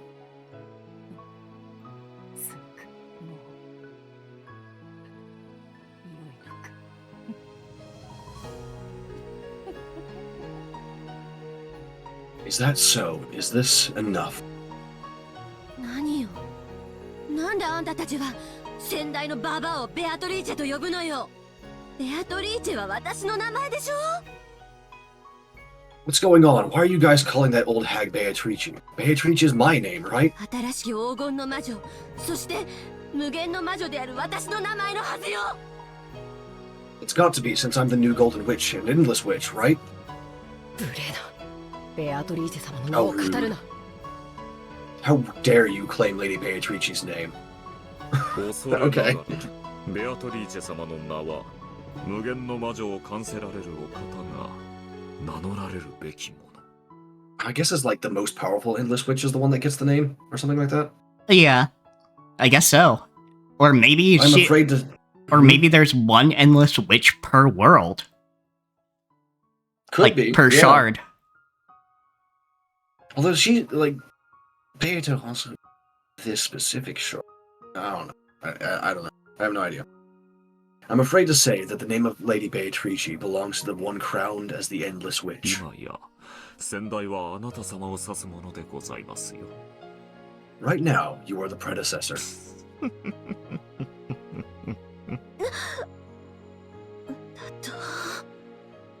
What did you say? さらばだ。か、どうせすぐに出会うさ。 Farewell, Canon. I'm sure I'll see you soon enough. 新しき悪夢でな。 In a new nightmare. 新しい夜の悪夢にて再びベアトリーチェ様のもとも In the nightmare of a new night, will once again be your companion, Beatrice. Fuck, that's actually somewhat romantic, even though yeah, even though he but didn't at least it's intend very it. like touching. Yeah. これで失礼いたします。 Okay, it's very poetic, I'll put it that way. Yeah. With that, if you would excuse. Cannon's form grew faint and he disappeared into thin air. After watching him go, Beatrice's form also grew faint, and before disappearing, it slumped over onto the floor. Then there was a splat. The golden heart that had been floating in midair lost its sparkle, became blood-stained flesh, and fell to the ground. You know, this would actually be a perfect time for a witch battler. Because somebody's got to dig into the land of the dead to get her out. Yeah, absolutely. Which is what I was saying earlier. It would be like if she dies, like when the arrow was coming towards her in the parlor. Like, if she dies, like, it would be kind of cool, actually, if Battler eventually just, like, became an endless witch to, like, resurrect her. How frail it was ragged and full of holes, but until a moment ago it had sparkled so much, had continued to beat so forcefully. Heart still just barely managed to beat. However, it was only a matter of time before it stopped. Beatrice, whose form had become fragile and faint like incense smoke, lay on the floor, steadily watching her own heart. There, the cruel witch could be seen.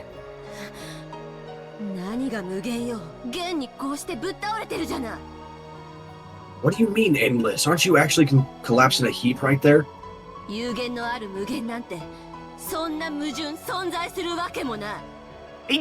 magic, bitch. Yeah.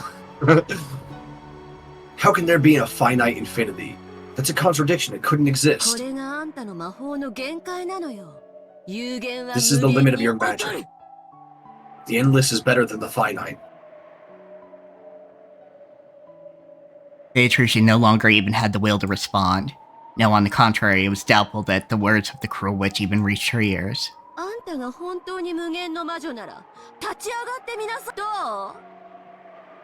you're a real endless witch, try standing up. How's it going? You can't stand, can you? Why do you think you can't stand? It's because you aren't the endless witch. The cruel witch poked Beatrice's heart with her fingernail. Beatrice had no words with which to respond to that provocation. However, instead of words, she returned a single expression.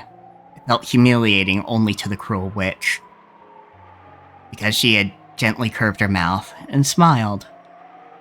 Just like Virgilia.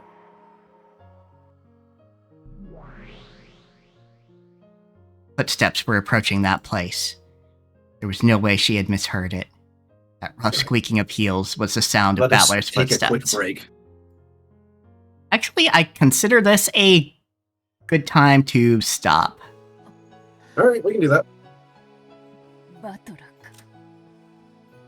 Alright, thank you all for joining us. We'll be back on Thursday. I will be back tomorrow, probably, maybe. Depends on how my sleep schedule goes. With some Elden Ring, where I'm going to talk to Nate for a couple hours about Elden Ring while we play Elden Ring.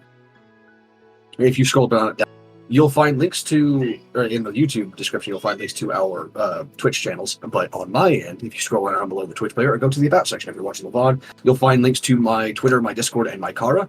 All you gotta do is mouse over the images that say the thing, Twitter, art, or Discord, and that'll show you the link. You can just click on those things to get drawn there. I post Twitch alerts on Twitter, on my Blue Sky, and on the Discord, although I sometimes forget, like last Tuesday. But if you just want to chat with me off stream, you can also join the Discord and do that. That's good too. Yeah, for sure. And yeah, you'll get a link to both of our Twitch in the YouTube description. And if you want to see my work, or maybe hire me to draw some pretty pictures, you can go to my car and check that out. Yep, absolutely. There's been a lot recently uploaded because I want to post all of my current work at once I finish it, because one of the things that I've got going is a full set of commissions. So I want to finish all of them before I actually put them up. Yeah, so for sure. Putting them up piecemeal. All right, and for the YouTube side, I will say goodnight to all of you. Yep.